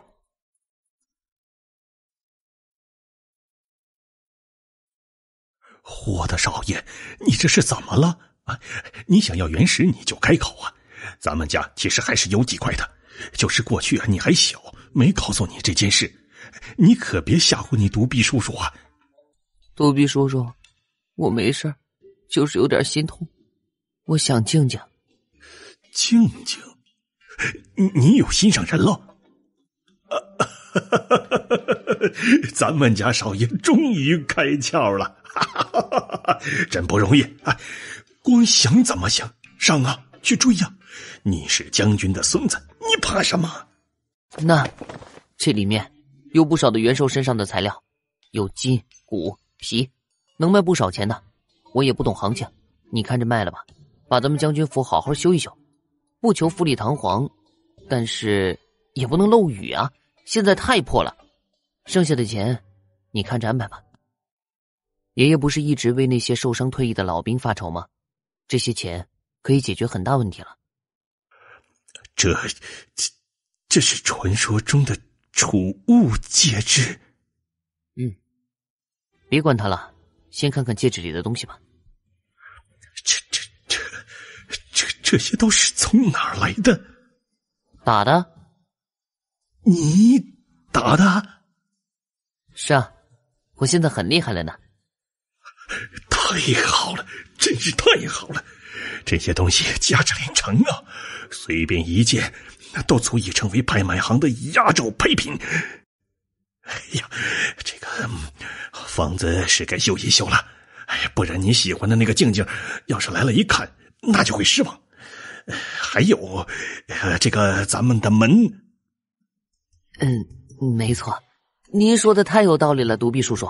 我现在发现您比过去更加睿智了。叔叔是谁？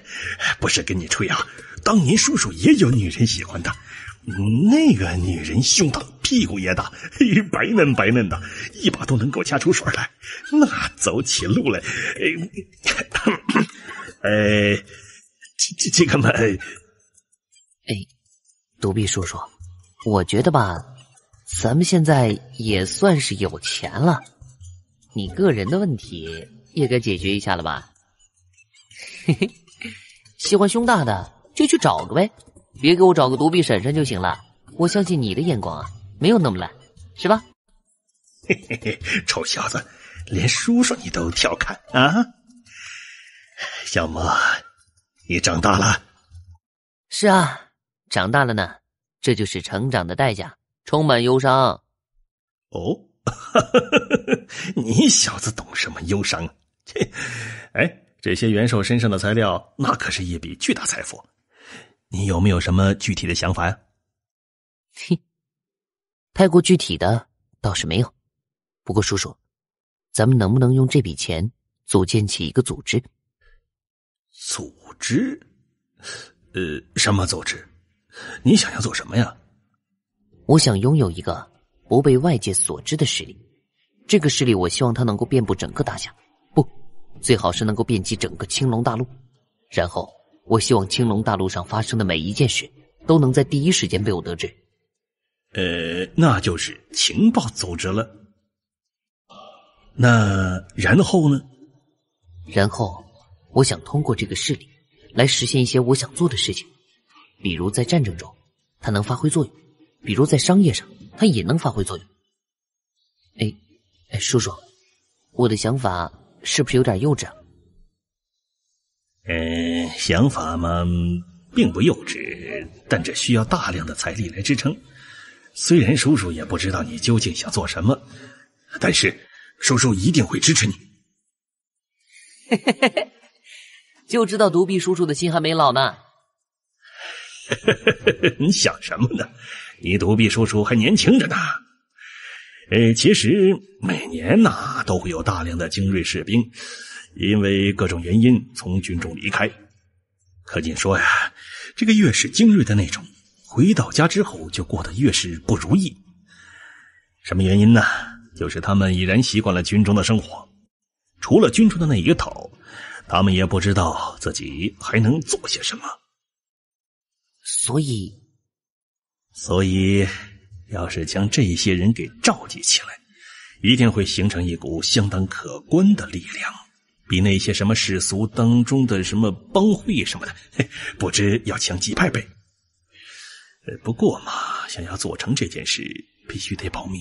一旦被外界得知将军家族的子弟竟然在做这种事情，是啊，会怀疑我们想要造反。不错，所以呢，我并不适合来做这件事，但我可以将这些人联络起来。你独臂叔叔当年在军中也是有一群生死袍泽的。行，具体来做这件事情的人我来寻找，叔叔只需要负责帮我联络，然后帮我把这个家看好。我一定帮叔叔找个胸大屁股大皮肤白嫩的婶婶。去你的！等等，还有一件事。夏桀吗？小爷可是草原上的大侠林白，将大齐国苦心布置20年的手段破坏殆尽，亲手扶植起一名草原女王，会怕你一个亲王？想战就来！你小子也不知是运气怎么那么好，就在你走之后你猜怎么的？皇帝不知为何突然间龙颜大怒，罢免了夏京亲王内阁首辅的职位，随便的又给了他一个闲职。现在的他已然失去实权喽。什么？怎么可能？他儿子当时当街强抢民女，有错在先，但被我废掉之后，夏京却直接下令对我展开追捕，想要杀我的时候，皇上不是也没说什么，又是为什么突然罢了他的官呢？嘿，你是有所不知，这个是具体的情况我也不是特别清楚。不过坊间倒是有个传闻，说夏桀当时强抢的那个民女根本就不是什么普通民女，而是当今皇上最年幼也是最得宠的一位小公主。当时皇上并没有动她，那是因为不想这件事闹得太大。可事后又怎么可能轻易的放过她？你这才是胡扯了，独臂叔叔。且不说皇上那几位公主，在各种宴会中我早就见过无数次了。那个小丫头柔柔弱弱的，身上没有半点跟皇家沾边的气场，怎么可能是什么最年幼最得宠的小公主？只说一件事儿，您莫非忘了，夏京是亲王啊，他可是皇上的亲弟弟，他儿子难道会连自己的妹妹都不认识了？这些我自然也都想到了，不过传闻倒是传得有鼻子有眼儿。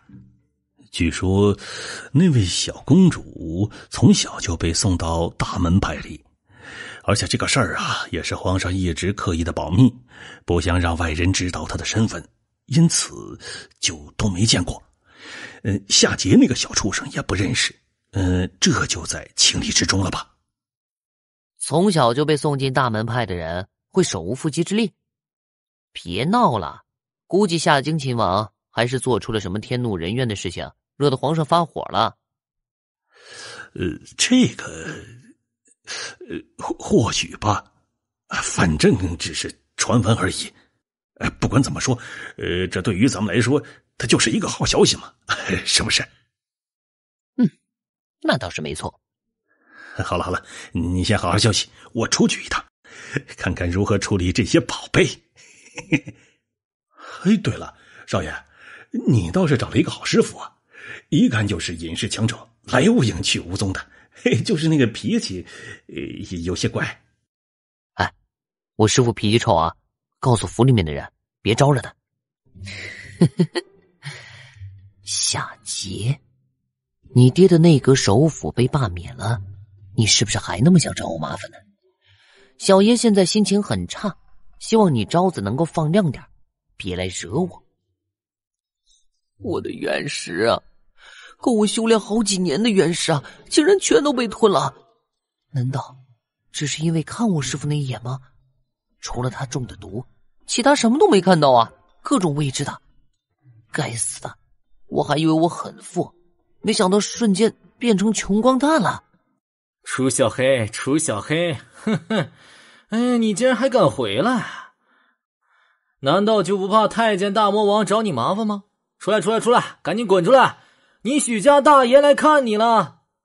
徐二福，你个二货，再敢大呼小叫的，我就把你7岁那年偷看。哎呀，楚小黑，你他妈有完没完了？那么多年事情了，你还不断的拿出来说哈？你不觉得你很无耻？哼，那好啊，那不说你7岁时候那件事，说近一点的，就说去年秋天你去户部尚书家勾搭人家小女儿，然后被郭尚书发现，追到你家要求你娶了他女儿那件事好了。我说你能不能有点良心，专门揭人家伤疤好吗？啊，哎呀，你许家大爷好心好意来看你，你就是这么欢迎兄弟的？切，谁让你恶心我的？楚小黑，我怎么发现你跟之前有点不一样了？怎么，哪儿不一样？不对不对，你变化很大。首先你半年前比我矮不少，现在居然看上去跟我一样高。比你高一点。一样高，一样。哼，好吧。走走走，你终于回来了，我也就不用担心你了。兄弟，给你接风去啊。小黑哥，咱们这酒楼可是有你一半呢，这些年的收益我都给你记在账本上了。这2年开分店花了不少，不过属于你的那一份还有很多。哼，兄弟够意思不？喂，你别瞎胡闹啊！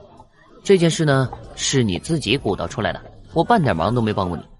我知道你把我当成是最好的兄弟，但你要是再这样，我真生气了。你还是那么无趣，刚才白夸你了，你怎么那么矫情啊？酒楼的名字不是你起的？很多经营理念和创意不是你出的？一些人事上的管理和任用的意见不是你给的？你别说你没出钱，你知不知道你的那些点子啊，对任何一个巨贾大商来说都是无价之宝。他们要是能够得到你一句指点，事业能够更进一步呢？你说那又值多少钱啊？我一直觉得只给你一半是我贪心了，没想到你居然一点都不想要。楚小黑，你要把我当兄弟的话就给我接着啊，不然以后大家兄弟都没得做。少拿这个来威胁我，懒得跟你说，本公子最近心情不好，小心惹恼了我揍你。靠，就你有原力是吧？不服来试试。跟你说啊，你许家大爷已经不是半年前的许家大爷了。来啊，别说我欺负一个只剩下1条胳膊的小残废。哎嘿嘿，你楚墨哥哥却还是那个你永远打不过的楚墨哥哥。臭黑，你他妈下黑手偷袭，我跟你拼了！两位爷都是有身份的人，就这样当街打架，也不怕被人笑话吗？嗨，老婆，你怎么出来了？滚滚滚！你个毛都没长齐的小屁孩，少来占老娘的便宜！这个就是饕餮楼的老板娘苗姨娘吗？天哪，真是太美了！我婆娘要是这么美，我一天弄她8次。嘿嘿嘿，就你还8次，你每次就3个耍。嘿嘿，兄台牛牛。听说饕餮楼的老板娘向来很神秘，几乎很少露面，看来还是许石公子面子够大呀。这个我倒是觉得楚公子的面子更大些。是啊，许石公子经常来这里吃饭的，也没见妙姨娘出来。楚公子一回来，妙姨娘就出来迎接。楚公子面子大，面子大。姐姐，又见面了。你回来了，真好。哎，我说你们2个能不能不要当着我面眉来眼去的啊？你可是我的老婆，想要红杏出墙吗？你踢我屁股的事情等会儿给你算账，不过现在我可得说明白，朋友妻不可欺啊。红杏你个头啊！许二福，你要是再敢胡说八道的，当心老娘撕了你。对老板都这么凶，以后谁敢娶你？嫁不出去关你屁事儿啊！哼，怎么钱又没送出去啊？明知故问。要我说，你们两位爷都够倔强的。一个呢，拼了命的想要送钱出去，另一个呢，死活都不收。其实啊，在我看来，你们俩就是闲的。半年多不见，楚少好像变化很大呢。他有个屁的变化！你先说说，我们怎么就闲的了？你们两个是兄弟吧？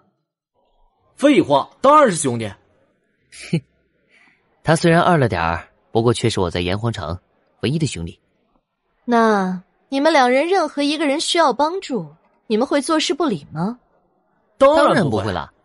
楚小黑出事的时候，我正好在南方听我父亲训斥。等我听说这件事的时候，楚小黑已经被迫离开了炎黄城。夏桀那个王八蛋被楚小黑一脚踢成了太监，整天躲在家里装缩头乌龟，好几次我都想再狠狠收拾他一顿，都没有找到机会呢。哼！后来被我爷爷骂了一顿，说不让我没事找事儿，但我心里面还是不痛快。咱们之间用得着这样解释吗？是你不知道我，还是我不了解你啊？你看看，你们两个大少爷什么道理都懂，还在那儿闹，让人看笑话，难道不是闲的？看来我这和事佬啊，也是有些多余了。算了，你们聊着，妾身去给你们两位大爷准备酒菜。一会儿过来陪我喝一杯，老婆。这女人真是个带刺的妖精啊！你呀，就是贱。不见我还能干什么呀？像我爷爷、父亲一群叔叔伯伯们那样去混官场，那还不得郁闷死我？整天跟一群无聊的人斗来斗去，他们还斗得兴致勃勃，真是一群白痴。对了，你爷爷现在已经是首辅了吗？夏京的老王八蛋终于把位置让出来了，自然是我爷爷顶上去啊。这是好事。也难说好事还是坏事。爷爷没当这个首辅的时候，每天还差不多能够准时回家。自从当了这个首辅，经常是3-5天不见人影，头发也白了很多。真不知是图的什么，政治抱负真那么重要？我也不是很懂，不过对他们来说，这或许就是他们毕生的追求吧。说说那件事吧，你考虑的怎么样了？经历夏桀这件事情，我想你应该能想通了。是啊，权力真的很重要，但你也好，我也好，我们都不想去像你父亲和一群兄弟那样混官场，整天勾心斗角太累了，所以我们只能建立属于我们自己的地下势力了。但愿不要让皇上猜忌才好。屁，他要是知道会不猜忌？当朝首辅的孙子和一名位高权重，在军中有很大话语权的将军孙子在一起建立了一个地下组织，换做你是皇帝，你不怕？那就不让他知道。还是妙姨娘？哼，要说你去说，我可不敢。我要跟他去说，他呀得把我给撕成碎片。两位爷慢用，妾身还有事情要忙。等下。又想调戏我？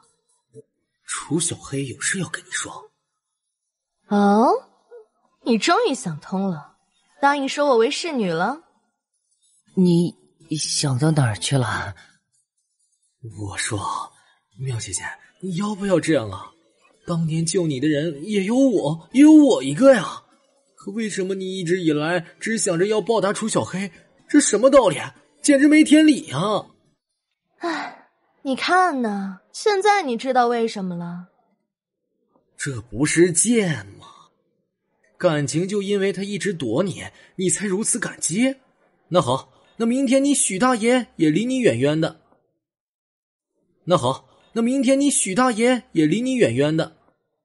求之不得，感激不尽。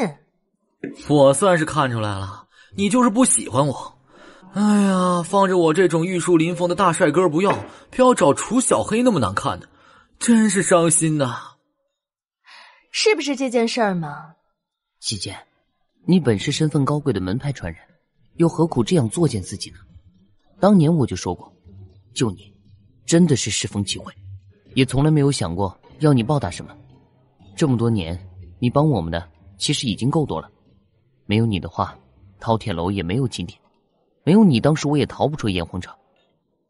毕竟那时候徐儿福不在，我爷爷也没在，就只有你，所以严格的说，我救过你一次，你也救了我一次，我们之间早已经扯平。就算姐姐现在说要离开，我跟二福其实都没话可说的。姐就喜欢你这一本正经的样子。我算看出来了，你们两个根本就是一对奸夫淫妇。楚小黑，许家大爷算看错你了，什么花骨朵也没摸过的可怜虫，你他妈分明就是花丛老手，这手欲擒故纵玩得真漂亮。说正事。算了，少一个老婆就少一个吧，落花有意，流水无情，我还能说什么？有什么事情需要我做的，你直说就行。反正，就算你不承认我是你的侍女，在我心目中，你也是我的少爷。我呢？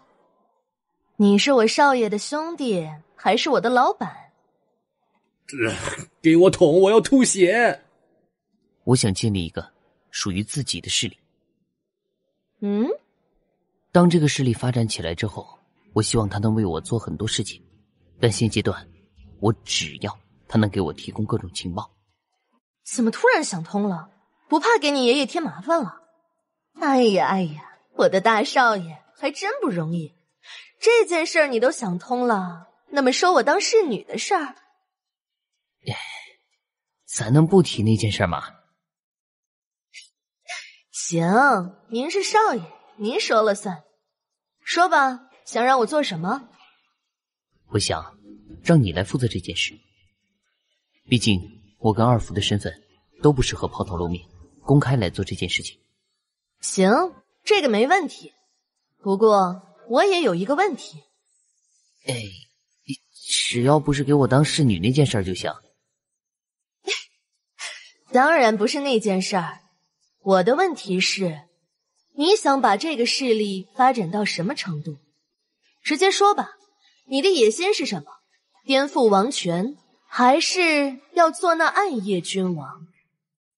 颠覆王权？我没想过这件事，但是建立一个强大的势力，成为暗夜君王，这个可以有。这家伙真变了呀！看来这大半年的时间，你肯定经历了很多事情啊，心态居然产生了如此重大的转变。不过我喜欢。姐姐，你又何尝能够知道这半年来我都经历了什么？我觉得这件事可行，有你们两位大少爷坐镇，我相信不难做到。具体的事情回头我让独臂叔叔来找你，他手上有大量从军中退下来的精锐战士，那些战士忠诚度没得说，身手也都不凡，可以作为我们这个势力初期的基础核心。甚好。若是这样，那我觉得我们饕餮楼应该开始大范围扩张了。它不但能给我们赚钱，还能够提供最佳的庇护啊！不错，只是钱够吗？目前账上的钱开10几家分店绰绰有余。你们两位大少爷就是两个甩手掌柜，把这生意扔给我，连问都不问一句。我若是有心呢，恐怕现在已经成了大夏最富的女人之一了。咱们都是一家人，干嘛要那么生分？你把嘴给我乖乖的闭上，不然老娘不介意把你从窗户扔出去。那么凶干嘛？我又不是那个意思。说实话，妾身年龄虽然比两位少爷大不少，但这条命却是你们给的，所以你们的事情就是我妙姨娘的事情。两位少爷放心，这件事儿姨娘必将全力以赴。小黑哥说的对，当年那件事啊，我们哥俩只是适逢其会，遇上了自然就没有不管的道理。何况姐姐还这么美。我的意思是，就算别人遇到这种事情，也不会坐视不理的。都过去了，听说夏京终于失宠了，这件事值得我们干一杯。我相信我们的未来一定会更好。不错，妾身也相信未来会更好。少了一个老婆，真伤心。我失恋了，我要买醉，你们谁都别理我。切，二货。是挺二的，也不知道柳梅儿是怎么忍受你的，对你那么死心塌地。那是，我的梅儿当然对我死心塌地呀。梅姐还好吧？她说她一直很想感谢一下你呢。楚小黑，这不关我什么事儿吧？怎么就不关你的事儿？梅儿到现在都不让我碰，说我当年骗了她，真正救她的其实是你。大爷多冤枉啊！出钱出力又出人又挨抽，到最后一点功劳都没了。那改天会见到梅姐，给你好好解释一下。算了，还是别解释了啊！我算看透了，楚小黑，都说我是炎黄城第一大花花公子，那是没跟你在一起。只要跟你在一起，所有的美女看的都是你，我觉得她们都有眼疾。现在还有人在这里闹事？已经很久没人在咱们这儿闹事儿了。嘿嘿，说不定是冲你来的。要说起来，炎黄城中恨你的人肯定比恨我的人多。行了，你们两个就别掐了，我下去看看。既然遇上了，就一起去看看，谁这么不开眼，敢跑到我的地盘上闹事？得了吧，满炎黄城有谁知道这是你的产业？那就当路见不平，拔刀相助好了。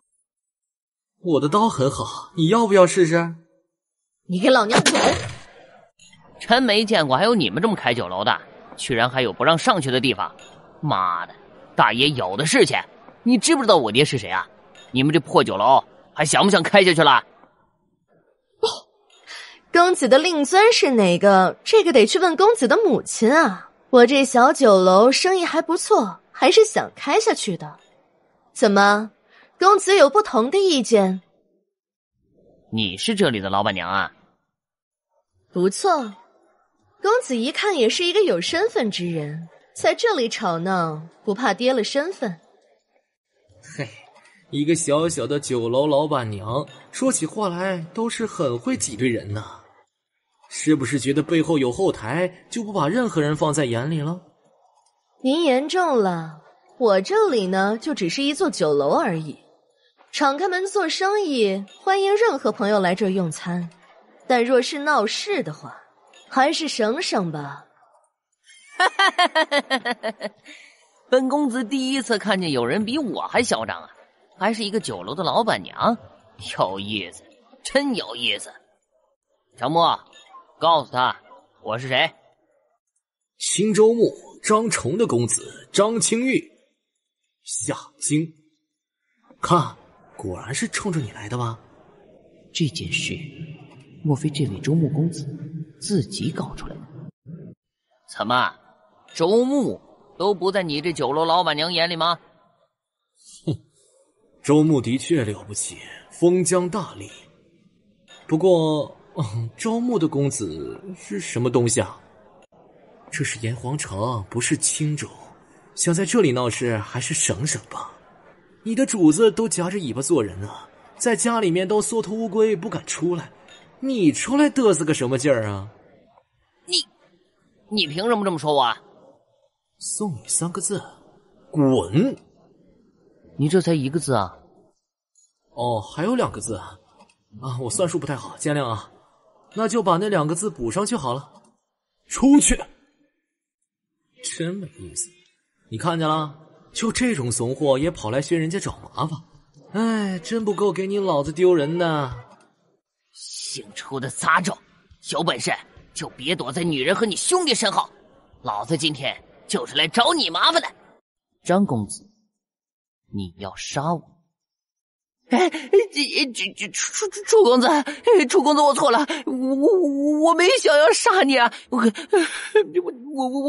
就想教训教训你，给夏姐出口气，真没想过要杀你啊！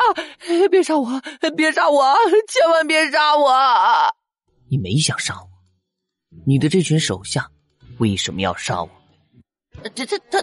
他们不是我的人。他们是夏姐的手下，都是亲王府的人呢，跟我没关系啊！真是个不长脑子的玩意儿啊！是啊，就说自己手下擅自决定不就完了？真是个蠢货！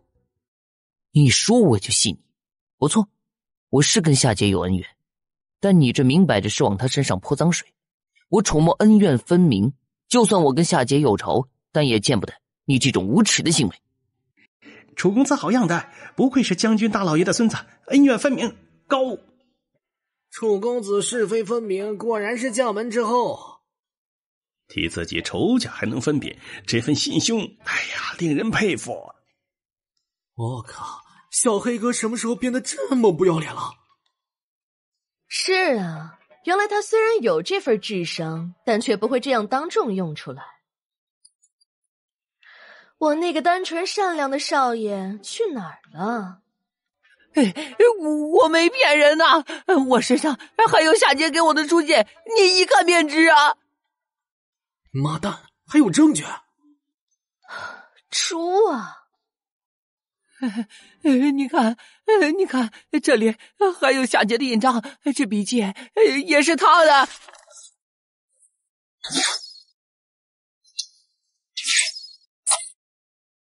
夏姐，他找死！看来之前一直还是有些小看他们了呢。你跟饕餮楼的关系，估计也隐瞒不了多久了。隐瞒不了就不隐瞒了。这座酒楼是我自己亲手建立起来的，没用家里一分钱，所有的一切资金来源都清清楚楚。谁想要通过这个攻坚我许家，那真是打错了算盘。不过今天这件事倒真的是有些出乎意料。看来应该不仅仅是夏桀那个蠢货策划的，他老子夏京恐怕也难逃其咎。妈蛋，这手玩的真狠啊！表面上看就是一群公子哥之间的冲突，实际上却是剑指高层，一石数鸟，真的是好计谋啊！假的吧？夏桀就算那玩意儿没了，脑子也不太可能跟着一起坏掉。他再白痴，也不至于留这种把柄在人家手上。别，干嘛？假的难道还能拿来当证据不成？到时候就算告到皇上那儿，到最后肯定也是不了了之的。弄不好咱哥俩还要背一个诬告的名头。哎，你该不会真想用这封信告他们吧？小黑哥，我记得你没那么傻呀。告他们？我才没那么傻呢。不过这么好的一封信，就这么撕了多可惜啊！之前对我喊打喊杀，令我狼狈的逃出炎黄城，孤身一人走那片冰雪之原，几乎是九死一生。今天我回来了，还没找他们算账，他们却主动找到我头上来了，还以为我是半年前那个可以随便欺负的人呢。你想要……哼，这边后续的事情就交给你了，记得把所有残局给我收拾利索了。那几个被我扔出去的人肯定不是亲王府的，不过没死的话就给我关起来，他们有用。你怎么不拦住他呀？我拦得住他吗？他现在的实力比我高出太多，我已经完全看不透他了。再说让他去闹一闹也好，不然夏京的老王八蛋呢，那真以为整个大夏谁都怕他。哎呀，你倒是劝他呀！你当亲王府是寻常百姓家吗？那么豪闯？你呀，你这是关心则乱。话说老牛吃嫩草这种事情好吗？我也是嫩草啊。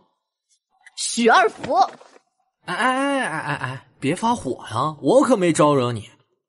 你真的不用担心，你那位少爷虽然血性十足，但他不是个没脑子的蠢货，他心里有数着呢。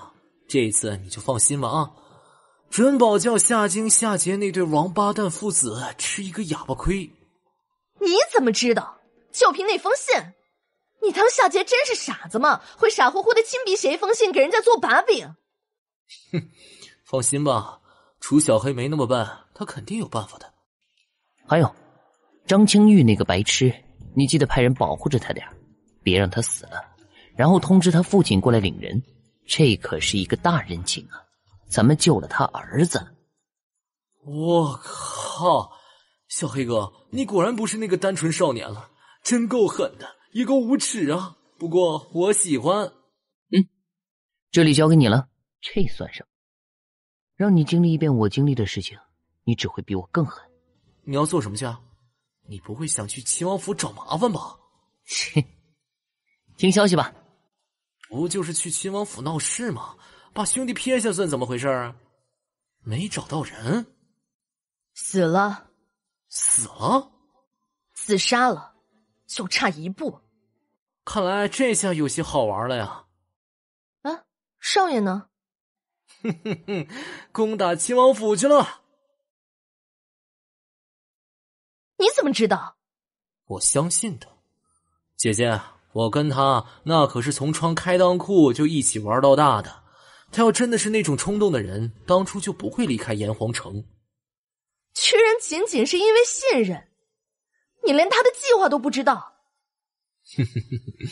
姐，敢不敢跟我打个赌啊？哼，占老娘便宜的赌注就免了吧。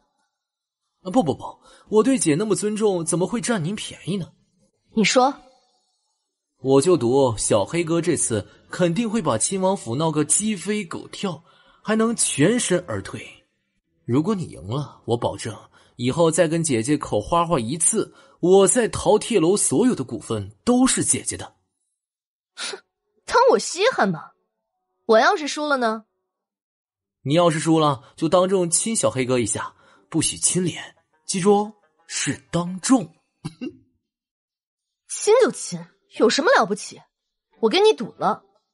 虽然我也希望他能全身而退，不过我可没你那么乐观。我现在要去亲王府，亲眼看着。行，等我处理一下这边的事情，咱们一起去。王府重地，闲杂人等离开。站住！你要做什么？闹事！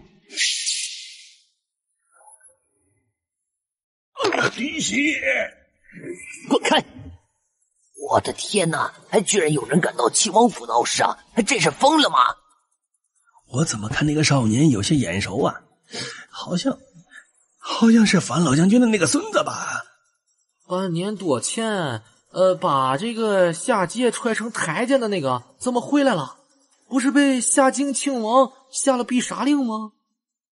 居然有胆子回来，真是勇猛，有意思。今儿这热闹那是看得大喽。夏桀，你这个王八蛋，给我滚出来！枉我之前还替你分辨，没想到竟然真的是你，指使人去暗杀我。夏桀，你这老贼也给我出来！今天的事情要是不给我一个交代，我就砸烂你的秦王府。夏桀，你给我滚出来！你有胆子利用青州牧的儿子来杀我，没有胆子滚出来跟我当面对质吗？夏桀，你身为大夏亲王，就是这么教育儿子的是吗？难怪你的内阁首辅被皇上给罢免了，陛下还真是英明神武啊！你连儿子都教育不好，有什么能力管理全天下的人？都给我滚出来！今天咱们好好说道说道，半年前的事情还没完呢，你们今天又想杀我，真当你家楚墨大爷好欺负吗？夏桀，身为亲王，你纵子行凶，还想要杀人灭口，你不觉得惭愧吗？夏桀，你个无耻的东西，胆小如鼠，敢做不敢当吗？小东西，你这样无法无天，是不是想死？哈哈哈哈哈哈！终于出来一个像样点的了，别废话，赶紧滚过来！打完了你，小爷还要继续拆呢。你找死！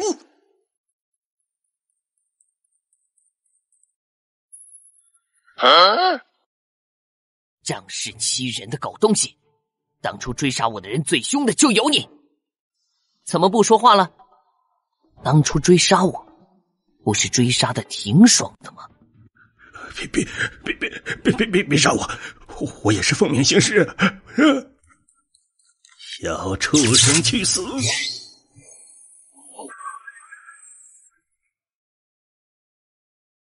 老东西，之前追杀我最凶的那几个人当中，你的实力是最强的，黄级3层的元关武者，一手杀人刀法十分纯熟。你还记得当时你在追杀我的时候说过的话吗？是你怎么突然间变得这么厉害了？当时你说，若是抓到了我，要将我一刀一刀给剐了。你说你最擅长的就是凌迟，你还说你的刀法很精妙，可以凌迟3600刀而不死。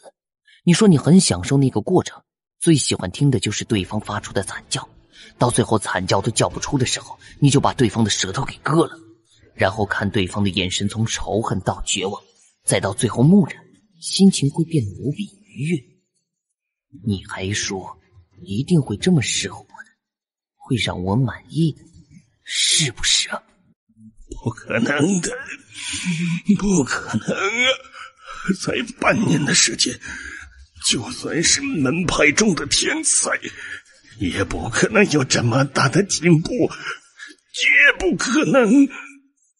我没有你那么变态，所以我不会一刀一刀的凌迟。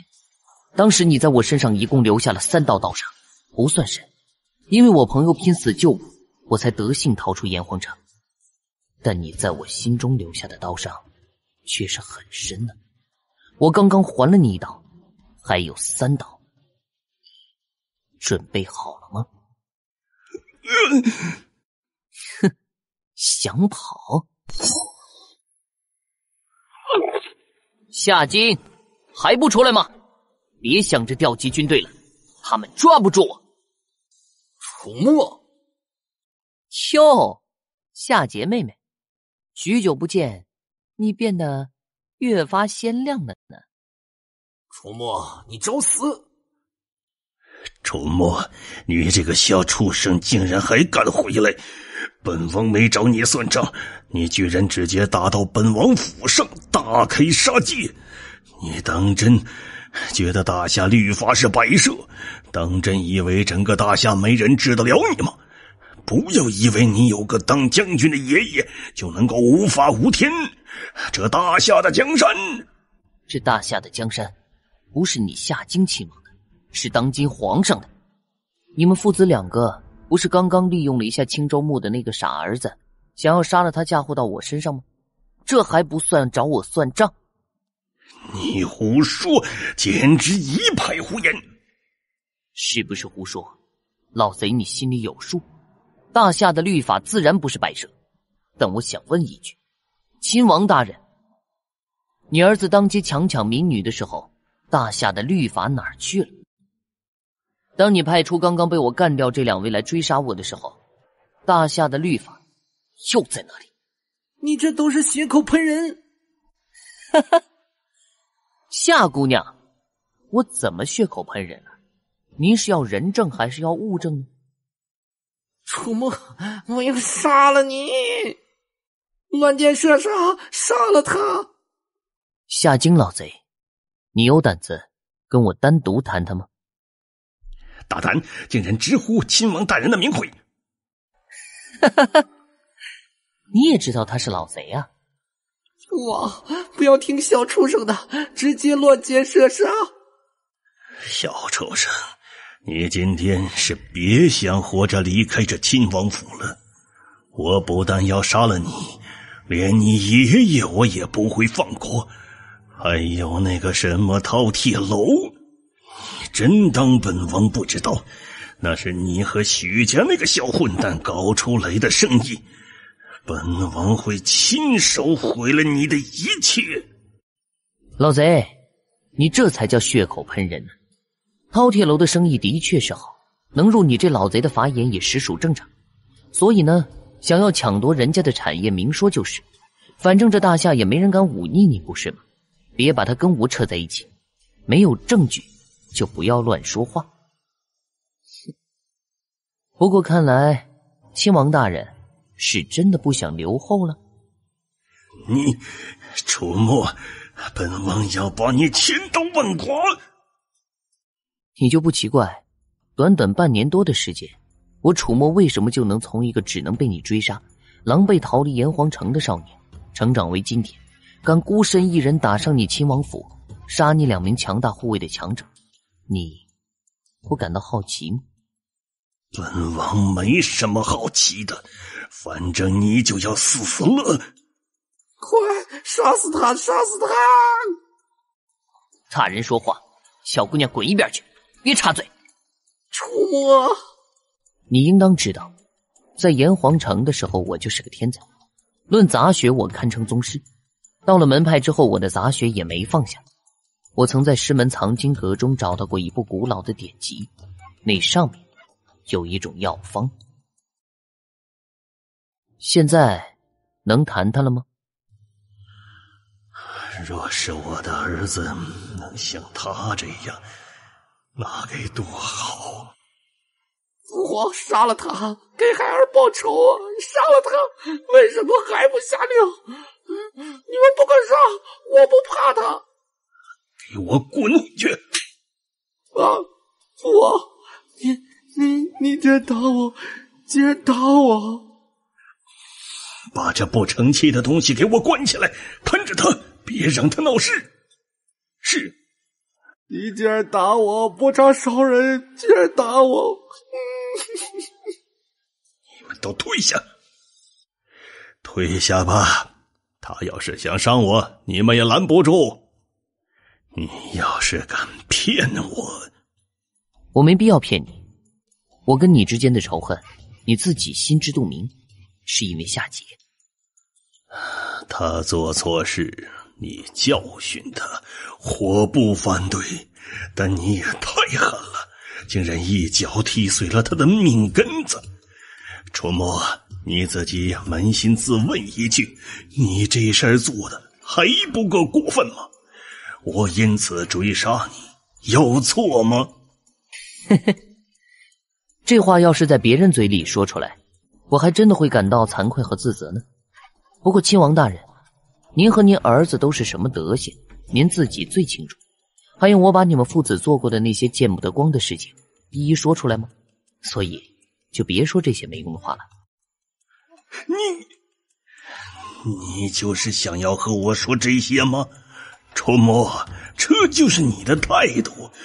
你是不是觉得本王真的拿你没办法？别生气啊，气大伤身。就是看你这一脸道貌岸然的样子不爽而已，明明就是一只变态老狐狸，装什么仁厚长者呢？好好当你的阴险无耻小人多好啊！别发火啊！我呀，胆子小，知道你这亲王府上还有一个真正的大能，那位要是出手，我跑都跑不了。所以呢，咱也别玩虚的。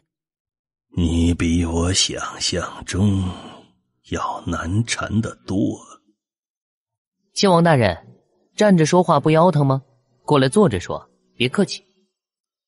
楚墨，如果早知道你是这样一个难缠的小混蛋，当初说什么我也不会让你活着逃出去。唉，当初你也没想让我活着逃出去，只是我命大。还有，你看现在这么说话多好，大家坦诚点，沟通起来是不是愉快了很多呢？王府就是不一样，空气都这么新鲜。本王不愉快，王府被你这混蛋弄得一团糟，我的那些名贵花草把你卖了都不够赔。多大点事儿啊，对富可敌国的亲王大人来说，这点小损失完全不在话下。死了2名供奉，他们可都是从门派中出来的。这件事我是说什么都不会给你担着的。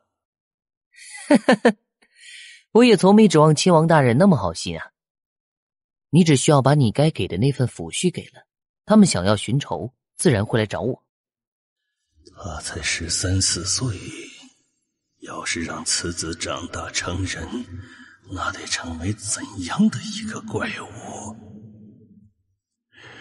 你刚刚和我说的那番话，究竟是什么意思？那番话？什么话啊？哦，您说那个药方啊？行，我这就跟您说说药方的事。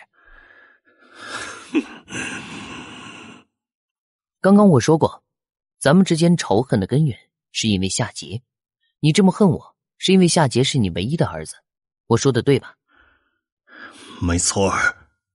很好，你儿子是个什么玩意儿，咱就不去多说了。如果把他的那些无耻行径公之于众，我敢保证，就算皇上都保不住，也不会保他这个侄子。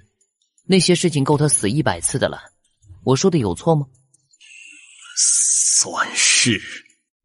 那么我一脚踹烂他的下体，第一等于为民除害，第二等于是救他一命。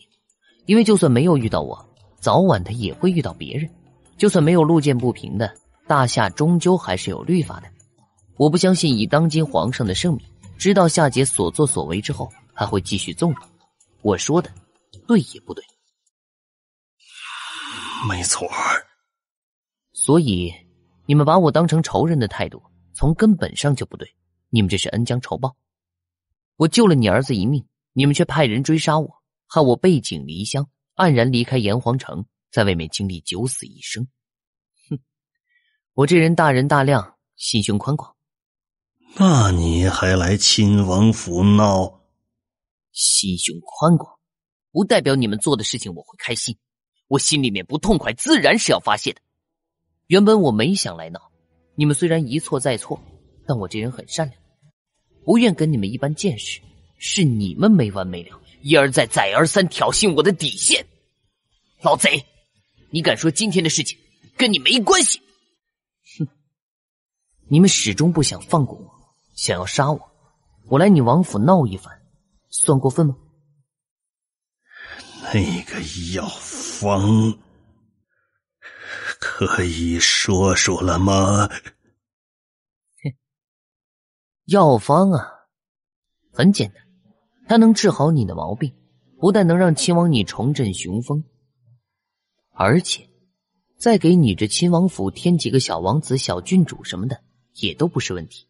但若生的全都是郡主，你可不能找我麻烦啊，那是你自己的问题。你没骗我？我有必要骗你吗？骗你，我能得到什么好处？那你想要什么？我要的很简单。第一，从今天起，你我之间的恩怨一笔勾销，你不许再找人暗杀我，更不许坑我。一旦被我发现，那我们之间的合作就此作废。因为这种药你需要长期服用，所以少把你那点阴暗的心思打到小爷头上。另外，把你的败类儿子夏桀看好了，别让他像你一样出去祸害人。那些都是谣传。哼，是不是谣传，你自己心里有数。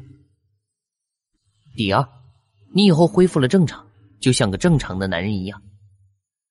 你这王府中美女如云，别再出去祸害人了。能恢复正常，谁会那么做？第三，亲王大人，我知道你虽然已经不是个内阁首辅了。第三，亲王大人，我知道你虽然已经不是个内阁首辅了，但是手中的力量依然很强大。关键时刻，在我需要帮助的时候，你得帮我。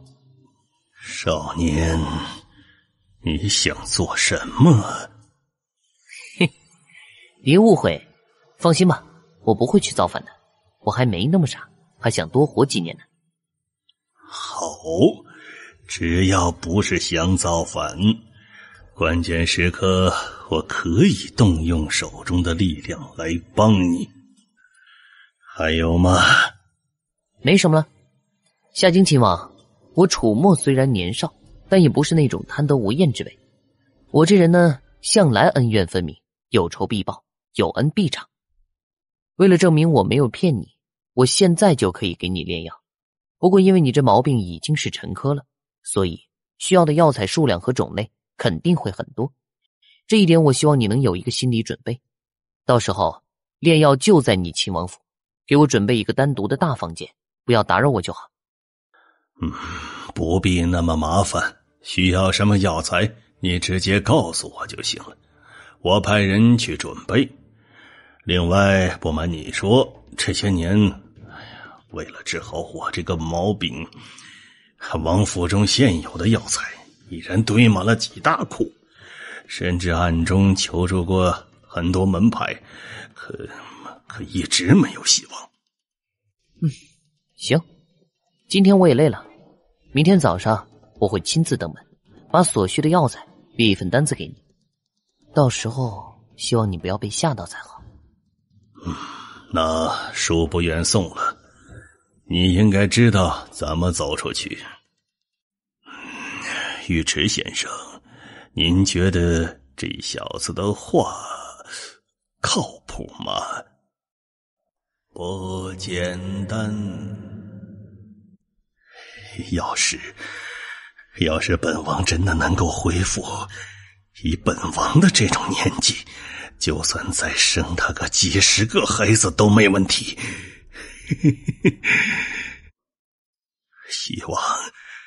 希望是真的。如果你敢骗我，那就算倾尽家财，用尽手段，我死都不会放过你。怎么可能？难道夏京亲王没在家？最近这段时间，夏京亲王根本就没出去过呀。大门都被人家砸了个稀巴烂了，脸也被人抽肿了吧？结果肇事者就这样心不闲停的走出来了。听说里面还死人了呢，真不敢相信。樊老将军这个孙子还能活着出来？难以置信。难道说楚墨楚公子身上带有皇上的圣旨？还别说，还真有这种可能。你们记得那个传言吗？说不准这一次楚墨公子就是奉旨来闹事的呢。皇家的事情啊，别胡乱猜测。以后回去告诉家里面的那些小混蛋，别去招惹这个楚墨了。那小子呀，不简单。你没事儿？怎么连妙音良也来凑热闹呀？你们还不知道吗？刚刚就在饕餮楼啊，青州末的公子张青玉在那边闹事，被楚墨公子教训了一顿。然后那位周穆公子就把夏桀给供出来了。不然的话，楚公子也不太可能怒气冲冲的来这亲王府闹事的。原来如此。不过这件事儿跟妙姨娘有关系吗？这个就不知道了。没事儿，你怎么过来了？二福没跟你说我没事吗？我哪知道你楚大少爷如此神通广大，大闹亲王府之后还能这样潇洒的离开。许公子，什么愿赌服输啊？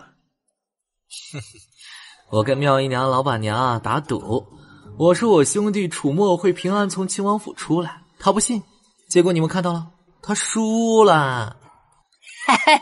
还有这种事儿啊？快说说，赌注是什么？赌注嘛，就是妙姐姐输了的话，要亲我这兄弟一口，而且不许亲脸哟。徐大公子转性了啊！居然不是为了自己谋福利，奇哉妙哉！大爷还想多活几年呢，哼！认赌服输，快亲！快亲呐！亲一个！不用亲脸！对，不要亲脸，不许糊弄啊！亲，不许蜻蜓点水啊！许二福，兄弟，如此艳福我让给你了，不用谢我。你给我等着！楚贤弟，你就从了吧啊！哈哈，是啊，楚老弟，你就从了吧。你看人家老板娘那么漂亮，你忍心拒绝吗你？真是艳福啊！兄弟想求还求不来呢。作弊耍赖呀，这是！太过分了！我们要看的是亲嘴，是嘴。当初咱们的赌注是不许亲脸，对吧？你这的确是耍赖呀！我怎么耍赖了？规定只是不许亲脸，却没说必须亲嘴啊！是你自己设的赌注有漏洞，你自己智商不足啊！大少，咱们走吧。哼，好，咱们走吧。哎，姐姐，小黑哥，你们等等我！哎呀，小黑哥，我错了还不行吗？哎，你快给我讲讲，你在王府中究竟干了什么事儿啊？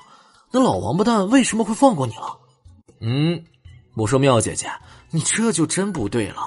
我这兄弟生我气实属正常，可你为什么要生我气啊？你跟我打赌的时候可是心甘情愿的啊，是不是女人脸嫩，脸上看起来不要不要，心中却千肯万肯呢？滚！哎，你们两个，我不说话了还不行吗？回去再说，好好的一顿饭硬是被搅和了，现在肚子饿得很呢。行，回去我让大厨重新给你做。我要吃深海帝王蟹，我还要吃……你一边去！太过分了，你们不能这么对我。二福，咱们是兄弟，姨娘是咱们的姐姐，咱们自己很清楚，兄弟之间是一种怎样的关系，但外人也知道吗？是我错了。咱们是炎黄城中的贵族子弟，在那些同为贵族的眼中也就那么回事了，纨绔子弟嘛，没什么名声可言。就像今天我砸了亲王府的大门，他们也只会站在那里看热闹，心中喊两声砸得好。但姨娘姐姐不一样，她是个女子，抛头露面给你管理酒楼。咱们的这已经很不容易了，你今天这种举动，若是只有我们几个，自然无伤大雅。就像你平日怎么开姨娘姐的玩笑，她都不会真的挠你，但这次你做过了。你知道那些人回头都会怎么说吗？会不会说饕餮楼的老板娘看似神秘沉稳，实际上却这样对她的名声，你觉得有好处吗？姐她以后还要嫁人的呢。姐，我错了，真错了，我给你赔礼道歉，今天是我想的太少了。行了，我的少爷，知道你担心妾身，没事的。妾身这辈子呢，也没想过要嫁人的。你看你把福福给逼的。好了，福福，姐姐没生你气，真的。你这个赌注嘛，圆了姐姐好几年的心愿。要不是大庭广众的，姐姐亲的可就不是她的额头了。其实我知道姐姐没生气，但这件事的确是我欠考虑了，该罚。一会儿就罚我自己一个人吃掉那只深海帝王蟹吧，我豁出去了。滚蛋！就是这样。是啊，就是这样。这是夏京那老贼唯一的弱点，不然的话我长了几个胆子，敢冲进亲王府大闹啊。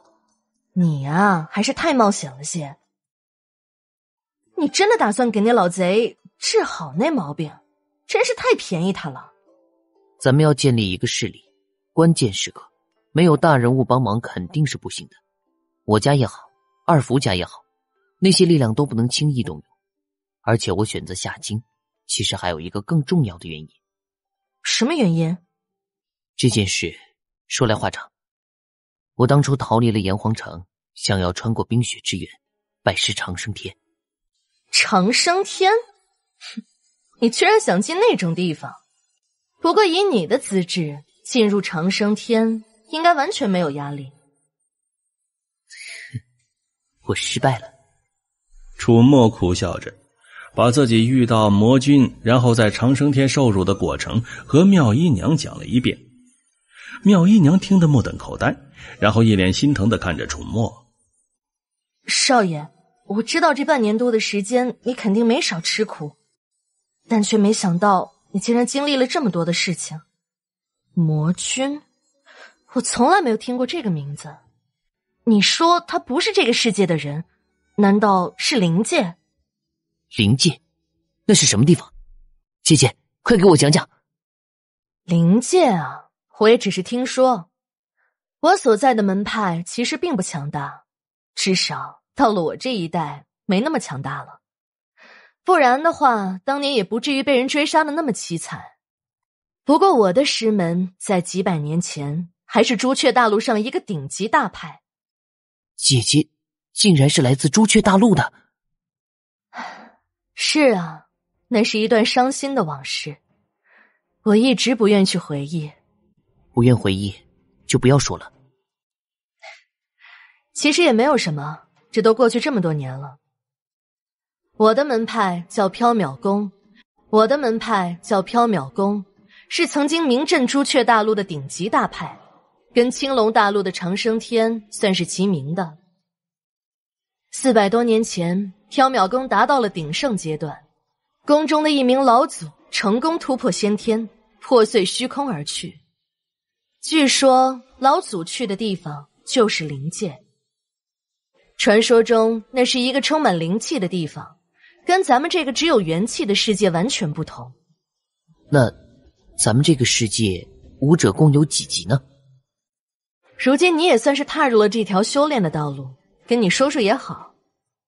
这世间的境界共分9层，1级、2级只等闲，3级、4级不圆关，5级可为千人斩，6级纵横人世间，7级方知登山难，8级正心见玄关，9级先天路漫漫，方知世外有青天。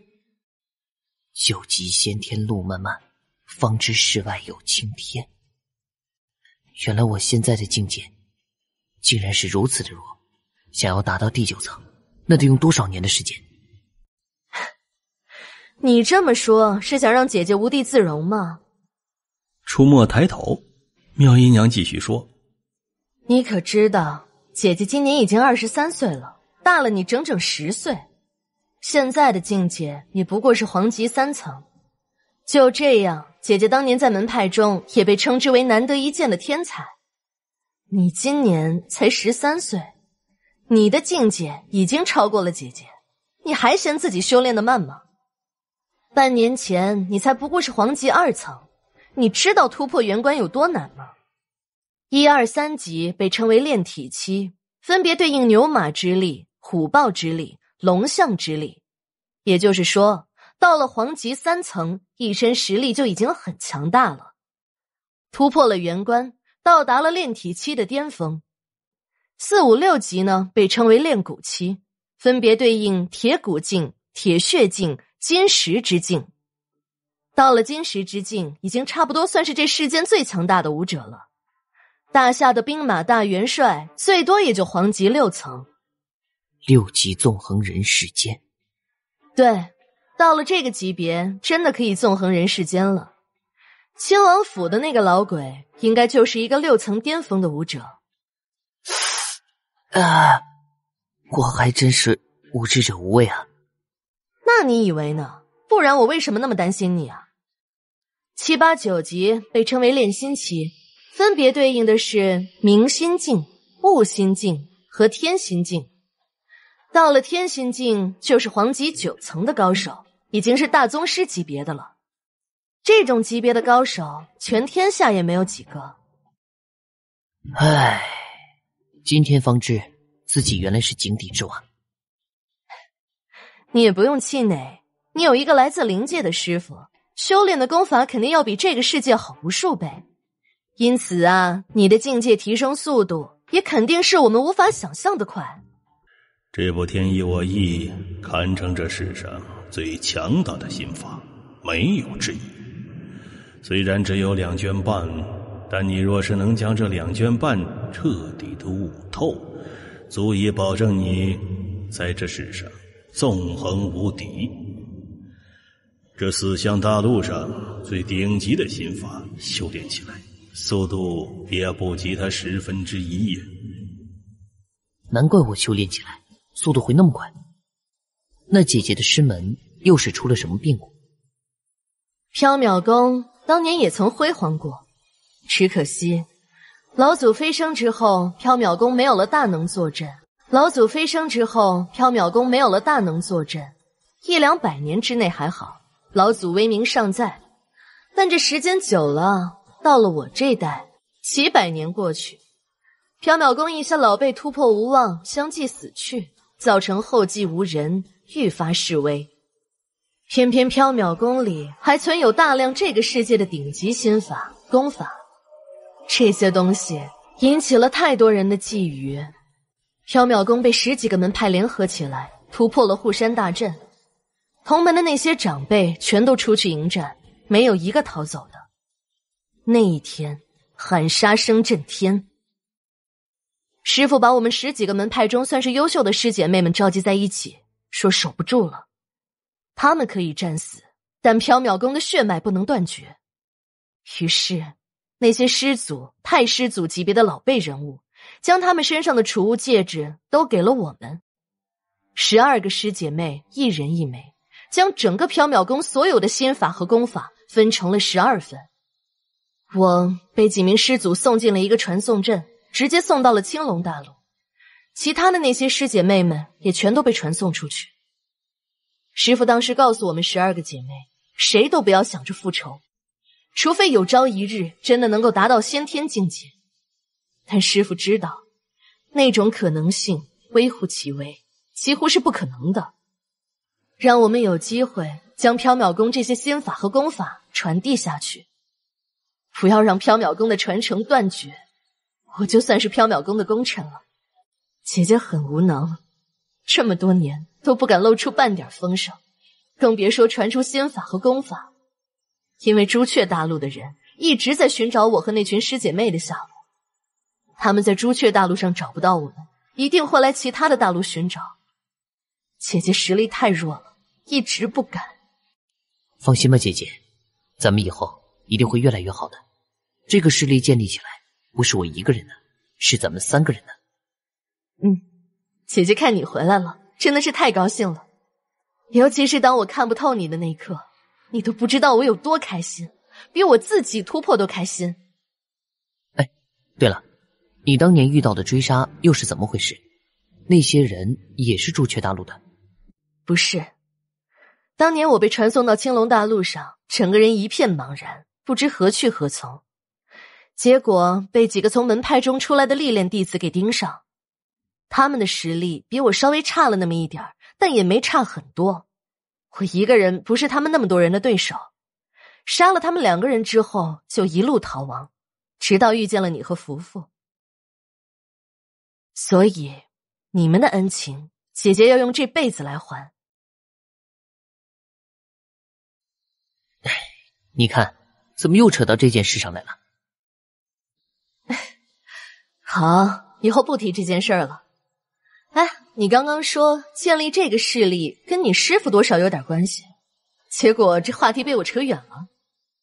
没扯远，至少我知道了姐姐的这些经历。至少我知道了，我现在还很弱，还有很长的路要走。我师父身中剧毒，想要解毒就需要大量的药材，这数量太过庞大，你若知道一定会被吓到，所以必须要有一个强大的势力来帮助我们做这件事情。原来是这样，放心好了，你的事情就是我的事情，姐姐的事情也是我的事情。等有朝一日我踏入先天，就去朱雀大陆，把姐姐的那些仇家全都横扫一遍。姐姐相信你肯定能做到，姐姐也一定会看到那一天的。那是，我是谁啊？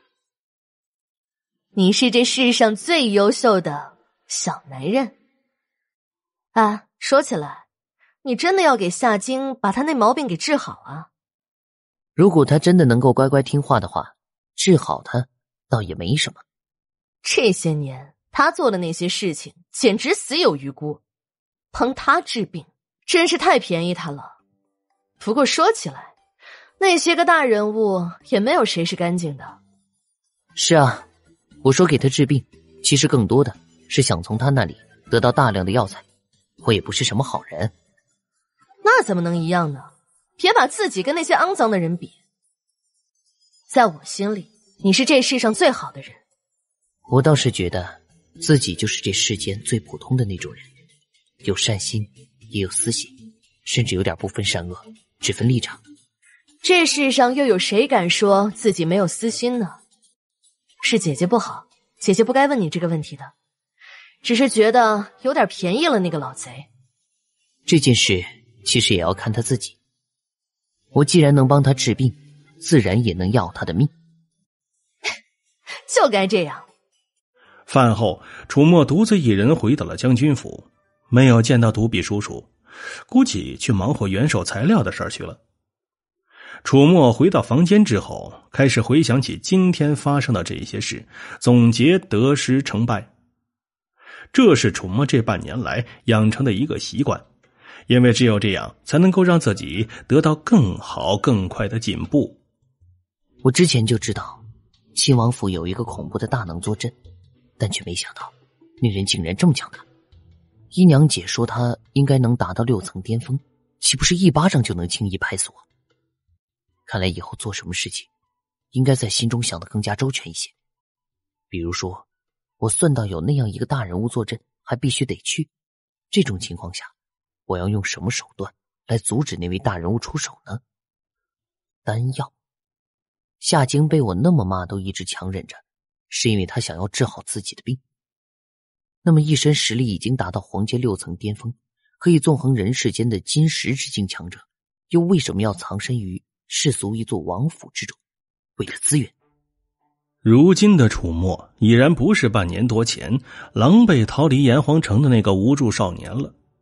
经历了那么多事情之后，他远比身旁的那些同龄人更加清楚资源的重要性。越是高级的武者，修炼所需要的资源那就越是一个惊人的数字。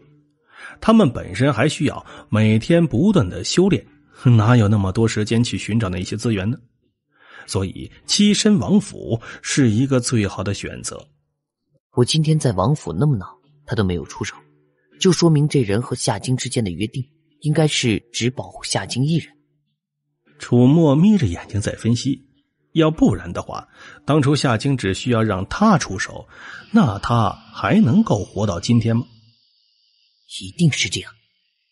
也就是说，就算是这种级别的强者，只要知道了他想要什么，一样可以为我所用。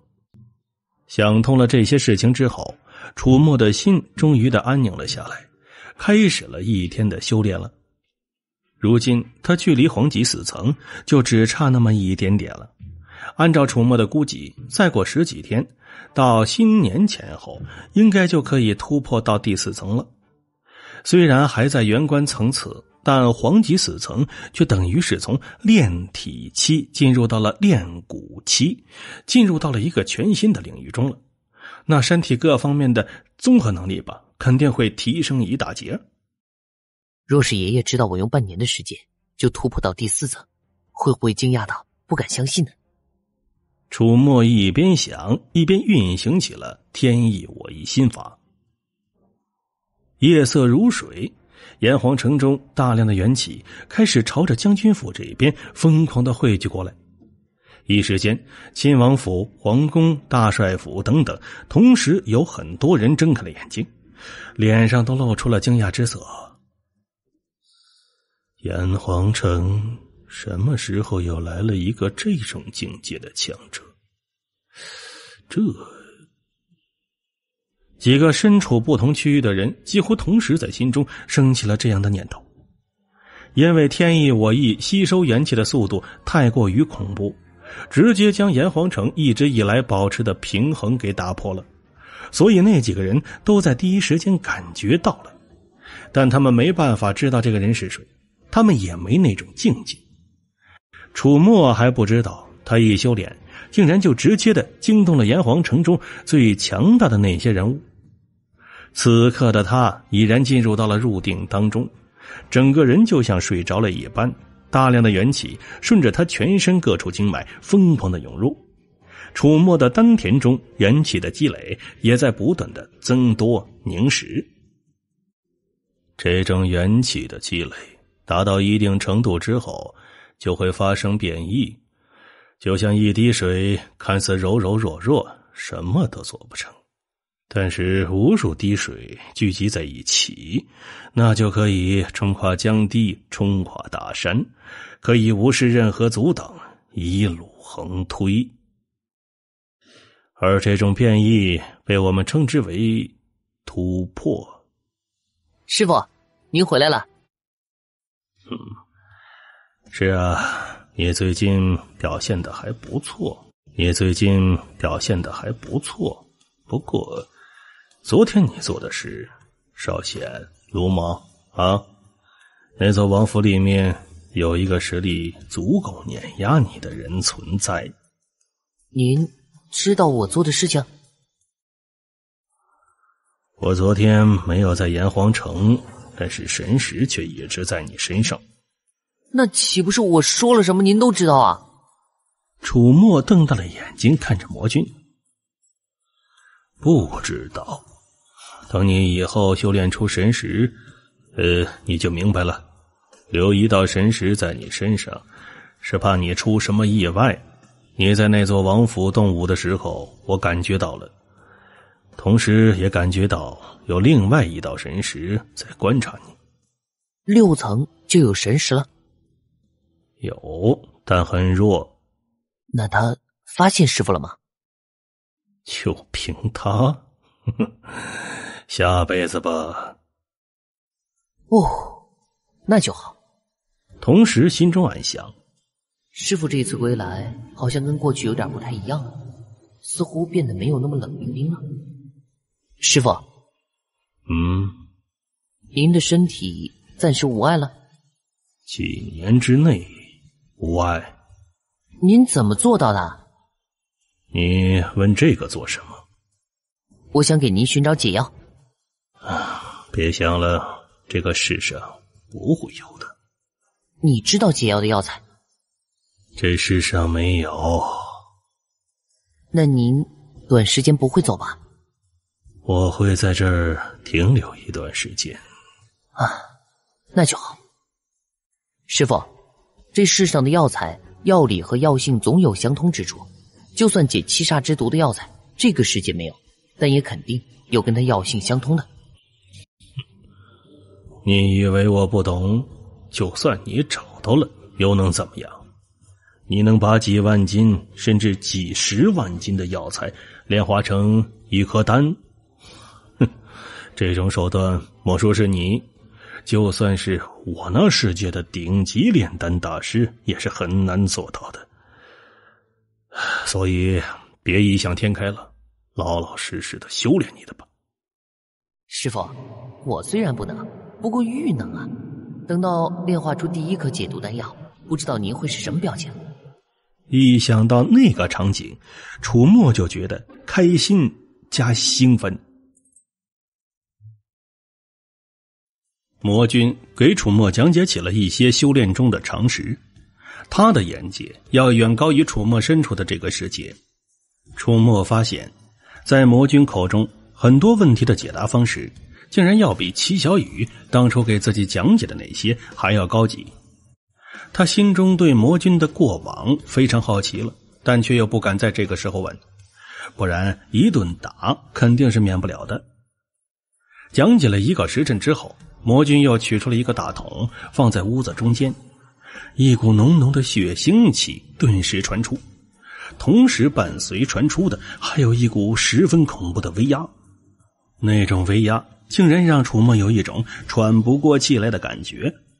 看着那一大桶鲜血，楚墨抽搐着嘴角，他看向魔君。师傅，您这是？给你洗澡。洗澡？你马上就要进入炼蛊境了，你的体质还是太弱，才5级左右，还需要提升。什么时候你要是能达到9级体质，那才勉强合格。9级体质啊！楚墨嘀咕了一声，可心中突然一惊，他想起了高大傻，应该是高英俊，那个大家伙不就是9级体质吗？想什么呢？进去！哇，烫死了！这血怎么会这么烫呢？呀，这不是血，是地心的岩浆吧？我感觉自己全身上下都要被融化了。师傅，快让我出去救一下！烫死了，我已经死了。当初我那么折磨你，也没见你吭一声，你的那份勇气被狗吃了。那会儿您又不是我师傅，是个大坏蛋啊！面对坏人的折磨，当然要咬牙挺住啊，不能给我爷爷丢脸的。现在您是我师傅，师弟是让我最亲近的人，我难受当然要叫了。面对楚墨这种回答，魔君呆了一呆，然后哼了一哼，不再说什么了。楚墨感觉自己全身上下似乎跟这血液已然完全的融合在了一起，身体什么的他已然完全感觉不到了，唯有思维转动之间让他明白自己还活着。师傅，这到底是什么血液啊？怎么这么可怕呀？4种7阶元首的血液，以你目前的体质，若是用更高级的元首血液，你也无法承受。7阶元首，要是独臂叔叔知道我用7阶元首的血洗澡，他得疯了。是不是泡这一次就可以了？你想的真好，2年时间，你的体质应该能提升到7级，虽然不够完美，但也勉强可以了。这个世界的材料，最多也只能让你达到这种程度。让我死吧！听过第一次之后就会好很多。问题是，我觉得这次我就很难挺过去了。你就当我还是当初折磨你的那个坏人吧。2年内每个月需要泡3次。不是天天泡。这玩意儿，刚刚我觉得泡1次都想死，要知道泡2年之后更是让我绝望了。但是随后师傅说1个月只需要泡3次。楚墨鄙视了一下自己，自己现在居然觉得很幸福。天天泡，你的身体会直接腐烂掉。再说，你真当这些元首是我养的？嘿嘿，师傅最好了。少来，刚刚还咬牙切齿的呢。师傅，体质的等级是怎么回事啊？人吸收天地间的能量，可以让原本的武学招式威力增强，但这些是外在的战力，对身体的改变是极其有限的。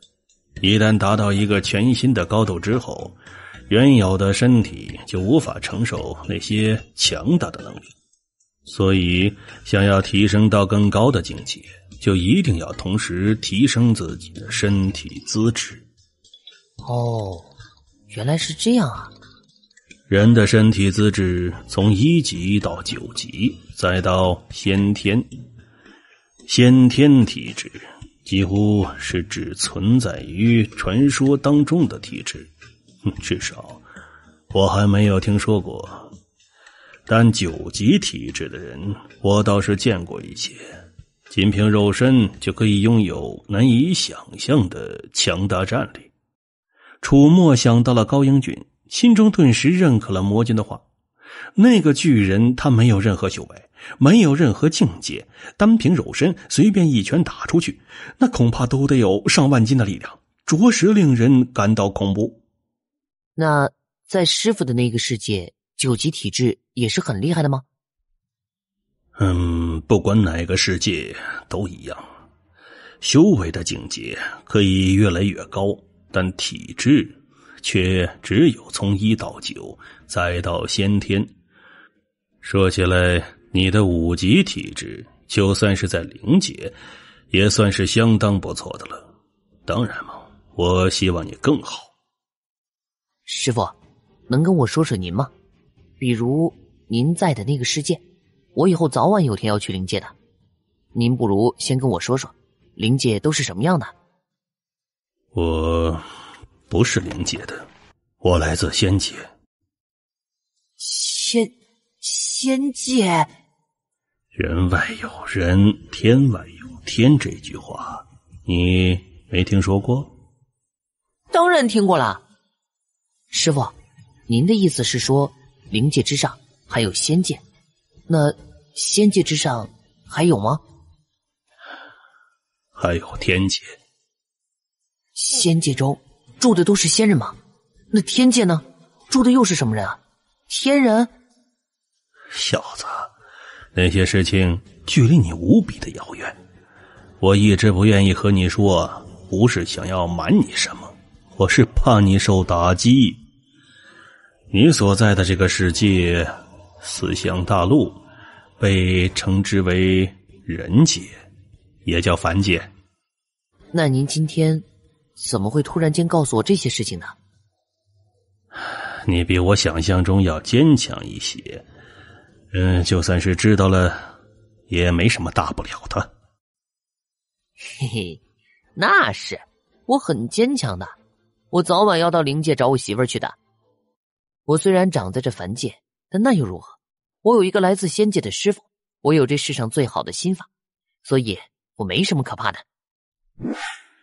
诶，楚墨，你小子终于肯来看我喽！哎，许爷爷，您在家呀？你小子，装一下你都不会啊！哎，看你这惊讶的表情，你这分明不是来看望我老人家的。嘿嘿，许爷爷您日理万机，那么忙碌，晚辈哪敢奢望来这里就能见到您呢？再说了，您又不老，结实着呢。就你小子会说话。我那孙子呀，要是有一半能像你这样，我这老头子也就满足了。走，陪爷爷手谈一局。楚墨哦了一声，然后跟在许忠良身后向里面行去。这一幕若是被外人看到，一定会惊掉下巴。谁能想象到历来强硬的内阁大佬许忠良竟然会如此平易近人的对待这个小孩当然也不能叫小孩，那是10几岁的少年嘛。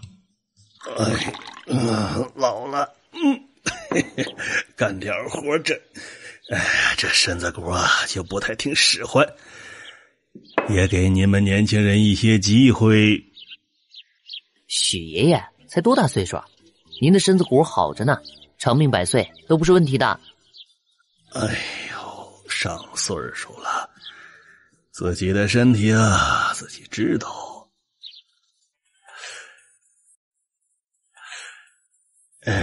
听说你昨天把夏京亲王家的大门给砸喽？是啊，门脸，砸门打脸。他们想要我的命，我打他们的脸。说起来，我还是有些吃亏了呢。你小子呀，人家虽然想要你的命，但你现在还不是活蹦乱跳的吗？这一巴掌啊，你打的倒是够狠，果然是年轻人热血有冲劲儿。更妙的是，打也就打了，还能让他们一点动静都没有。果真是大江后浪推前浪，前浪不吉利不能说。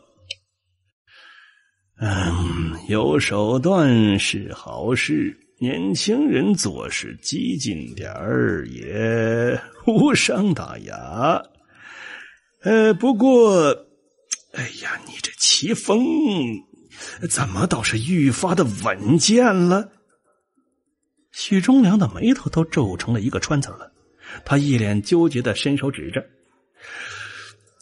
单看你这下的这盘棋，这昨天那种事情你是绝不可能做出来的。但是你不但做了，还做得很漂亮。小家伙，半年多不见，你大有长进呐！啊？哼，都是许爷爷教导有方。得，我这老头子有自知之明，要真是教导有方哦，那最先出息的不是你。有冲劲儿，有胆量，有谋略，有智慧，还真是越来越成熟了。就是不太懂得尊老爱幼。小东西，你这样悄无声息的，你这么布局，你要算计着屠我大龙，这真的好吗？这个，不瞎了。被你这个小东西给我这弄得这心浮气躁的。许爷爷最近在朝中看来有不少烦心事儿。什么时候会没有烦心事哦？那个首府听起来威风，但其中辛酸却很少会有人知道。总理天下，这天下是那么容易理的吗？是不是要发生战事了？你是怎么知道的？你爷爷说的？不对，这种军机大事，你爷爷那种久经沙场的老将军，怎么可能会和你说？那我好久没见过爷爷了，不是他跟我说的。我回来的时候路过草原，正赶上那边草原王庭内部发生政变，我就顺便在那边停留了一小段时间，做了点小事。草原小事儿？你是那个林白？这您怎么知道的？原来是你。真的是你，竟然是你！真没想到我们大夏居然出了一个如此俊才。去吩咐厨房做几个好菜，中午我要和楚墨小友林白公子好好的喝上几杯。许福福都看傻了，他呆呆的看着楚墨。这怎么回事？快去，大人的事小孩子别多问。楚小黑又干了什么事情，让爷爷都如此失态？难道把王庭的公主给骗到手了？真人不露相啊！胡说八道什么？赶紧的！难怪你这奇风发生了如此巨大的转变，敢为天下先，有着少年人的热血和冲动，步步为营，暗中布局，看似矛盾的性格，其实是具备了真正的大将风度。一直到最后露出狰狞面目的时候，结局已定。哎呀，草原上的那个风浪竟然是你搞出来的。痛快！之前我们都还在猜测，究竟是什么人会在无意中帮了我们大夏一个天大的忙。陛下还说，要知道那个人是谁，一定给他颁发一枚英雄勋章。君无戏言呐！楚墨，你行啊你！大夏的英雄勋章，从建国到今天近1000年的历史，一共才发出去不到100枚。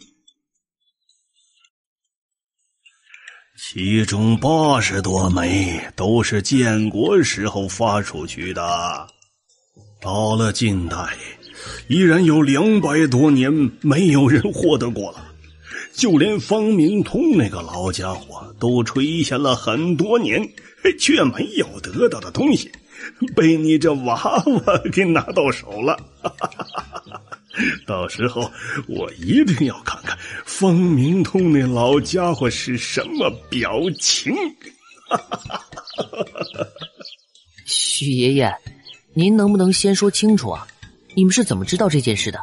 按说这件事也是刚刚发生在草原上的，不应该这么快传出来啊。还有，林白这个名字在草原上也没有多少人知道啊。楚墨还有句话没说，知道他的人显然不会将他的名字随意大肆宣扬，一方面是为了保护他，另一方面草原上现在最需要宣传和树立形象的人，那是哪一？小家伙，你也太小看咱们大夏国的情报能力了吧？许爷爷，能不能商量一件事啊？你说。那个，能不能先不要将这件事儿说给其他人听啊？一旦传出去，我怕会有太多麻烦降临到我身上。这个，你这孩子果然是长大了。不过，这件事总是要给你一个奖励的啊，不然的话，你这不等于是让陛下食言吗？我看这样好了，暂时只让少数的几个人知道，比如皇上，比如方明通元帅，他们总不会出卖你吧？只是这样一来，其他人就难以得知你为大夏做出的贡献了。当初我决定做这件事的时候，也没想过要让别人知道啊。好样的，少年人，能有这种心胸，这种气魄，这种能力，何愁将来不会飞黄腾达？我们得到的情报也并不是特别详细啊，只说一个叫林白的少年用了不到1个月的时间，将大齐20年来在草原上的布置给尽数的破坏，将大齐埋在草原上的所有暗线全都给拔了，帮助逃亡公主那一大破皓月部族，稳定了政权。据说连王庭的2王子严歌的死都可能和林白有关。跟我详细说说这个具体的经过。回头我下午进宫得面见皇上。大夏的情报能力这么强大，那昨天我闯的祸，苦主都不追究了，那谁会追究你啊？就是张崇那里，可能稍微有点麻烦，那个人的心胸不大。哼，那个问题倒是不大。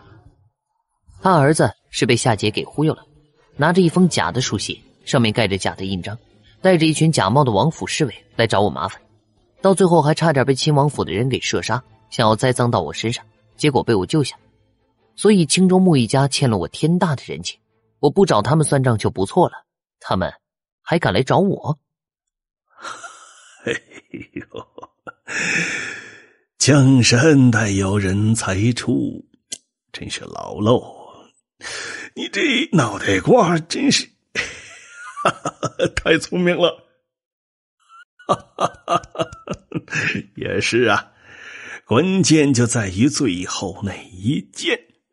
如果没有那一件，那你把人家张家张公子折磨得屁滚尿流的，张崇的确会恨你。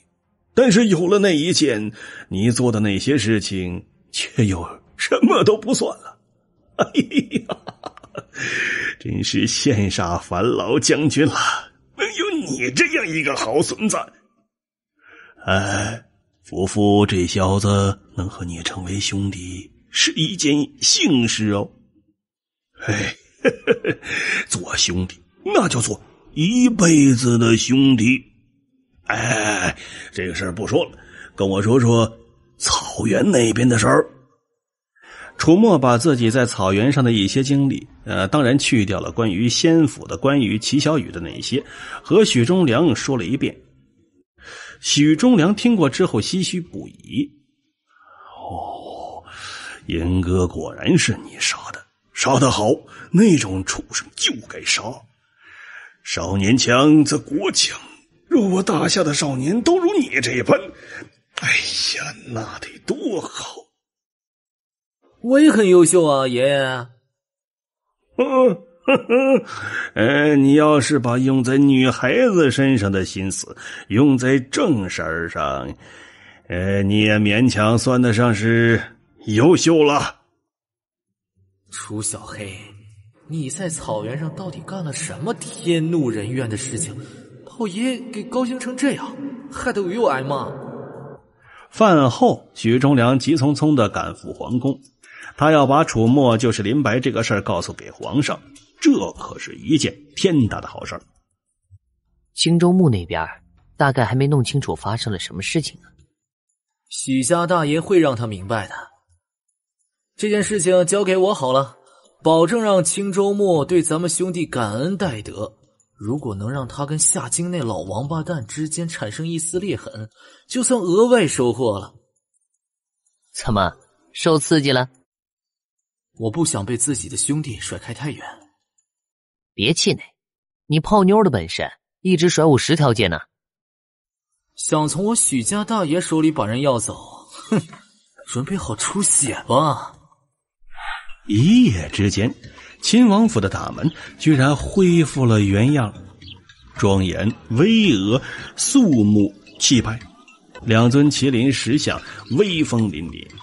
门楼之上，秦王府3个大字苍劲有力，那牌匾也是古香古色，一看就是名贵的木料，透出了一股沧桑厚重。不愧是大夏最有权势的人啊，就是不一样。昨天砸的稀巴烂，今天居然就能恢复原样，看来还是砸得轻了呀。可惜今天没有再砸一遍的理由了。将来有一天，等我打上长生天，一定要将他的山门砸个稀巴烂，再把那地方彻底毁了，我让你们重建。哼！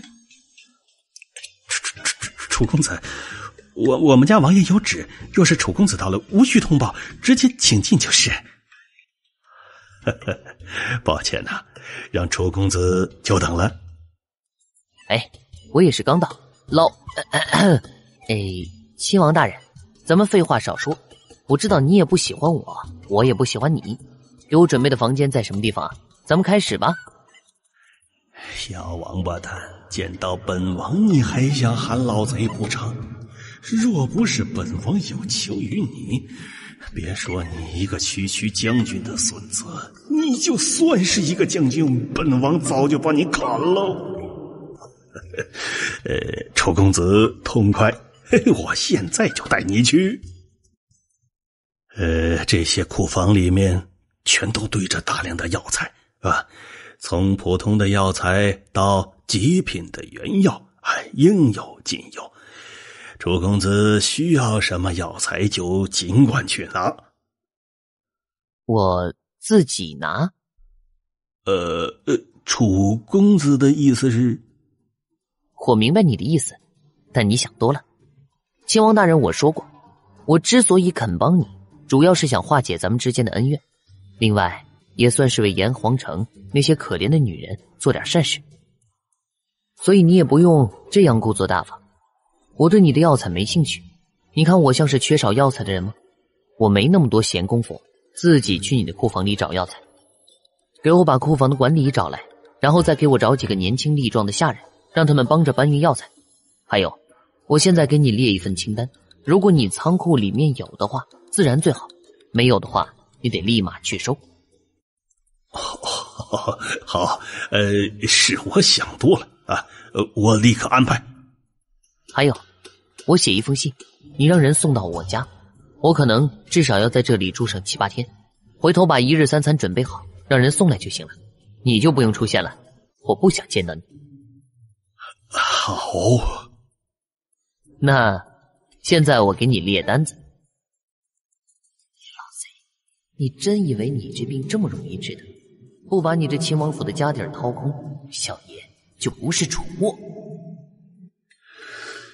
七星草10万斤，不，楚公子，不，你确定你没有写错？不是10斤吧？啊！你往下看，龙尾草20万斤，紫龙藤3万斤，雪参8万斤。楚墨，你也太欺负人了吧！你莫非是在消遣本王爷？他妈的，就算开个大夏最大的药铺，他也用不着这么多的药材吗？你治不治？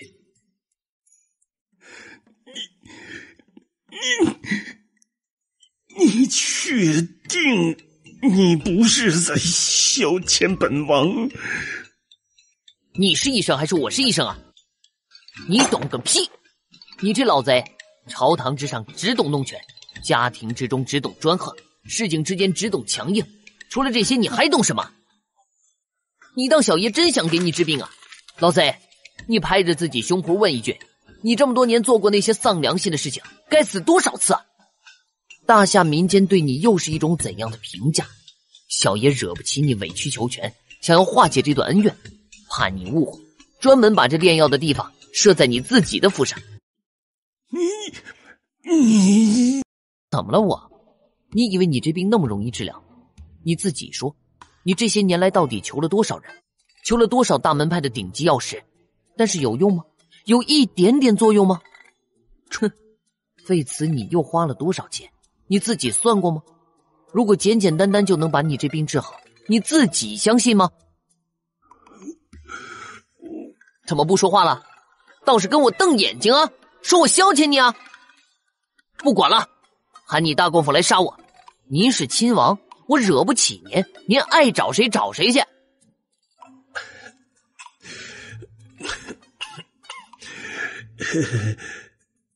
咳个屁呀！去喊人啊！小爷也是受够了，先是追杀，再是猜疑，小爷不干了！不要！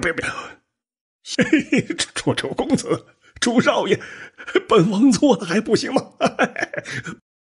这不是不懂吗？啊！我从来没想过，这一种病需要这么多药材。这本王也是一时心急，你千万别生气，本王给你道歉呐。哎呀，你不明白啊，这件事对本王的打击有多大？为了治好这毛病，本王可以付出一切。本王知道，这些年做了很多错事，给很多人造成了伤害。本王这就去弥补。本王保证，从今后再不做一件昧着良心的事。只要楚少能够治好本王这个毛病。哭个屁啊！堂堂一个王爷，在我一个小孩子面前哭，不嫌丢人吗？哎呀，本王这些年承受的压力呀，实在是太大了。本王不是软弱之人，这是本王第一次当着外人的面流泪。楚少啊，你还小，你不明白这种事情对于男人来说，它是何等重要。行了，您眼泪那么珍贵，可别留了。记住，亲王大人，这可是您自己说的，要去弥补这些年犯下的错，而且从今以后不会做任何一件昧着良心的事情，是吧？我保证做到，保证做到。好，我相信你堂堂大夏亲王不至于出尔反尔。唉，被你气得忘了后面的药材。啊，那怎么办呢？没事，慢慢能想起来。你先去准备前面这些吧，这些药材也不是1天2天就能准备妥当的，有多少我先练多少就是。大供奉前辈，您也是有身份有地位的人，就别没事盯着我了。我身上有没有储物的神器，您一目了然。有那时间您还是多修炼一会儿吧。不瞒您说，前辈对炼丹一道颇有心得。前辈不是卡在6层巅峰很多年了吗？小有此话当真？哼，老头儿，您果然在坚守啊。老头儿哪有那么多时间监视你呀？你这个小鬼疑心太重。也就是昨天你过来闹事，老头儿看了你一眼，今天却不是为了监视你，老头儿答应过要保护亲王安全的。这是亲王府，我活腻了在这儿对亲王下手啊。老头儿，这也是承诺过亲王大人的，这个要讲信用啊，信用。行了，我勉强接受你这说辞。另外，你从6层突破到7层，根本就不是多少原石能够解决的问题。从炼骨期到炼心期，要是原石就能够解决的话，等回头再说吧。你真的懂？空气中那苍老的声音充满了震惊，然后语气呢也变得和之前又不一样了。好，小友，咱们一言为定。老头等你。不许再监视我，小爷讨厌被人暗中盯着的感觉。不会了，不会了。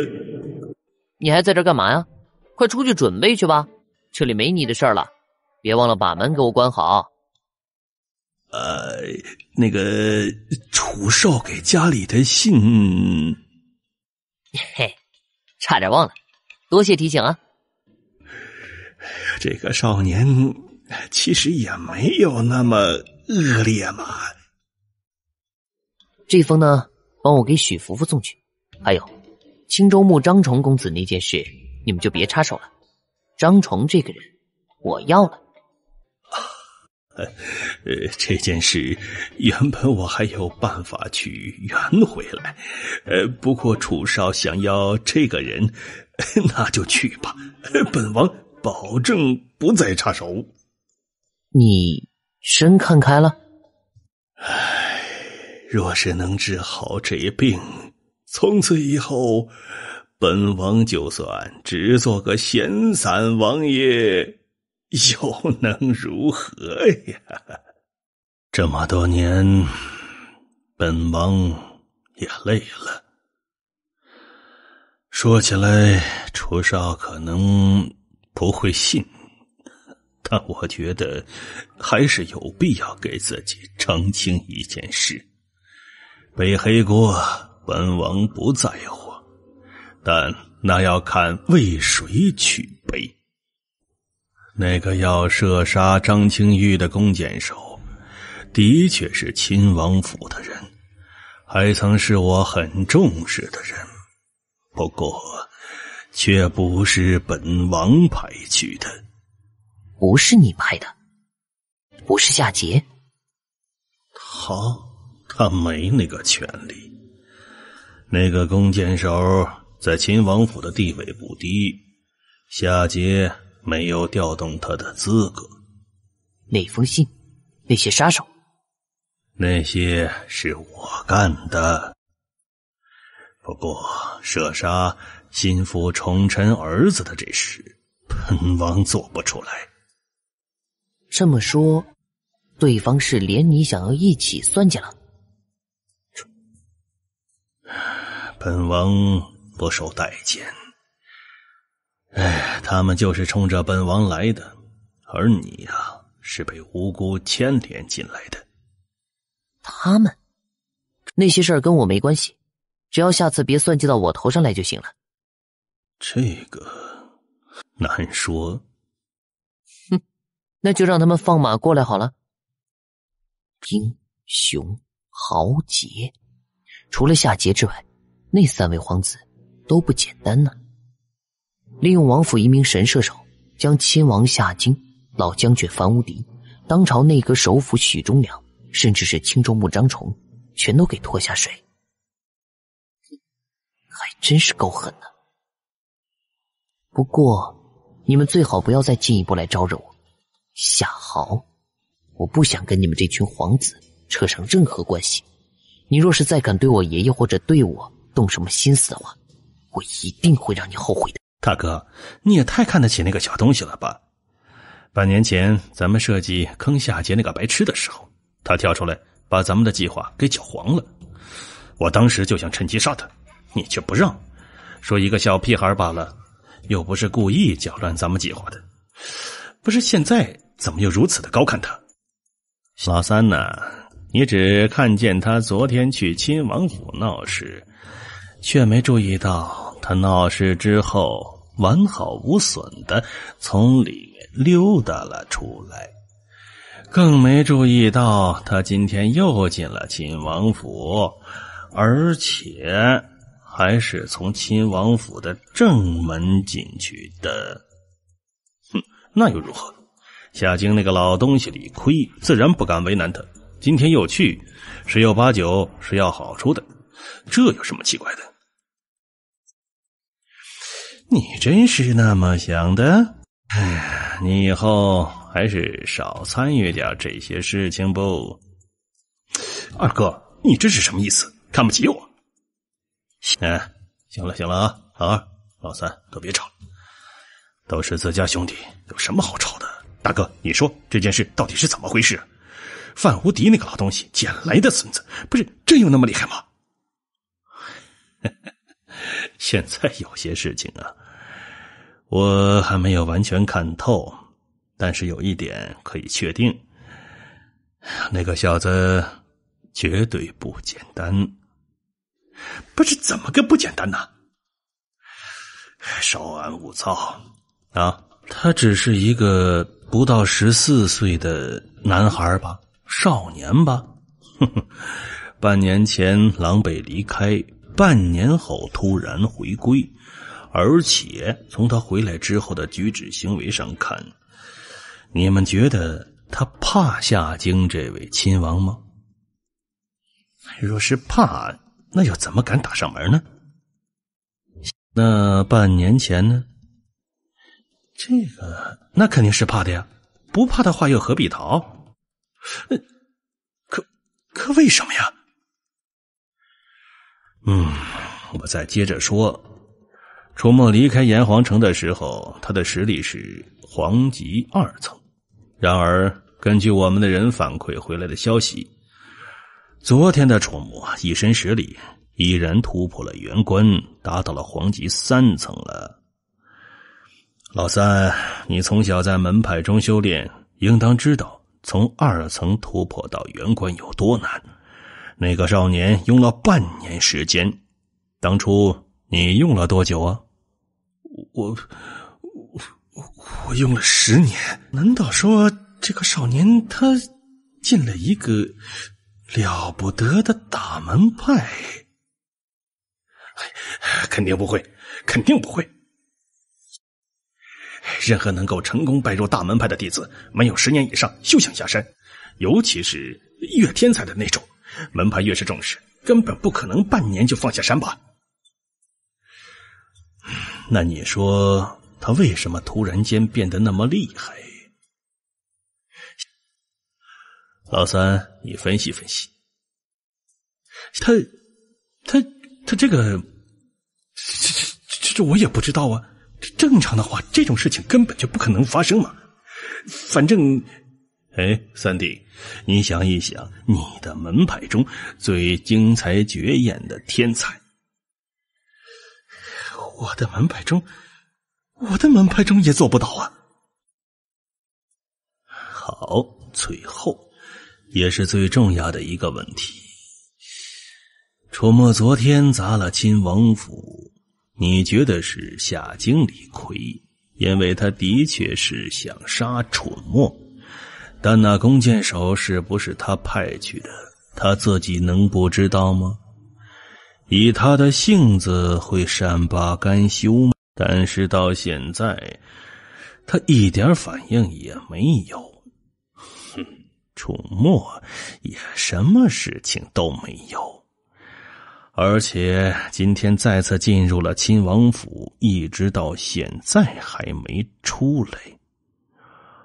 老三，你还觉得这个少年是个简单的人？这个和那个，其实根据我们得到的消息，楚墨号称他能够治好咱们那位皇叔的病。这怎么可能？简直是胡扯！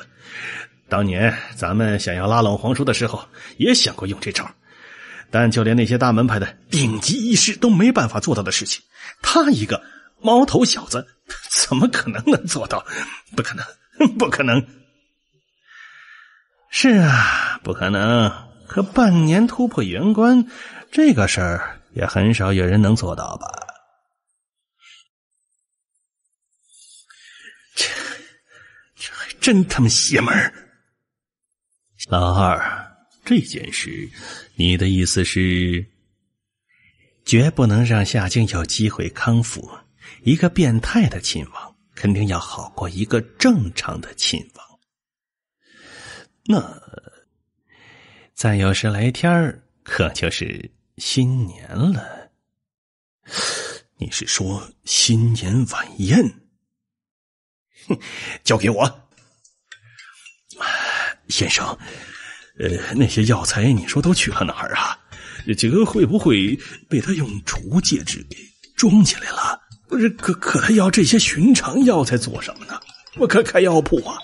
他要是真想要钱，那本王可以让他瞬间成为炎黄城的首富嘛！这少年的手段，老夫看不透啊！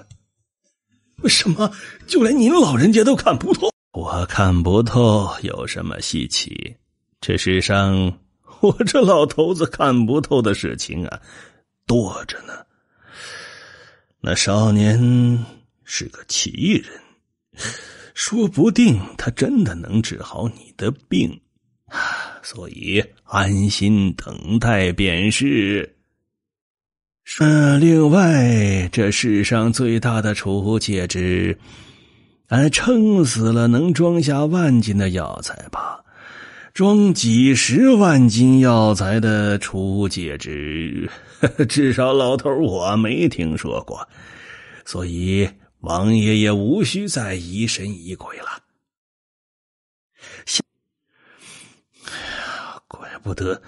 怪不得那天他的反应那么大，觉得我在侮辱他。原来如此，这个少年很不简单。王爷的病真的好了？不行，我说什么也不能让这件事变成现实。来人！既然夏京如此配合，那么这2天也应该给他一点甜头才是，不然还真以为我是在糊弄他呀。就先让他有点感觉就行了，只要能有一点感觉，估计夏京就会欣喜若狂的。谁？给我出来！啊！对不起，我想来这儿取点药。取药？我是王妃的丫鬟，王妃今晚头疼，就让我过来取点药才回去。对不起，我是不是打扰到您休息了？这里不是药房，姑娘，你走错地儿了，赶紧回去吧。啊，我走错了吗？我是刚来的，是魏哥哥告诉我，就在这里。我要是拿不回去药材的话，王妃一定会打死我的。那与我何干？哥哥，求你帮帮我吧！求你了，哥哥，你帮帮我好不好？只要你帮我，要我做什么都行。你走吧，我可以当今晚的事情没发生过。听见了吗？你走吧。哥哥，你怎么这么绝情？难道你想眼睁睁看着我被王妃打死吗？你不想我给王爷炼药，对吧？我在这里已经不是1天2天，你真不知道我是谁吗？哥哥，你在说什么？我听不懂，我今天刚来。谁派你来的？难道不知道王府的2名供房都死在我的手上？还是说觉得我不会杀一个漂亮女孩呢？你杀了我吧，反正回去我也活不成。你是夏桀母亲派来的人，我要是将你交给王爷，你说你和你身后的人会有怎样的下场呢？你卑鄙，你还是杀了我吧。算了，你走吧。你们王府内部的恩怨与我无关，不过你别再来这儿找我的麻烦。真有本事你们就去把夏京那老贼给杀了，不就什么都解决了？我有话要跟你说，可以去你房间吗？还想要色诱？有事就在这里说好了，我看那些侍卫应该都被你们给调走了，这里也没第3个人了，你说吧。求你别为夏京那老畜生炼药，不然主母会死的。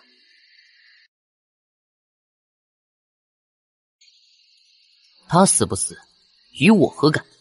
能培养出夏桀那种禽兽不如的儿子，能派出你来对付我，他又是什么好人？你这女人也够糊涂的。是，我知道我的要求很过分，我知道主母有很多缺点，但我欠主母的，我这条命，我全家的命，都是主母救的，所以哪怕死，我也要阻止你为夏京那老畜生炼药。你拿什么来阻止我？打架你不是我的对手，杀不了我。色诱，我对你没兴趣，也不会成功。你就算死，这药我也要炼。算了，你赶紧走吧，我不想再跟你说这些没用的。你有你的坚持，我也有。回去告诉你的主母，安分一点，别再想一些歪门邪道。我会找机会跟夏京亲王说一下，至少不会委屈了他。真的？记住，这件事儿不是看在你家主母的面子上，养出那样一个禽兽不如的儿子，就是源于他的骄纵。现在又派你来杀我，按理说，我无论如何都不该帮他。我帮的是你，因为你的坚持，让我看到了我自己。你不是个坏人，做完这件事儿，你也算报恩了。离开秦王府吧，不然你早晚会被那女人给坑死。交浅言深，言尽于此。那个小畜生，据说很厉害，就连2名府中的宫凤都不是他对手。也不知那个小丫头能不能顺利的把这件事情搞定。楚墨，你先是废掉我儿子，如今又想断我的后路。虽然你我之间素未谋面，但却有着不共戴天之仇，所以你别怪我心狠手辣。胭脂，怎么样？成功了吗？主母，对不起，我没能成功。什么？你在说笑吗？那个少年太过警惕，我还没接近他，就已经被发现了。你知不知道，为了配合你去做这件事情，我冒着多大的风险啊！我派人去迷晕了那些外围的侍卫，你知道有多难吗？你知道那些迷药的价值吗？把你卖了都不够。还有，你的迷药呢？我不是给了你迷药吗？为什么不用？那些迷药连千人斩的5级强者都能迷倒，你为什么不用？胭脂，你是不是觉得你的家人终于全都死光了，你的翅膀也硬了？主母，胭脂没有，胭脂为主母做事，哪怕付出生命也在所不惜。胭脂知道，没有主母，胭脂的家人当年就已经死了。算你还有点良心，那你为什么会失败？那人太厉害，我根本没有办法接近他，不是他一合之敌。纵然色诱也没有用。不过他最后说什么？他说要主母安分一点，他会跟王爷求情，不会委屈了主母。你这个白痴，你把我给卖了！没有，主母，胭脂没有出卖你，是他自己猜出来的。你这个愚蠢的东西！那个小畜生废了我的儿子，跟我仇深似海，他会帮我说话，我用得着他帮我求情吗？胭脂觉得他没有说谎。再说劫烧他。你说什么？你这贱人，我儿子怎么了？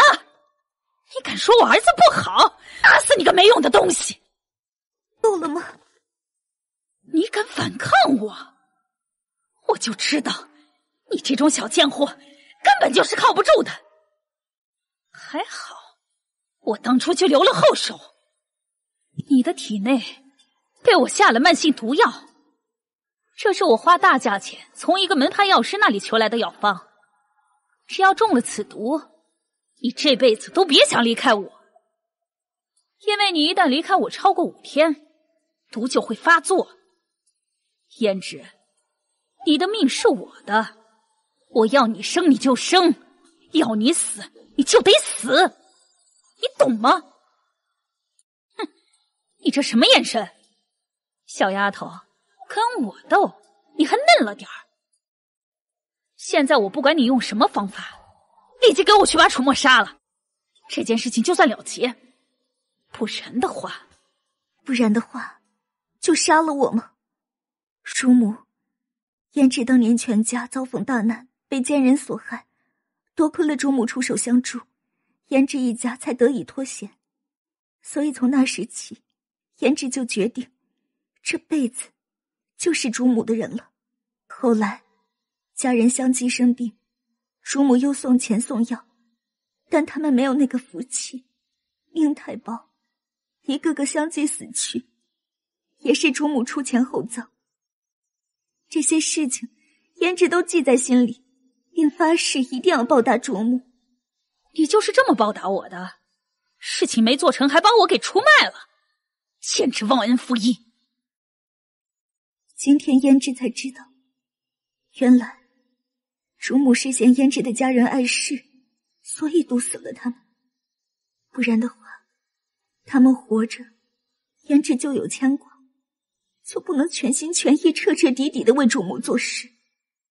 所以他们还是死了的好，这样胭脂这条命就彻底是主母的了。你胡说八道什么啊？我在你体内下药是怕你有朝一日害我，怎么会给你家人下毒？事已至此，主母觉得这种解释胭脂会信吗？主母，胭脂最后这么叫您一声，谢谢您。对不起，我恨你，愿您以后越来越好。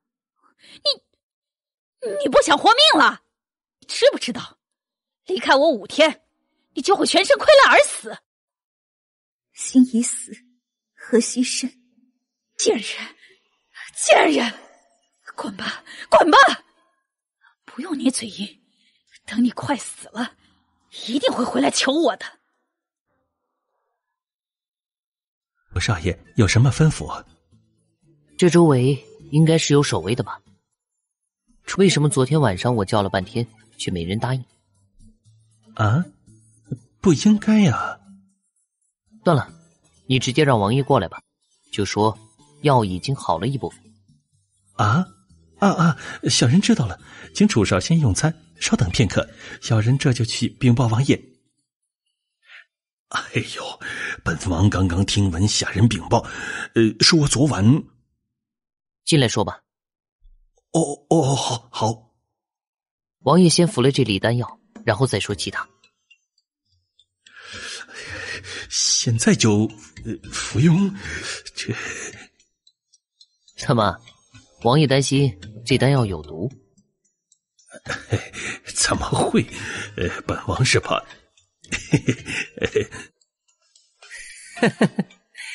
王爷多心了，哪有那么快啊？这不是有些心急？王爷，我还是个孩子呢。谁要是敢把你当成一个孩子，肯定会死得无比凄惨。抱歉，这本王太过于开心了。出手，这药当真神奇，神奇！哎呀，这本王都不知道怎么感谢楚少好。哎呀，这大恩不言谢，楚少这份情，夏某记在心里了。这个不重要，只要保护好我安全就行了。怎么的？楚少昨晚是不是遇到了什么事情了？没什么大事，就是有人不太希望王爷能够康复，连带着恨上了我呀。有人不希望我康复，恨上了你，还请楚少明示。昨晚有人跑来想要暗杀我，不知用了什么方法，远处的那些守卫居然一点动静都没有，还好被我应付过去了。岂有此理！来人！王爷有什么吩咐？立刻去查昨晚外围那些守卫是怎么回事，还有给我查清楚昨天晚上这府中所有人的动静。等等，算了，你只要查清楚那些守卫身上发生了什么事情就好。是，这件事我一定会给楚少你一个交代。王爷知道是谁做的了？除了那个女人，还有哪个会不希望我康复？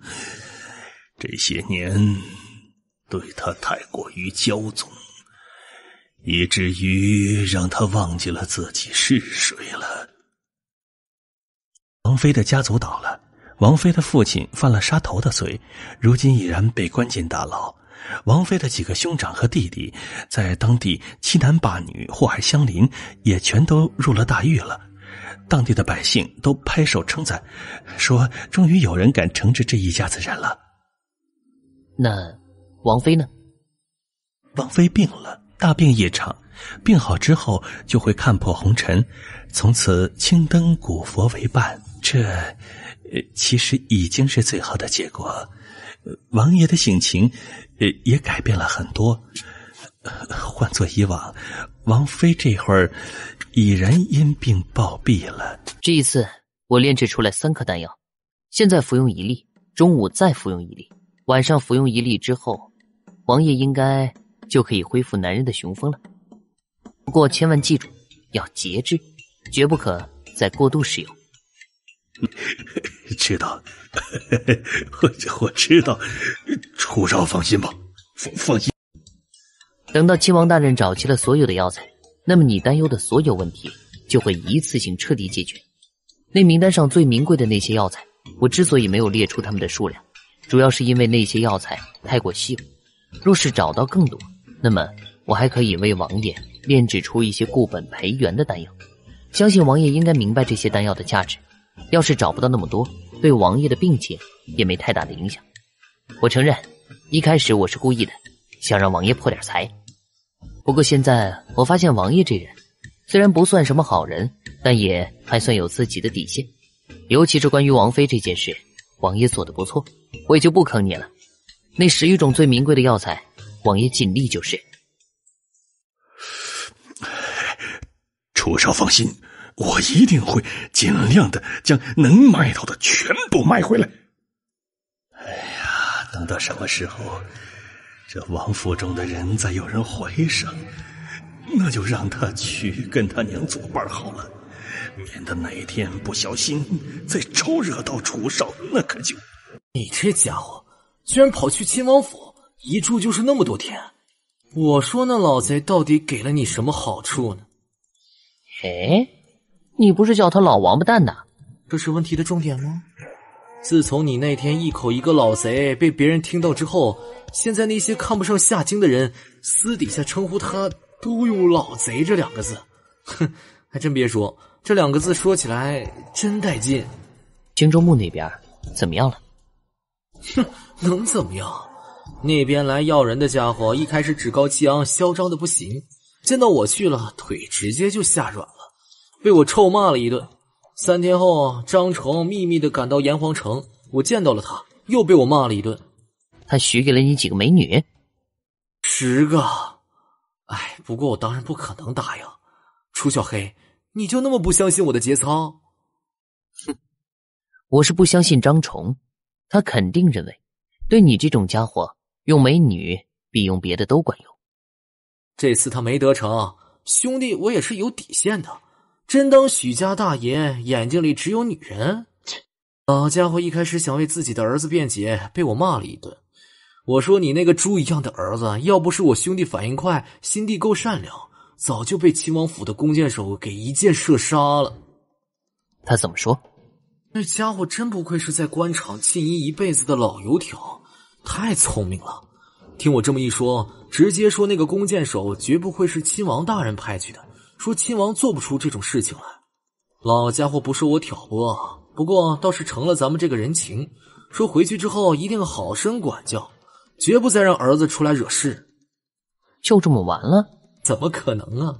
那个蠢货敢开口骂你，不让他掉一层皮，我能善罢甘休？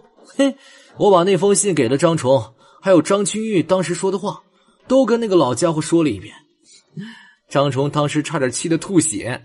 我估摸着张青玉那个蠢货回到家之后，养好了伤，依然少不了一顿胖揍。看你的样子，似乎有些不满意这个。咱们打了人家儿子，给折腾的半死，还能让张崇欠咱们一个人情，已经很不错了。就像你废了夏桀那个混蛋，然后夏京还把你当成大爷一样供着。我拥有可以令他屈服的本事，不然你以为他会那样对我？小黑哥，说实话，这次回来啊，你真的变化很大。换做从前，夏京这种人，你是绝不会跟他合作的。变得不分善恶，没有立场了，是吗？不，变得非常成熟，比我要成熟太多。这几天吃饭时从不说话的爷爷，在饭桌上提起你的次数已经不下10次了。每次说到你，都是一脸你为什么不是他孙子的表情。哎呀，这几天我挨训的次数也直线上升啊！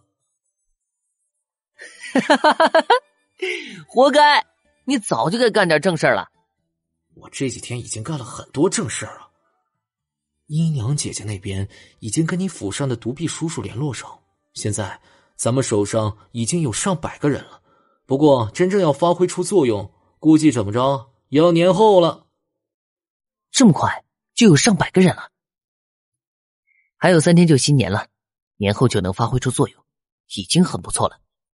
小黑哥，我发现姨娘姐姐对这件事情不但特别上心，而且她似乎也特别适合做这个。看来饕餮楼快要换老板了，因为时间长了，她肯定不可能兼顾两边的，那太累了。那就让梅姐顶上啊！她现在应该也彻底熟悉了饕餮楼的流程了吧？那么聪明的女人，让她闲着多可惜啊！她琴棋书画样样精通，让她做酒楼的老板娘，不觉得可惜吗？那你觉得她应该去哪儿？知道你怜香惜玉，但你有没有问过她的想法呀？怎么就能确定她不愿意呢？咦，楚小黑，我发现你现在对女孩子似乎有点了解了呀。该不会这一趟出去邂逅了哪个姑娘吧？从前谈到女人，你从来都是躲得远远的那个。关你屁事啊！爷爷在不在家？在家。几件事啊。第一，今年的新年晚宴你要去参加，并且在晚宴开始之前，将会有一个小型的短暂的授勋仪式。英雄勋章啊，我什么时候也能得一枚？这第二啊，新年晚宴上，你将会作为军方的代表去给陛下敬酒。许爷爷，这个恐怕不妥吧？这个有何不妥呀？我不是军中的人啊。但你有天大的功劳，而且你这功劳只能属于军方，不然方明通那老东西肯定会发飙。可是别人不知道啊。陛下和我还有方元帅知道就够了。我这么想，这样把我推出去，会有多少人在心里面嫉妒我呀？这不等于把我架在火上烤吗？你这小鬼头，你在意那些嫉妒吗？啊？不在意，可是……没什么可是。你这个小东西啊，别人求都求不来，你却推来推去，说你成熟。我看你是成熟过头了，怎么学的像我们这群老家伙一样油滑呀？啊，你一个热血少年，你在意那么多东西做什么？这件事明摆着啊，皇上、方元帅，还有我，要一起捧你，有我们捧着，你还怕什么呢？宫廷之间的那些破事啊，你千万不要参与。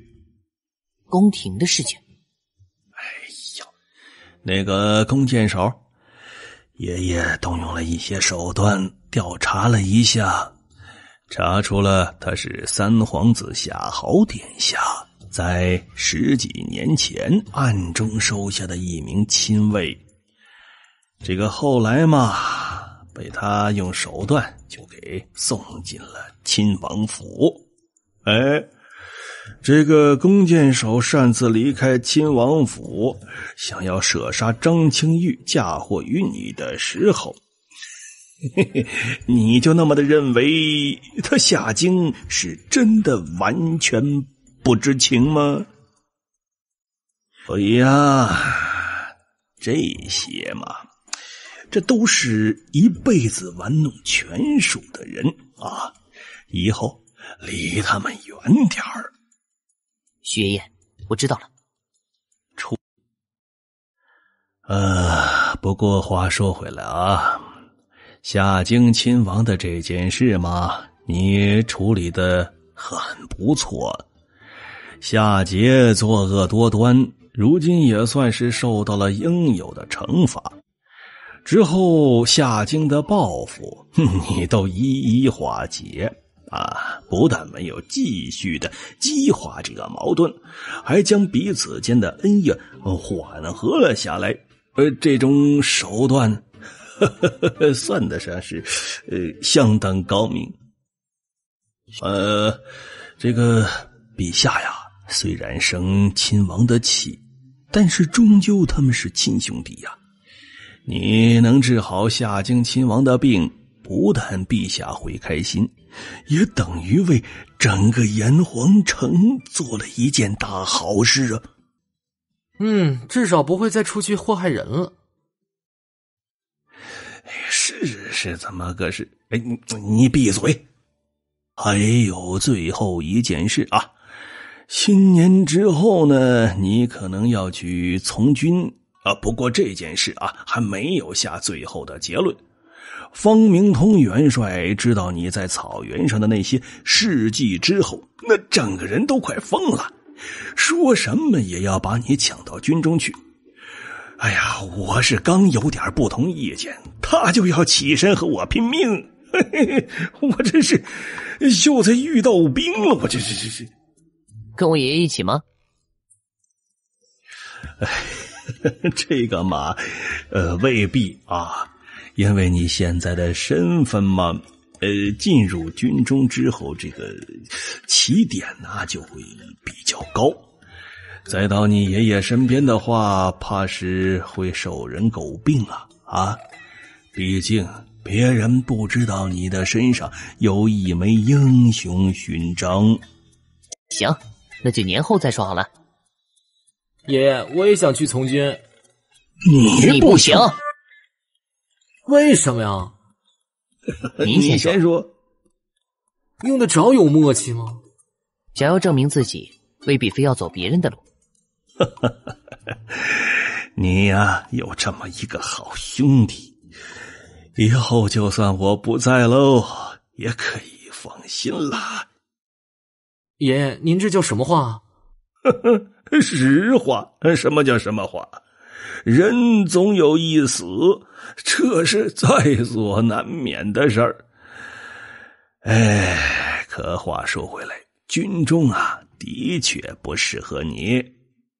其实我也知道军队不适合我，但我真的想要做点什么。我不想走到哪里，人家都是一脸敬畏的叫我石公子，哪怕他们脸上再怎么充满敬畏，但我心里面也都明白，他们敬畏的是我的爷爷，是我的父亲，是整个许家，唯独不是我。想要赢得别人的尊重，其实有很多种方法。公正、公平、正直的人可以赢得别人的尊重，保家卫国、永不退缩的铁血战士可以赢得别人的尊重，认认真真做事情的人也可以赢得别人的尊重，为善乡里、终日做善事的热心百姓同样也可以赢得别人的尊重。我似乎有点懂了。像楚墨那样在草原上做的事情，如果被宣传出去，他一定会赢得所有大夏人的尊重，因为他为国为民做了巨大的贡献。是啊，这件事如果公布出去啊，上至朝堂，下到乡野，所有人都会尊重楚墨，因为他是我们整个大夏的英雄。哪有那么夸张啊？这一点都不夸张。你或许还没有完全清楚，你在草原上做的事情对整个大夏，乃至对整个青龙大陆有着怎样的影响。师傅，您没出去啊？刚回来，听说你指使那位亲王四处搜集大量的药材，是吗？是有这事儿。在草原上得到的机缘是跟炼药有关吧？这事儿我不是要故意隐瞒师傅，只是不知道该怎么说。你无需说，那是你的机缘。你当师傅会觊觎你的机缘吗？还是说我是个不懂规矩的蠢货，胡乱的刨根问底？还有在仙界，若是得到机缘，那是几乎没人会说出来的，就算是父子间都很少会去询问，因为有些机缘说不得。是挺难说的。不是挺难说，而是很多机缘根本就一句话都不能说。当年我就是因为这个才吃了天大的亏。天意我意，就是那份最大的仙缘，是他成就了我，同样的也是他毁了我。原来师傅的传承竟然来自于一份仙缘，为什么说您毁了他呢？原本这件事也是不能说与任何人听的，但你如今是我的弟子，也开始学习天意我意，所以和你说自然是无妨。居然能将数百万斤的药材炼制成3颗丹药，你这机缘还真的够大。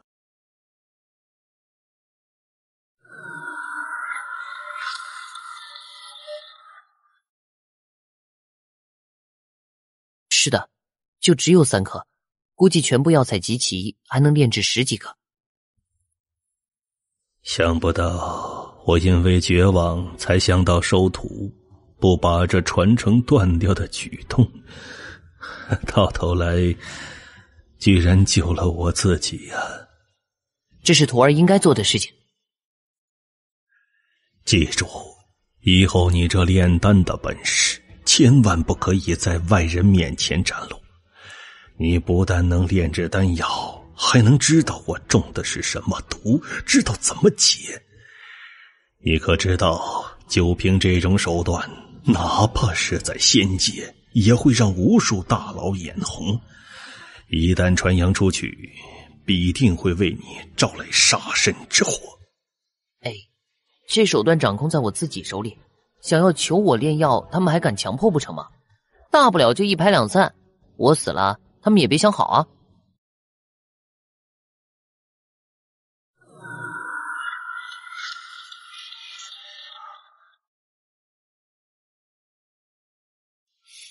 你懂个屁！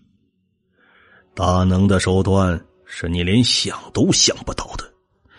你以为你有骨气，不怕别人折磨？你以为他们只能求你？天真！你可知，真正的强者根本就不需要折磨你，一个搜魂术就什么都知道了。恶毒一点的，把你直接炼制成没有思想的傀儡，那个时候你连自己的灵魂都没有了，你拿什么一拍两散？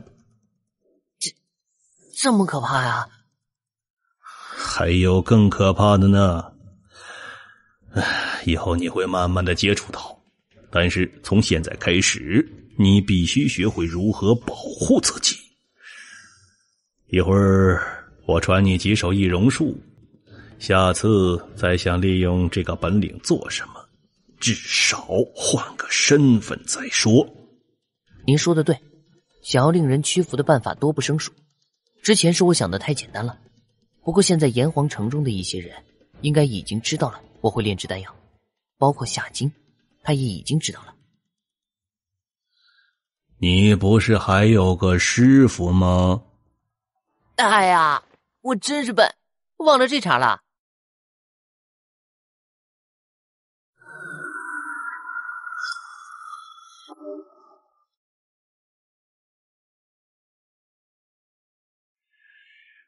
这丹药竟然是一颗完美无瑕的极品。我一眼看好的徒儿，居然得到了这种难以置信的机缘，而且是在人界这种地方。这是天意吗？想不到有朝一日，我竟然会被自己的徒弟给救了。爹，你敢相信吗？一个在我看来这辈子没有机会叫你师娘的小家伙，居然给了我一个如此大的惊喜。我的那些仇家们，你们一定想不到，在你们心里已然死了很多年，快要被你们遗忘的那个人，有朝一日还能够再打回你们的面前。爹，等着我。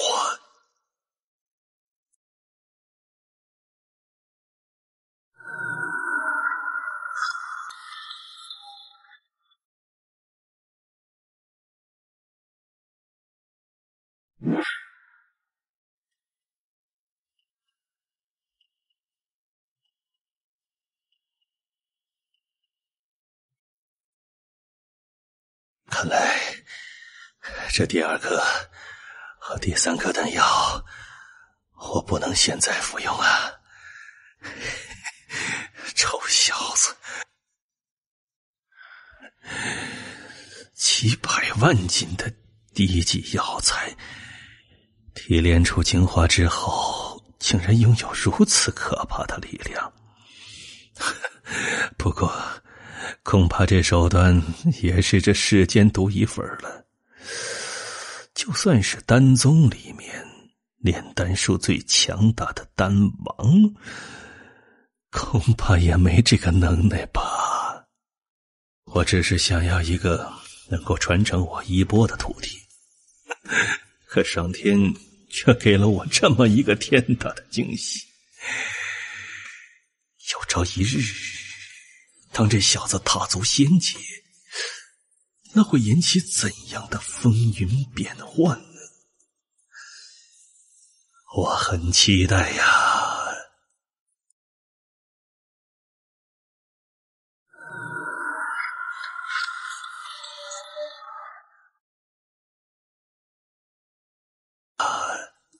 师傅，您为什么叫做魔君啊？按说叫这个名字的一般都是坏人才对。坏人嘛，我就是。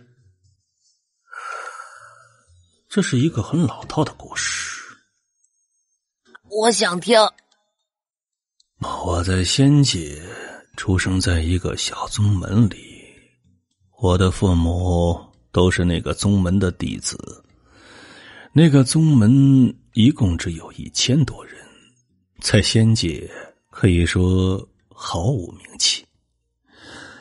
宗门虽小，但非常团结，大家都能够和睦相处，没有那些勾心斗角之类的事情。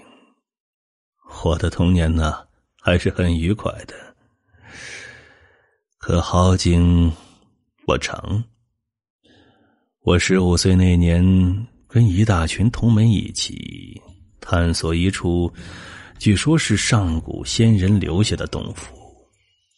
当时一起探索那洞府的还有很多人，其中有不少都是大派弟子。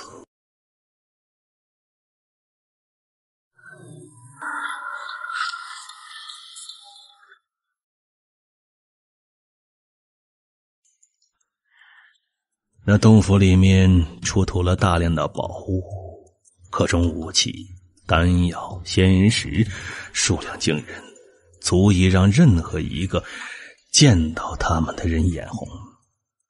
我们跟那些大派弟子嘛，比不了，根本没资格，也没能力去争抢那些东西。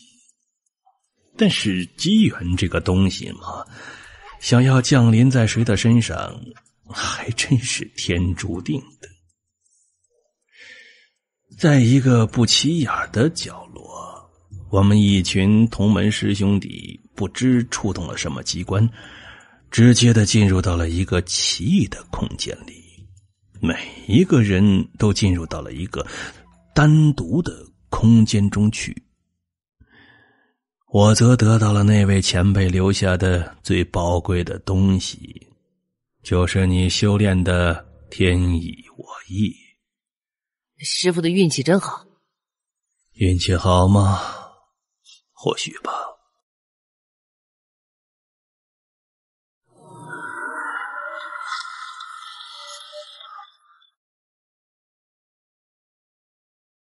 不过俘获这种事情，谁能够说得清呢？我们的突然消失自然是被别人看到了，但那些人想要再进入我们进入的地方，确实没机会了。不过他们并没有放弃，而是守在了洞府的出口。要打劫你们，真恶劣！这算什么恶劣？更恶劣的还在后面。我们一行人一共15个，全都获得了难以想象的巨大好处。我的师兄弟们都得到了各种强大的仙法，只要能够带回到宗门，估计不需要太多年，就可以让宗门一跃成为仙界中一个强大的宗门存在。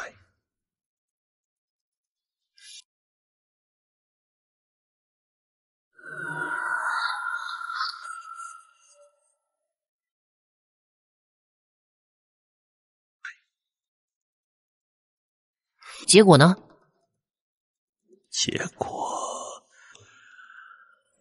我们15个在洞府门口受到伏击，只有我一个人逃了出来。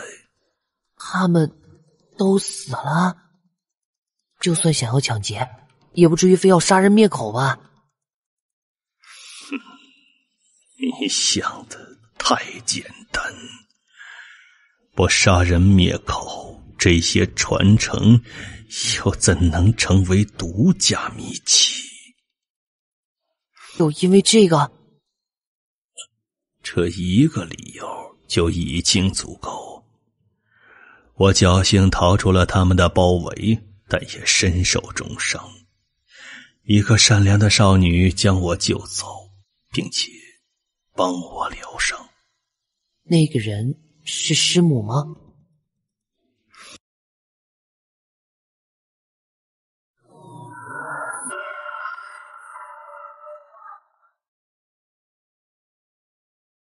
是。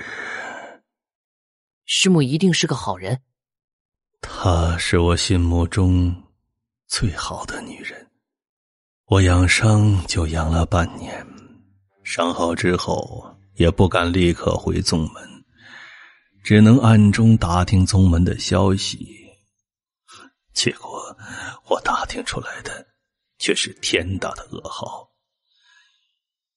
我的宗门没了，我的父母没了，那些疼爱我的长辈们全都没了，我生长的那片土地都没了，成了一片焦土了。我们在仙府中得到机缘的事情，终究还是传出去了。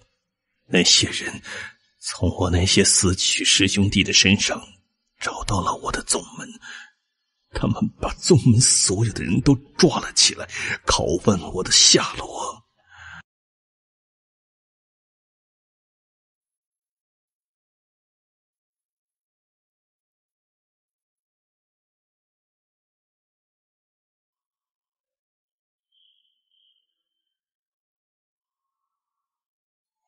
不过我宗门的那些人别说不知道我在哪儿，就算是知道又怎么会告诉他们？结果整个宗门上下1000多条人命就那么消失在了这个世上，而且都是魂飞魄散，连转世重修的机会都没有。等等，师父，您的意思是那些人就为了逼问你一个人的下落，将整个宗门的上千人都给杀了？是的，因为他们最后彻底打通了那座仙府，然后发现最大的机缘应该是被我取走了。他们在我的师兄弟身上抢走的那些仙法秘籍也都十分强大，所以这更加的引起了他们的贪念，他们想要得到最好的。天哪！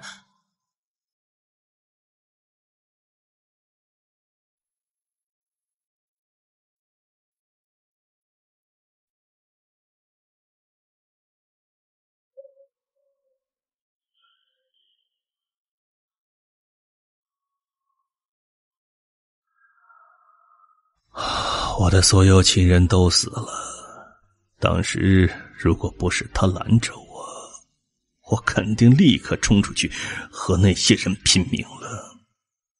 他说我现在实力那么弱，被那些人发现肯定死路一条。他让我潜心修炼，说君子报仇10年不晚。他是对的。是啊，我低调隐忍了10几年，他经常会来看我，并且偷偷地给我带来大量的资源。没有他暗中帮助，我不可能提升那么快。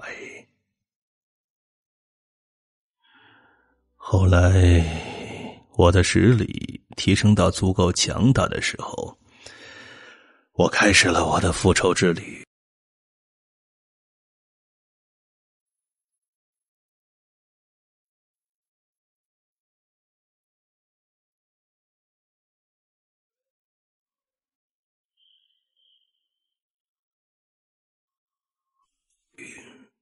我曾经无数次想过报仇雪恨，这一定是一件酣畅淋漓的事。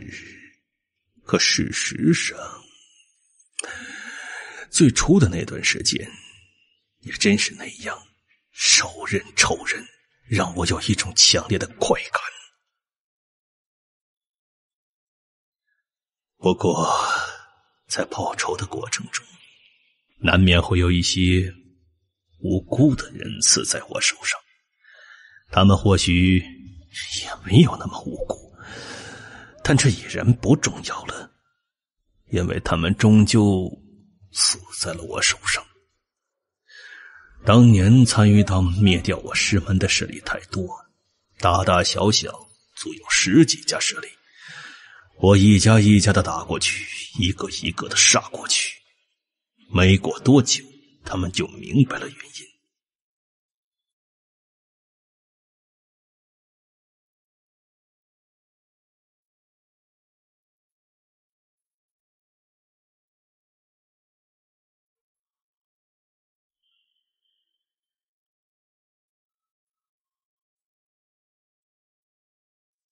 于是一些顶不住这种压力的人，就将我得到的最大仙缘的事情泄露了出去，并说我这么厉害，就是因为当年得到的那份仙缘。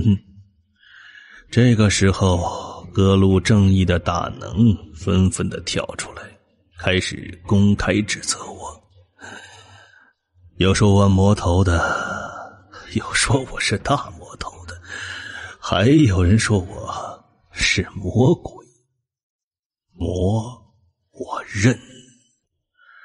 自从当年我的宗门被灭门的那一刻起，我就已然入了魔。可魔头魔鬼我不认，纵然是魔，我也是魔君，魔中的君子。您是魔中的君王？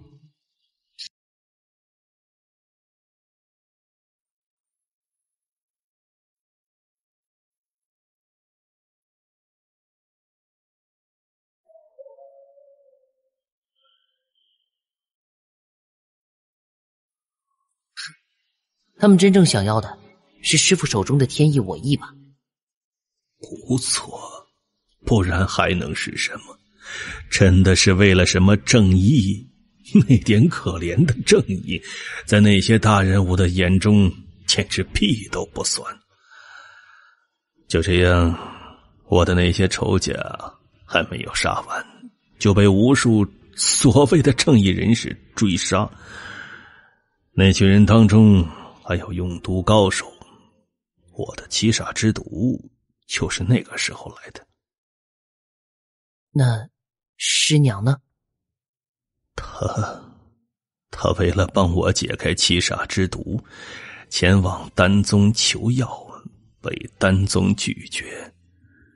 因为七煞之毒的解药材极为昂贵，其中2种更是无比珍惜。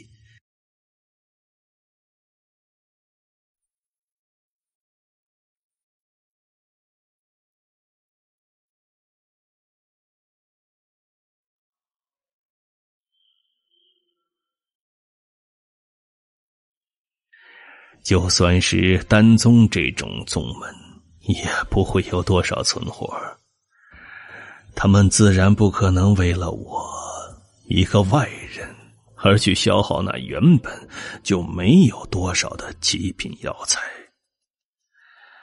求药不成，他就想到了偷，潜入到丹宗的药房，盗走了一瓶7转仙丹。丹宗的人自然大怒，开始追赶他，而他把丹药给了我，他说是求来的。我当时根本不知情，因为那个时候的我一直在亡命天涯。他的家族在仙界也算是一个很大的势力，丹宗虽然强大，在仙界地位超然，但也不想因为一颗丹药就和他家族产生正面冲突。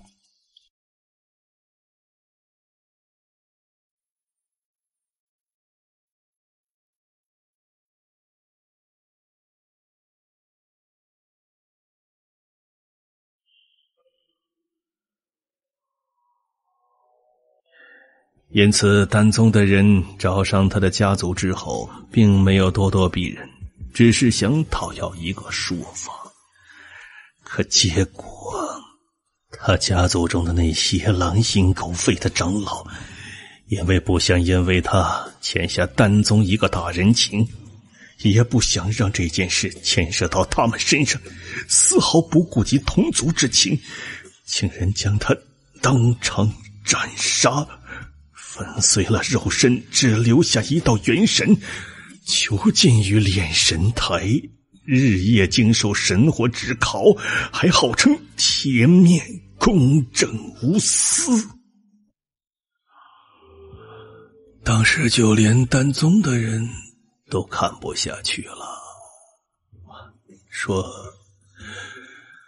他那么做也是为了自己的爱人，于理有亏，但于情却可以理解，所以赔偿炼制那颗丹药所需的药材就可以了。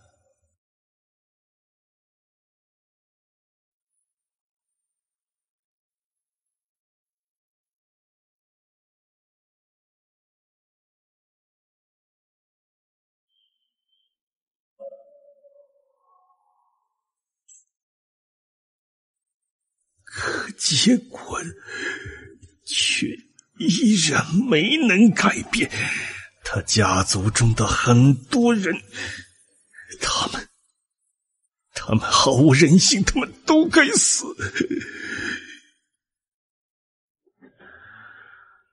我听到这个消息的时候，简直不敢相信自己的耳朵，当场我就想冲过去到他的家族，杀了那些害他的人，把他交出来。可惜当时我的毒性开始发作，伤势愈发严重，而追杀我的人却越来越多，所以到最后我只能施展秘术，从仙界直接逃到灵界。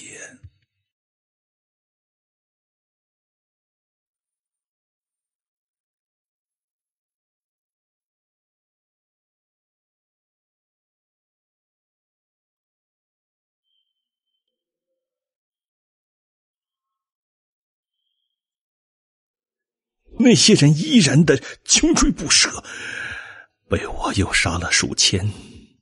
到后来我也几乎是油尽灯枯，于是从灵界再一次破解，来到了这儿。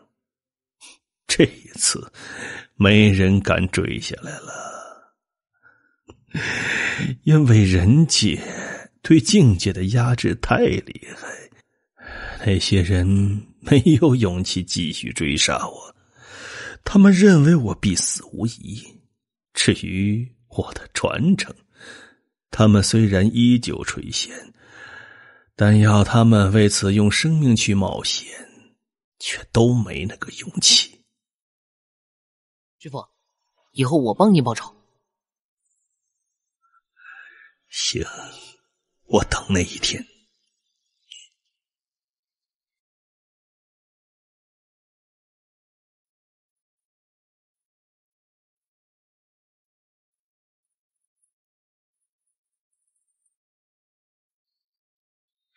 秦王府那边的事情结束了。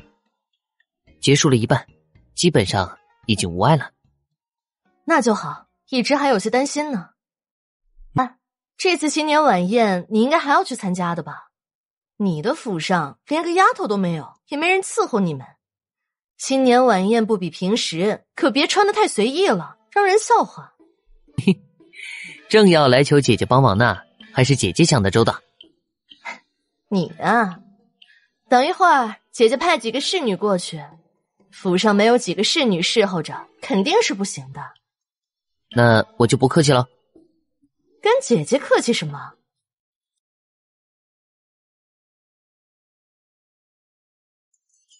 宫里的人应该是来接我的，难道换地方了？这位大哥，您在宫中是什么职位啊？垂楚公子，小的在宫中就是一名小小的侍卫。那您过来接我是怎么回事？我记得正常的话，我应该没有这个资格才对啊。楚公子，您太谦虚了。您是代表您爷爷参加宫廷晚宴，老将军在前线辛苦，宫中派一辆马车接您也是应该的。我们都很敬重老将军的。楚公子，时间有些来不及了，我要加快点速度，您做饭好。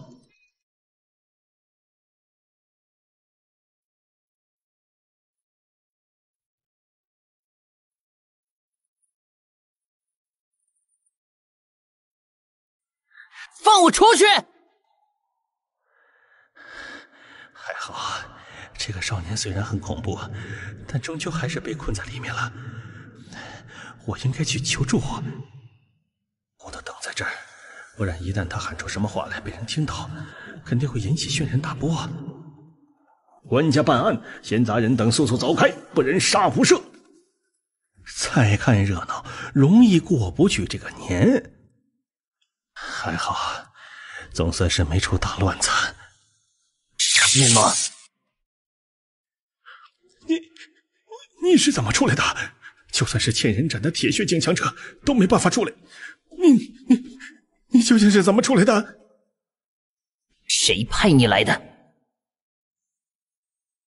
楚公子，楚少，这是个误会啊！这真的是个误会。这个车是为了保护您安全的。最后问你一次，谁派你来的？您真的是误会了。不说什么，留你何用？死吧！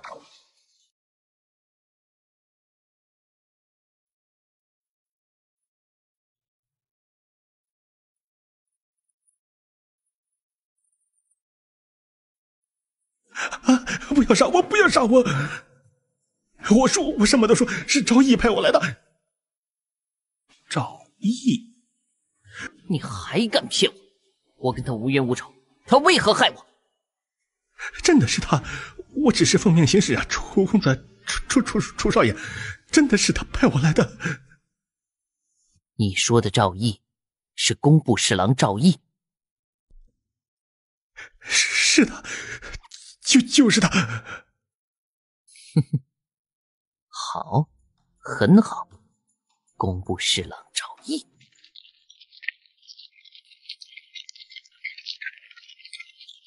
该死的，让这小兔崽子给跑了！他怎么那么狡猾？我说在半路截杀，你们都不肯，非要把他弄到城外去。现在怎么办？这件事跟咱们没关系，回去听令就是。今天肯定是杀不成了，没看到连那个赶车的蠢货都没赢了吗？真他娘的，还想做完这一票，回家吃顿团圆饭呢！别抱怨了，走了。走。工部侍郎赵毅，给我滚出来！工部侍郎赵毅，给我滚出来！谁家来的小东西，怎么混进来的？如此无礼，也不看看这是什么地方！工部侍郎赵毅，给我滚出来！敢做不敢当是吗？滚出来！说，谁派你来害我的？主上，不关我的事，是工部侍郎赵毅、赵大人派我来的，我什么都不知道啊！污蔑，这简直就是污蔑！楚公子就是他就是赵毅，他派我来的。放屁！何曾经历过这种事情啊？哼，这是皇家新年晚宴，你是从哪儿冒出来的东西？敢在这里闹事？侍卫都死了吗？还不把他给我拿下！我看谁敢！我是拿着请柬堂堂正正进来的，凭什么抓我？给我滚开！因为这份请柬是老子发出去的。哼，好个拿着请柬堂堂正正进来的！你一个10几岁的少年，却拿着当朝2品大员才能持有的请柬。小畜生，你当着皇家宴会大厅是什么地方？你以为所有的人都像你一样没脑子吗？拿着一份假的请柬，也敢堂而皇之的来到这种地方？拿下！慢着，三皇子怎么知道这份请柬是假的呢？许首府首府大人，您认识这名少年？可是首府大人，您又是怎么知道这份请柬是真的呢？因为这份请柬是老子发出去的。三皇子殿下，你还想问什么？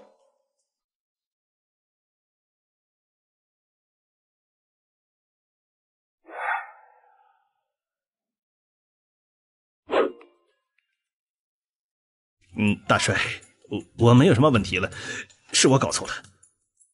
这位公子，对不起，我不认识你，一时错怪你了，见谅。三皇子殿下贵人多忘事，咱们其实见过7、8面的，没关系。三皇子那么忙，记不住我这小孩子也不奇怪，质疑我也是理所应当。我怎么会怪罪三皇子您呢？这个时候，我要是死了，才是最好的结局，至少能保住我的家人。周末，你用妖法祸乱我心神，想要我栽赃赵毅大人，你的阴谋不会得逞的。我用死来证明我的清白。想死？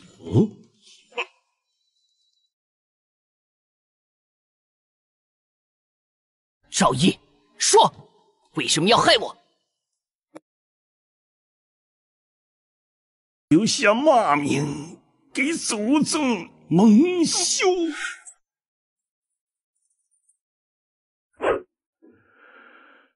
他不死，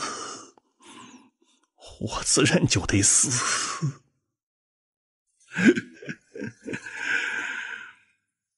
像我赵毅，10年寒窗苦读，一门心思想要出人头地，想要光耀门楣，可终于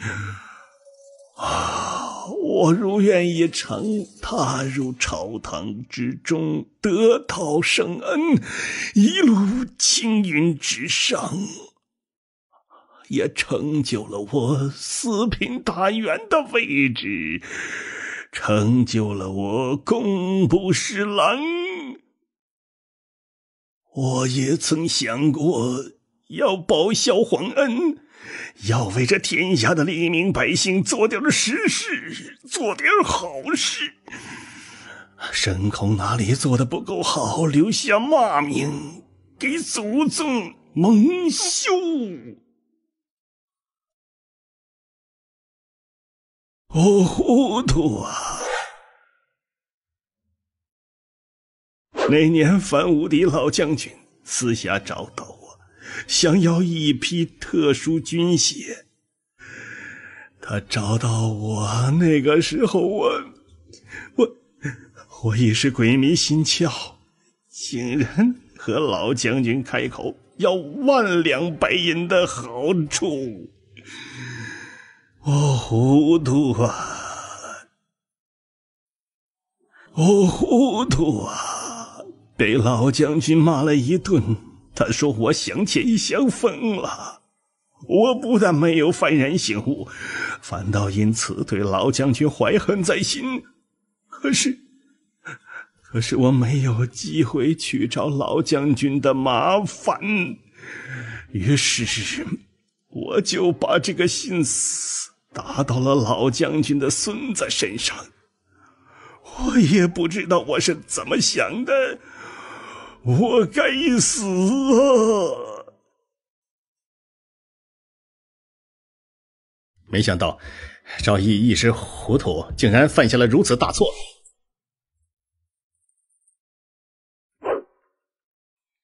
这件事我有责任，没想到赵毅一时糊涂，竟然犯下了如此大错。赵毅当年和樊无敌老将军之间的事情曾经和我说过，因为众所周知嘛，我跟老将军之间有点不愉快，所以赵大人就想跟我联合起来，给老将军一点难堪。可我终究是一名皇子，同时我也是大夏的一名子民，我就算跟老将军之间有过不愉快，但又怎么会去做这种事情？于是我严词拒绝了。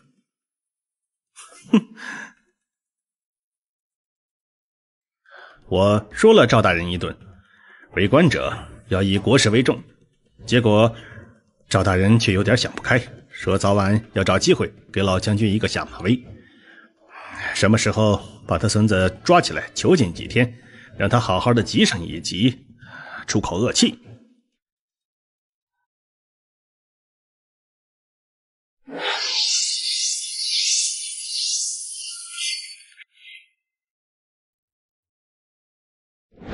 演了这么半天，浪费了这么多的口水，绞尽脑汁想出来的狗屁瞎话，无中生有的脏水，不知廉耻的造谣，送你一刀，砍你狗头！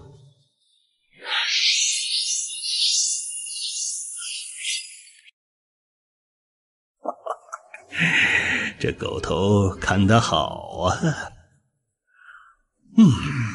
老子刚刚差一点就亲自动手砍了他的狗头，身份太高，哎呀，要是砍他狗头嘛，还有点丢人。小家伙，老子越来越喜欢你了，不愧是能在砍得好，一刀砍狗头，痛快痛快！就冲这，今晚就当服一大排。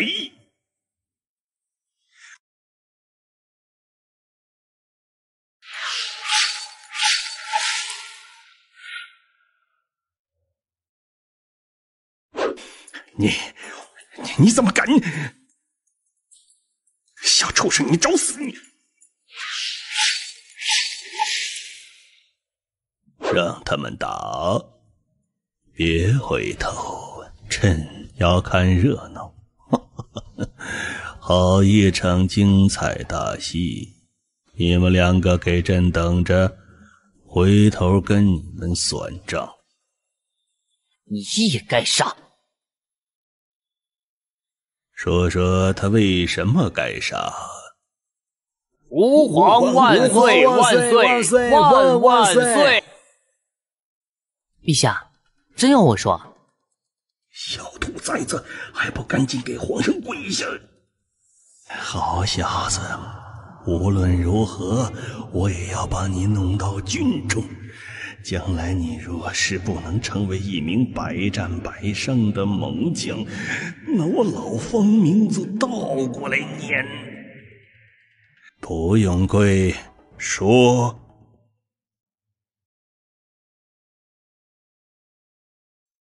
说他一句该杀，一点都不为过。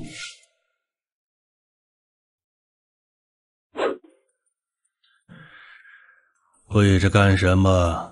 新年晚宴，哪来那么多规矩？起来起来，都平身吧。皇上圣明，原谅小子的无礼。我还没原谅你呢。夏豪身为大夏皇子，理应为百官为万民做出表率，做一个正直公正宽厚善良的人，但他却是非不分，颠倒黑白，心胸狭窄，欺君罔上。说他一句该杀，一点都不为过。怎么个是非不分，颠倒黑白，心胸狭窄，欺君罔上？赵毅就是个狗官，他受人指使陷害于我，事迹败露，害怕殃及家人，于是空口白牙，凭空编造，又污蔑一名为国效力的大夏将军。如此狗官，长100颗狗头都该砍掉。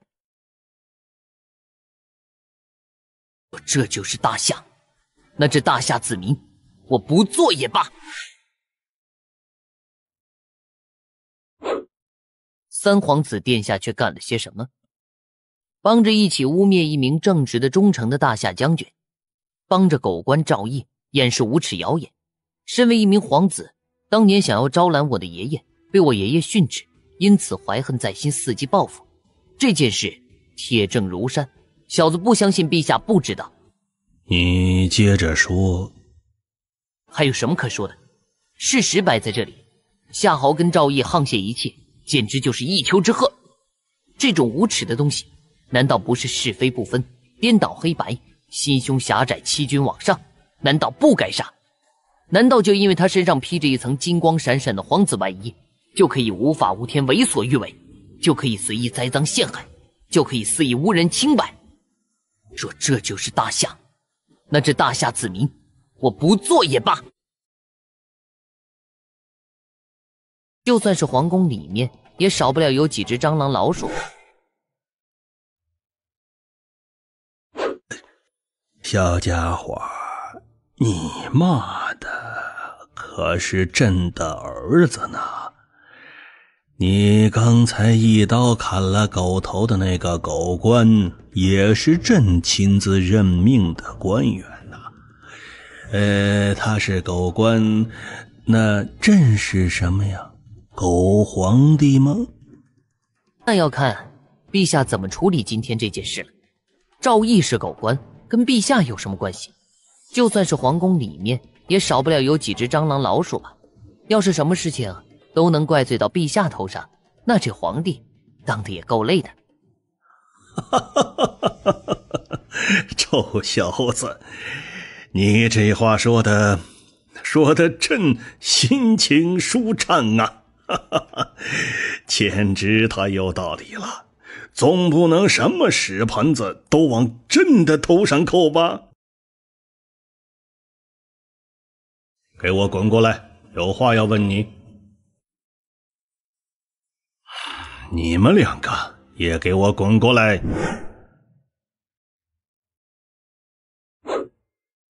出几个狗官不是陛下的错，但对儿子疏于管教却是陛下的不是了。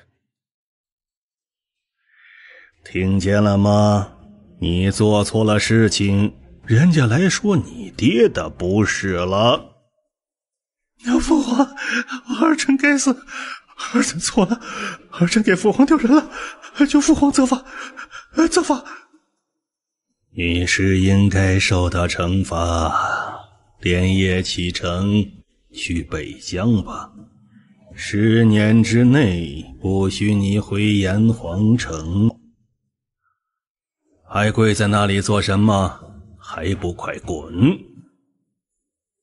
哼，我看你连朕都敢砍。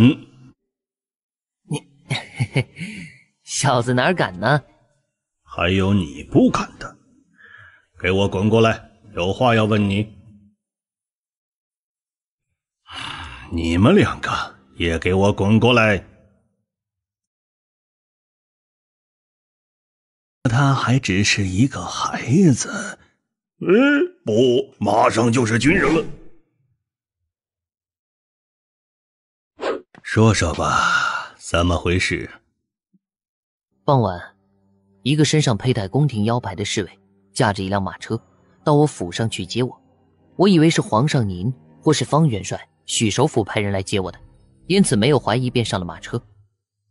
我们的确是派车去接你了，不过可能是去晚了。那辆车没有窗，我也没有怀疑，因为绝大多数宫廷的马车都是没有车窗的。防止暗箭。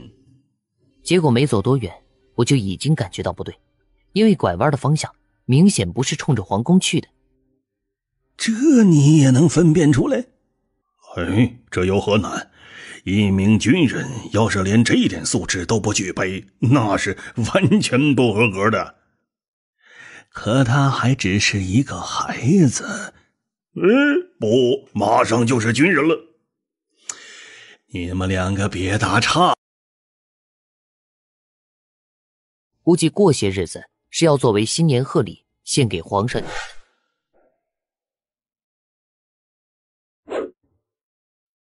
我心中生出怀疑，就问了驾车这侍卫几个问题，结果他回答的驴唇不对马嘴，我当场就感觉到事情不对，于是我一拳轰向马车的车厢，想要冲出来。龙象之力强大无匹，别说区区一辆马车，亲王府的大门都经不住你一脚。后来呢？我一拳没砸开这辆车的车厢。怎么可能？难道那辆车比亲王府的大门还结实？你能不能不提亲王府的事？是。那辆马车是整体由极品百炼金刚加入天外陨铁，由工部和门派中的炼器大师联手制成的。如果这次没拿来对付我，估计过些日子是要作为新年贺礼献给皇上您的。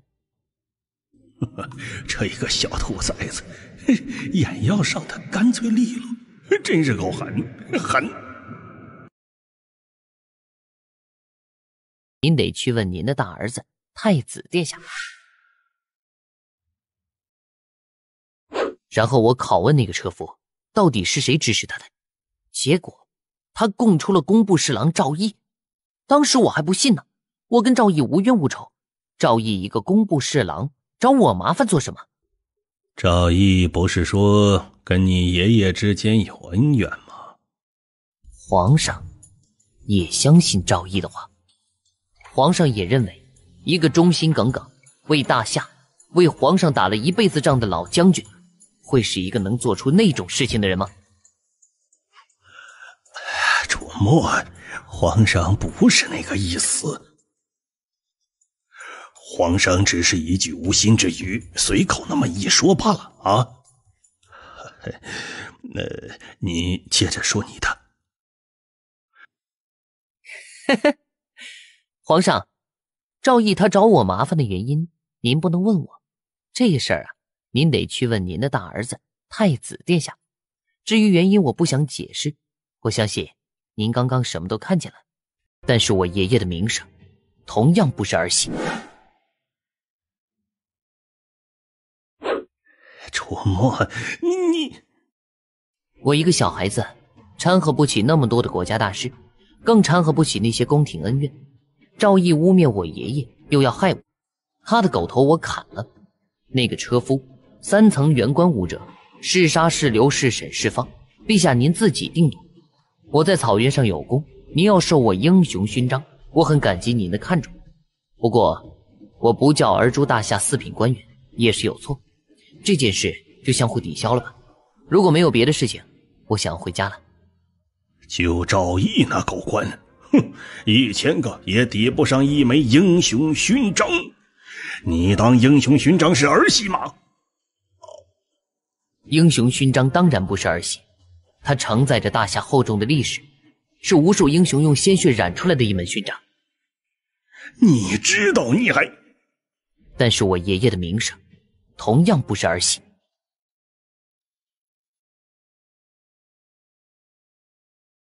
要做一座山，一座横亘在边境上，让敌人无法越过的山。他不是一进入军中就是一名将军的。我爷爷一辈子没娶媳妇儿，从一名小兵一步步用战功积累成一名将军。他把这一生都献给了这个国家。他战功赫赫，几乎从未打过一场败仗。樊家在我爷爷之前没有什么名人，没有当官的，所以他没有背景，在民间老头子的声望却并不高，因为知道他的人不多。我曾问过爷爷，您为什么不在意自己的名声？爷爷跟我说，名声是什么？就如同天上的云，都是飘着的，来一阵风就没了。我问爷爷，那您是什么？他告诉我，他要做一座山，一座横亘在边境上，让敌人无法越过的山。如果不是因为我，炎黄城中可能连一座反府都不会有。因为有了我，所以炎黄城多了那么一座将军府，一座破旧的将军府。因为他从来没有用自己的名义去做这些事情，爷爷用的名义是国家。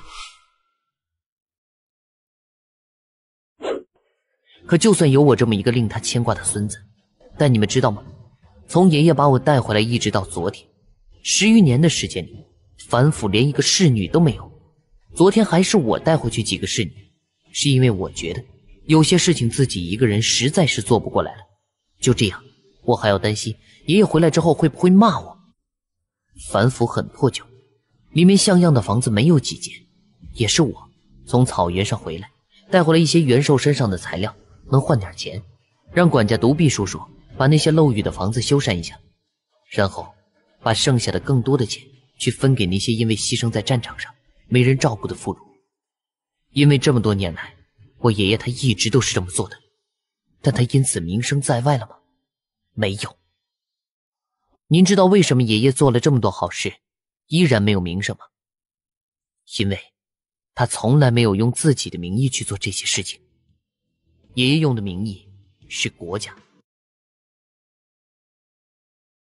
你的毒想要解开不难。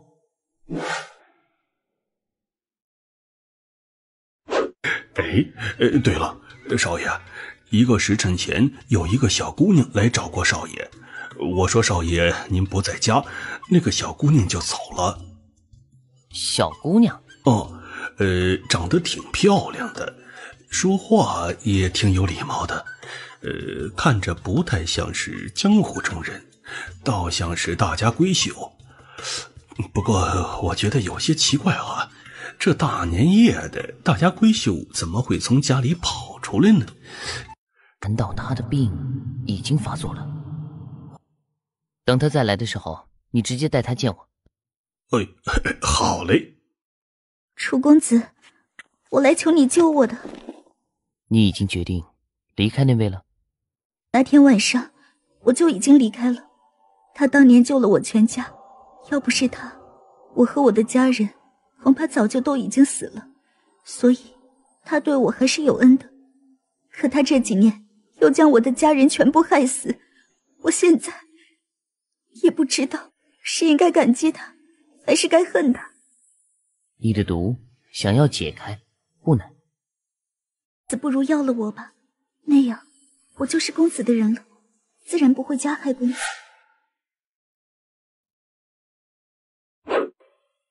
我除了我自己，没有什么可以报答公子的。不是要你报答，我在想我能不能相信你。我现在若是说公子可以相信我，也没有什么说服力。公子不如要了我吧，那样我就是公子的人了，自然不会加害公子。公子看不上我，要怎样才能相信我？莫非也要像王妃那样在我体内下毒吗？哼，你把我当成什么人了？你没明白我的意思。公子请说。我答应过会帮你解毒，这个是没有条件的。难道一个80岁的老头子帮你解毒，你也要以身相许吗？女孩子要懂得自爱。公子生得如此英俊，又有本事，能做公子的女人是我的福气。要是换做别人，就算死我也不会让他碰我一下。行了，我对你没那种想法。我现在在做一件事，缺少人手。我在想我能不能相信你。让你参与到这件事情中来。至于你的毒，不管怎样，我都会帮你解开的。少爷肯无条件帮胭脂解毒，又肯收留胭脂，是胭脂的福分。胭脂以死去的家人发誓，这辈子都不会背叛少爷。如有违背，让胭脂九泉之下的家人不得安宁。你介意姓楚吗？从今天起，你不是谁的奴，你叫胭脂。我很小的时候就被王妃收养，自名胭脂，养在外面学习各种害人的手段，还有武技。直到前几天，王妃才把我招进府中。表面上我就是一个普通的侍女，实际上是用来对付公子的。原来是这样，你既然做出了选择，那就不要再叫胭脂这个名字了，听着就像个丫鬟，连姓都没有。你介意姓楚吗？从今天起，你不是谁的奴，不要动不动就给人下跪，听到了吗？胭脂是个女孩，我的家人从没想过要给我起一个名字，反正在他们看来，胭脂早晚都会是别家的人。你以后就叫楚嫣吧。楚嫣，真好听。如今家人都不在了，公子不但收留我，还赐我姓氏，我不介意，我怎么可能介意呢？谢谢公子。你以后就叫楚嫣吧。楚嫣，真好听，我终于有自己的姓名了。好了，一会儿我让人给你准备个房间，以后你就在这儿住下好了。至于其他的事情，过阵子再说。回去把这个吃了，你体内的毒也就解了。不过过程可能有点不大好受，你准备好去茅房吧。我的运气真是不错，不知道亲王府的王妃若是知道了她苦心培养多年用来做底牌的少女成了我的人，会不会气得吐血呢？说起来，这位王妃最近倒是安静，希望你能一直这样安静下去。娘，您要报复我爹？你个蠢货，难道还没看出来咱们娘俩的处境？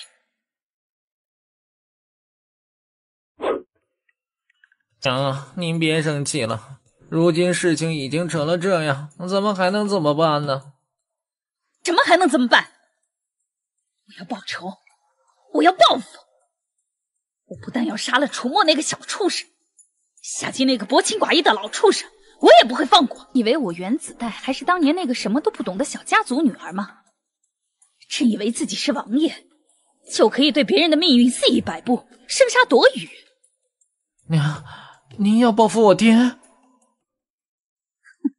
你个蠢货，难道还没看出来咱们娘俩的处境？什么处境？我是亲王府唯一的男丁，虽然我被楚黑那畜生所害，没有了那能力，可我依然是亲王府唯一的继承人。很快就不是了。楚墨那个小畜生，一旦给那老畜生治好了病，他很快就可以生出一大堆的儿子，你明白吗？到那个时候，你当他会在乎你这个没用的废人？我不是废人，连你都这么说我。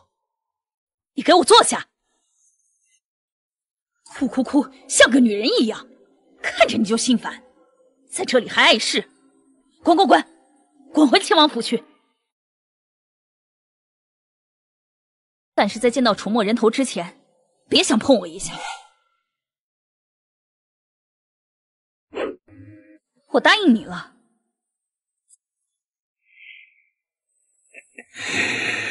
王妃真的想通了。我答应你，站住！还装什么圣洁？你不是已经答应我了吗？还以为你是那个得宠的王妃呢。我是答应你，但是在见到楚墨人头之前，别想碰我一下。一个小屁孩儿，你还真当他是妖怪了？带过来，我就死。也罢，我这就去把他的脑袋带过来。若是你还敢拒绝我，别怪我用枪。别用自杀吓唬我，我不想要你死，你就根本死不成。只要你把那小畜生的脑袋带来，我便由你。好，你等着。也就是从炼体期向着炼骨期出发。房间里，楚墨正在默默运行着天意我意，他准备突破到第4层。这就是炼骨期，竟然如此强大，之前见过的炼骨期有些不一样了。哎呦，有意思，居然赶上了一个小天才的突破。哎呀，炼骨期好可怕呀！哟，身上没有一丝元力了吧？要不要给你半个时辰恢复恢复？大过年的，你长这么难看，跟丑鬼似的，出来吓人好意思吗？小畜生，死到临头还敢卖弄口舌！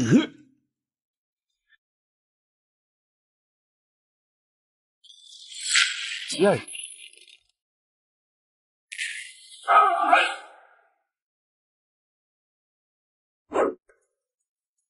敢讽刺爷爷长得丑，让你知道什么是千人斩的大能！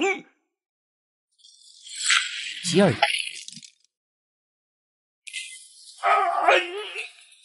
你的叫声比你的长相还丑，难听死了。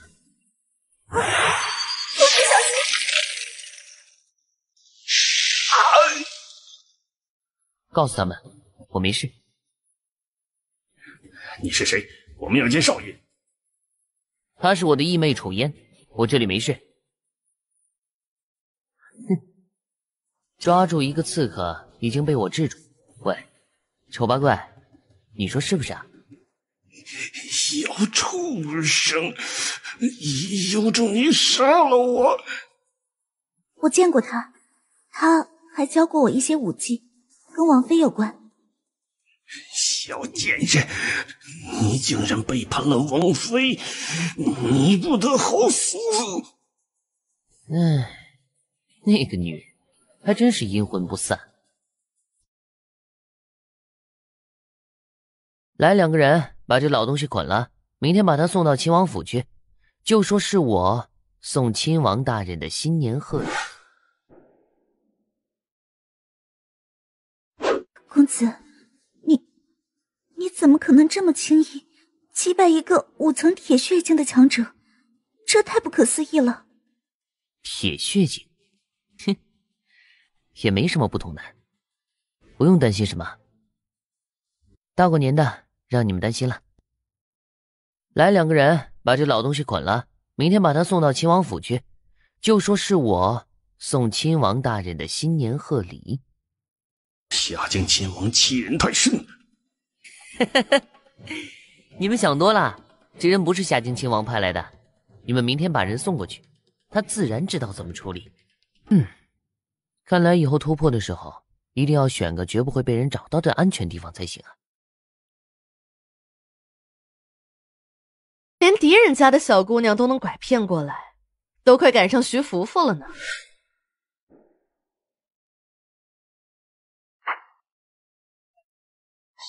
突然发现我家少爷是越来越有魅力了，连敌人家的小姑娘都能拐骗过来，都快赶上徐福福了呢。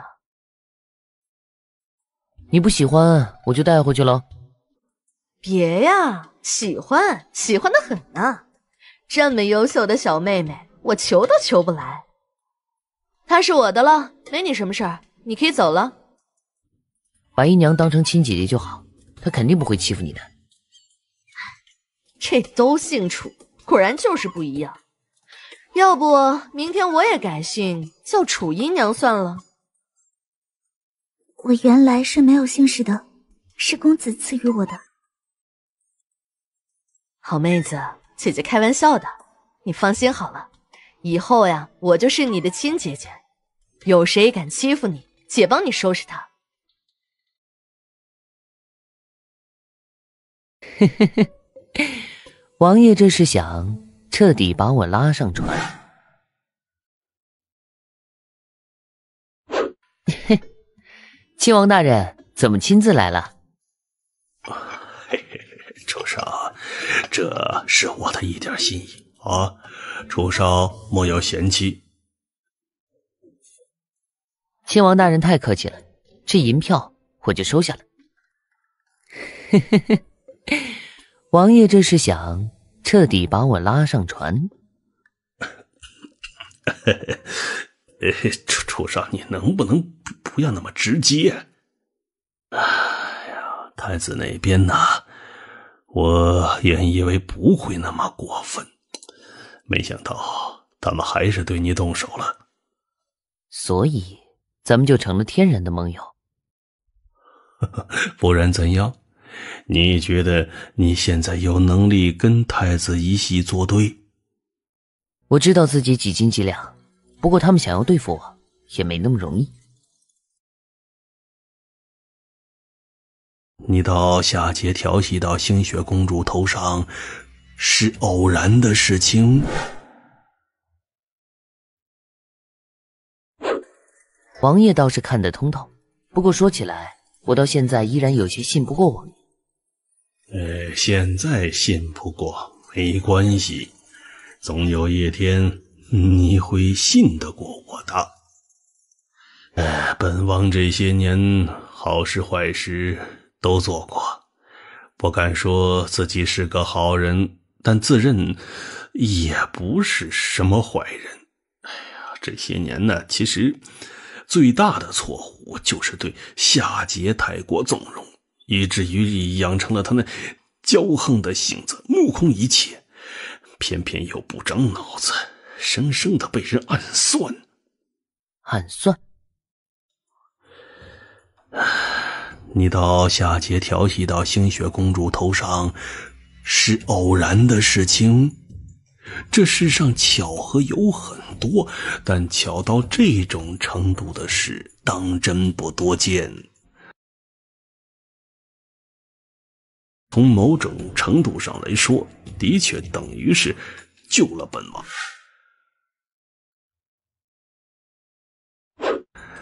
那件事本王事后详细调查过，应该是被人算计了，而有能力又有胆量同时算计一位王子和一位公主的人，那一次被你无意中闯入，虽说废了本王唯一的儿子，但却也等于是破了他们的局。从某种程度上来说，的确等于是救了本王，也救了那个小畜生一命。不然的话，那个小畜生一旦真的做出那种事情但这件事呢，也彻底的把你拖进了这个漩涡当中。再加上你爷爷樊老将军之前曾经和他们有过的矛盾，再加上这次我给你治病，只要亲王把那些药材准备的差不多，剩下的药很快都可以炼出来。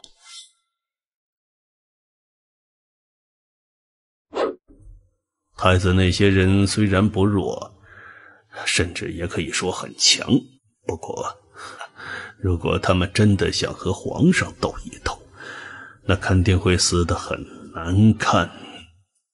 不少，说实话，一开始我的确非常恨你，那个时候追杀你也是一心一意的要把你消灭掉。但是现在我却改变了主意。你不用笑，不仅仅是因为你的医术，还有你这个人。本王终于明白为什么许忠良那老家伙如此看重你。如果可以，本王也很想教你这个忘年之交嘛。我也说实话，我对王爷很难有太高的信任。不过这没关系，是吧？如果王爷说的都是真心话，那就交给时间吧。拍卖会上给我留一个房间吧，我可不想跟你们出现在一起。好，放心哦，本王一定安排妥当。我师父，那个只要亲王把那些药材准备的差不多，剩下的药很快都可以炼出来。猴儿也来过几回，但像这次这样还是第一次。如果在这里拍下一件宝物，恰好这件宝物别人也想要，若是身份暴露，那么会产生许多的麻烦。将身份隐藏一下，离开了拍卖行，谁还知道你是谁？啊，原来如此啊！平时这拍卖行里面也有很多门派中人。不是，我虽然很少来拍卖行，但是因为掌管着饕餮楼，几乎每次拍卖会都会接到请柬，猴儿也来过几回，但像这次这样还是第一次。你怎么能看出来那些人来自门派？从门派出来的人，就算把全身上下都蒙上，也会有一股子傲气透出来。你这是一竿子打翻一船人吗？不过你说的也的确是有道理。因为这一次的拍品虽然都很好，但还不至于让人杀人越货。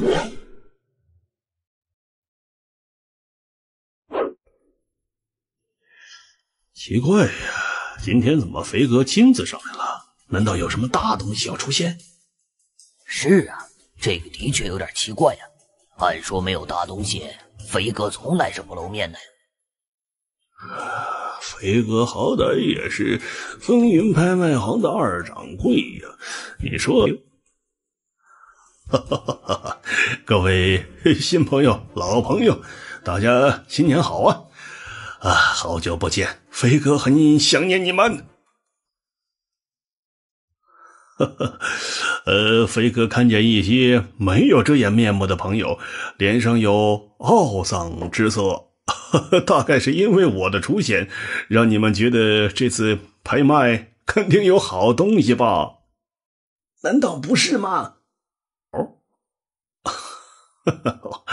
这一次啊，还的确有好东西，而且还不少。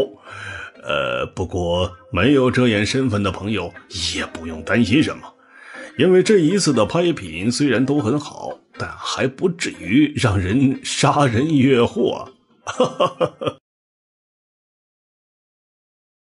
这尊鼎很有来历，并不是我们青龙大陆的产物。好了，我们言归正传，开始今天的拍卖。大家都看清楚了吧？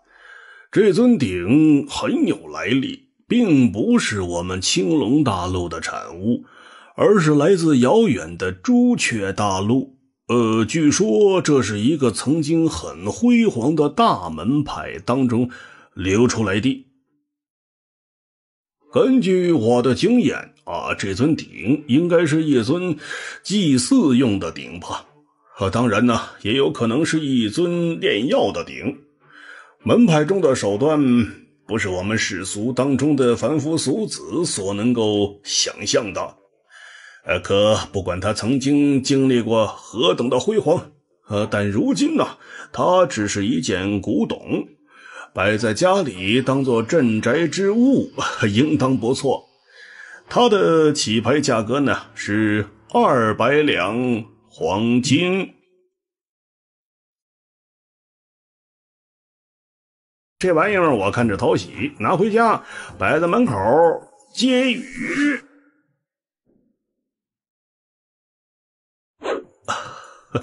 价格呢是贵了点儿，但终究是大门派中流出来的东西嘛，谁知道还有没有其他别的妙用呢？是不是啊？哎，说不定用它装过的水还能够治病呢。哎呀，其实啊，就算它只是一件古董，我想也是值这个价钱的啊。当然啊，前提是喜欢，只要喜欢那就值呗，是不是？210两黄金我要了。飞哥说的对，喜欢就值，这玩意儿我看着讨喜，拿回家摆在门口接雨。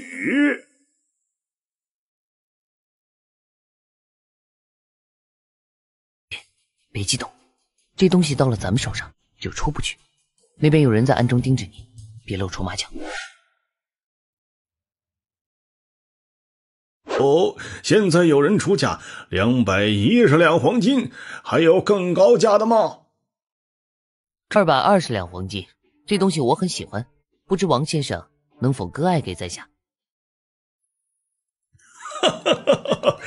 俺这个土包子啊，生平第一次被人尊称为先生，心里面呢暖乎乎的。兄弟，俺王大发托个大，叫你一声老弟。什么都别说了啊！这尊鼎俺送你，北哥，288两黄金俺要了，给那位兄弟送去，数字吉利一点儿，讨个喜庆。王大哥，这样不好吧？你都叫我大哥了，哎，难道我就不能送你一件新年礼物？哎呀，就这么定了。好，王大哥是个爽快人。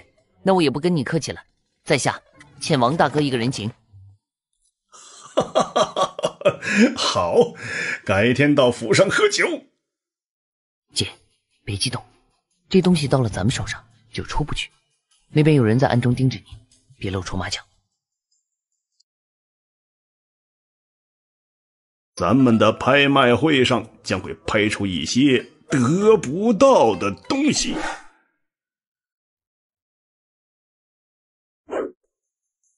下面到了今天最重要的时刻了，我们的压轴拍品即将登场。但在我说之前，我很想问一问大家，这世间最珍贵的东西是什么呀？权力、金钱、女人。我觉得这世间最珍贵的东西是得不到的和已失去的。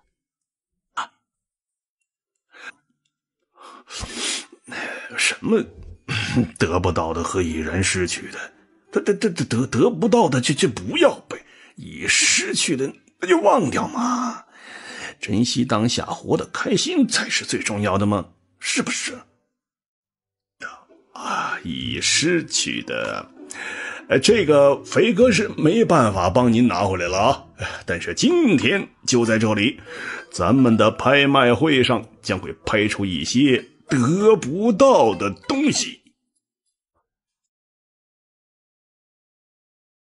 那可以使身体几乎百病不侵啊！试问这个东西不是宝物，什么东西能称之为宝物？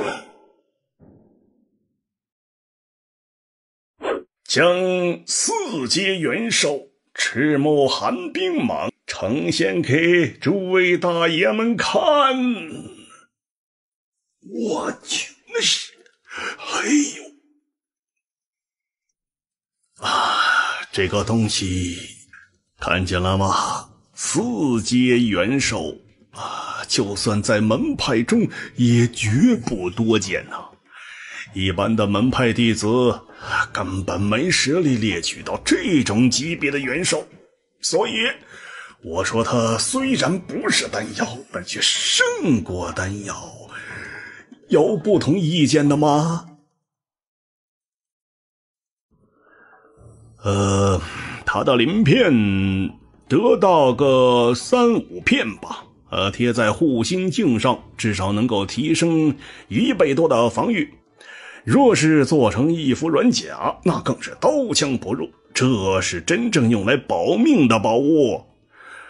它的筋和骨用来泡酒，喝了之后延年益寿，强健身体，那可以使身体几乎百病不侵。试问这个东西不是宝物，什么东西能称之为宝物呢？真有那么好？而赤木寒冰蟒则是远胜过一般4阶元兽的极品元兽。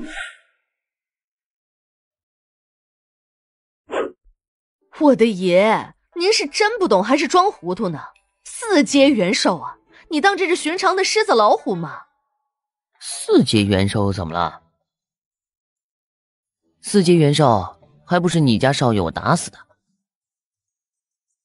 天哪，大少爷，我真的是不知该怎么说您了。一头4阶元兽可以轻松地杀死3、4个铁骨境的同级人类武者，普通的4阶元兽就已经这么厉害了，而赤木寒冰蟒则是远胜过一般4阶元兽的极品元兽。它的威力相当可怕，进入人类城镇甚至可以屠城呢。就算它难以猎取，可能又能说明什么呢？首先，这东西极为稀有，就算是大门派想要捕捉一头赤木寒冰蟒也绝非易事，偶尔得到也绝不会让它身上的一片鳞流到外面去。真是不知道谁那么厉害，竟然能猎取到这么强大的元兽。更不可思议的是，居然把它拿出来拍卖，真是败家。缥缈宫与你交出传承功法，免你一死。